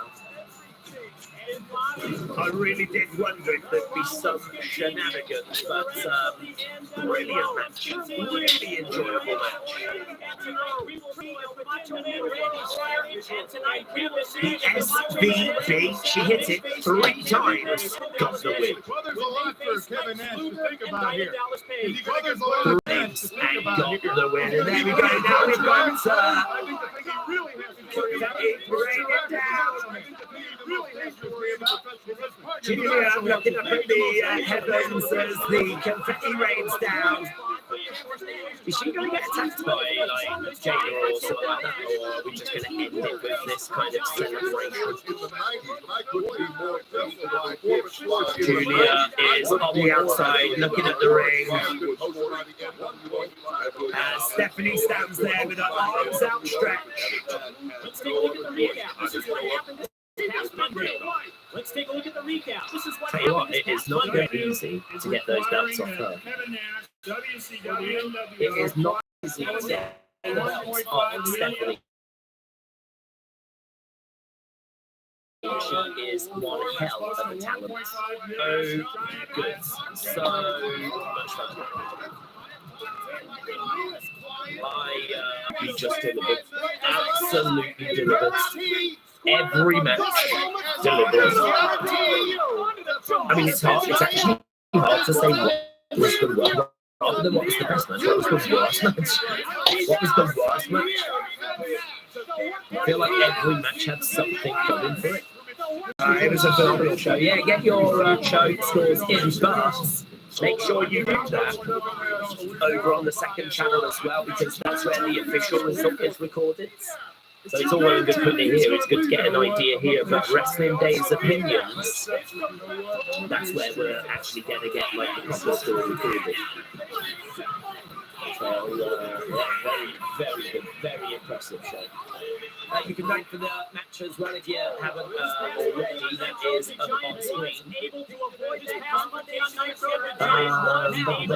you have to choose between 2 or 3 women to have main event a match at WrestleMania, who would you pick and what match? If you had to pick 2 or 3 women, well, I'd probably pick 2 because I'd always take a singles match over a standard match. And honestly, I mean, I think for me, Bianca Rhea would be the one I'd go for, because I know there's a lot of love for Io, but I just sort of feel like Bianca and Rhea have been on the roster longer. It's a match that we've been waiting for. I feel like Rhea's big challenge is she just had a hell of a side quest with Liv Morgan. I mean, that feud made Liv Morgan. But I still feel like the match I've been waiting for was Rhea and Bianca. So Rhea, Bianca up against each other. To be honest, I don't need a stipulation or anything. Title on the line, obviously, but I don't need a stipulation or anything. I mean, great matches don't need that. So yeah, I'm totally down for that. I like Io a lot, but I'm not as crazy about Io as other people. Other people have got Io as their favorite female wrestler. I don't have her quite at that level for me. Io not being involved wouldn't have been a problem. But I like Io. I like her a lot. But yeah, Bianca against Rhea if I was to choose. MJR said, overall, unfortunately, the show is a 7. Would have been an 8 or 9, but time constraints killed the show. And in an interview with Bubba that WWE let her decide what brand to go on to, she chose main roster but changed her mind, said Mr. Cardinal. I think she made the right choice, to be honest. Do you think we'll see Julia at Stand and Deliver or afterwards? That's a good question. I don't think she would want to miss Stand and Deliver. There's no reports of any injury being like super serious, but yeah, we should see her at Stand and Deliver. Stephanie gets both titles because Julia just needs some time, says Vic. Jim said, am I the only one that doesn't like Rhea? She seems so played out now. Oh, well, I mean, some people like some people don't like others. You won't be alone. You won't be alone. Julia is the best female wrestler in WWE, says Gershon. For me, my favourite wrestler right now is Roxanne, says Optimus Travels. Stephanie versus CEO. So Stephanie can have those titles as well, said second one. She's got loads of belts. God only knows how many belts she would have if she beat Mercedes. Mercedes doesn't have that top title though, does she? I mean, that will be Mercedes against Toni Storm. That'll be a big match. One man here is taking him Because Mercedes is picking up loads of belts, picking up loads of wins, kind of cleaning out the division, whilst Tony and Mariah were doing their feud. So I've got to think that at some point we're going to be getting Mercedes Tony, or certainly Mercedes going to that top win. Julia would be main now. She could be a fluent English speaker, said Jake. Look at the Giant trying to restrain himself. When Julia comes back, I hope she brings back the dreads. It made her look so intimidating, said Sean. A. Johnson said, what's more likely, Stephanie versus Jordan Grace or Stephanie Julia 2? Well, I mean, they're both likely. I think they both will happen. I think maybe Stephanie Jordan before Stephanie Julia, because I think Julia is going to step away for a bit more. So many women on the roster, they bring in a mid-card title, so there's more to go around, but then they put 2 belts on one person. I don't think she'll have it for long. I don't know what the situation is going to be, that she'll have to play good role. I mean, she doesn't need though. So, maybe we'll see on Tuesday her announcing that she can't defend both titles, and both titles deserve fighting champion. So it's only right that she forfeits the North American title. That wouldn't actually shock me on Tuesday if she came out with that announcement. I think mentally we need to be ready, but that could happen. So we'll have to wait and see, obviously. Or maybe she is going to try and defend both titles. I don't recommend. Carmen Live said, I give NXT tonight an 8. This is the way A. Johnson said, after tonight, NXT Roadblock is undoubtedly the best show of the night. 39 days away from NXT Stand and Deliver. How is Stand and Deliver going to be this? Every match just delivered. Every match delivered. Every match tonight got a great rating. When was the last time we watched a show where every match got a great rating? We do say actually this show was really good, special.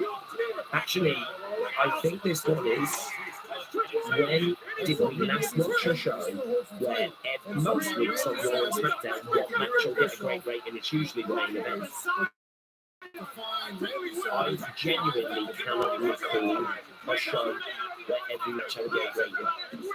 I mean, obviously, Elimination Chamber recently, that women's tag match,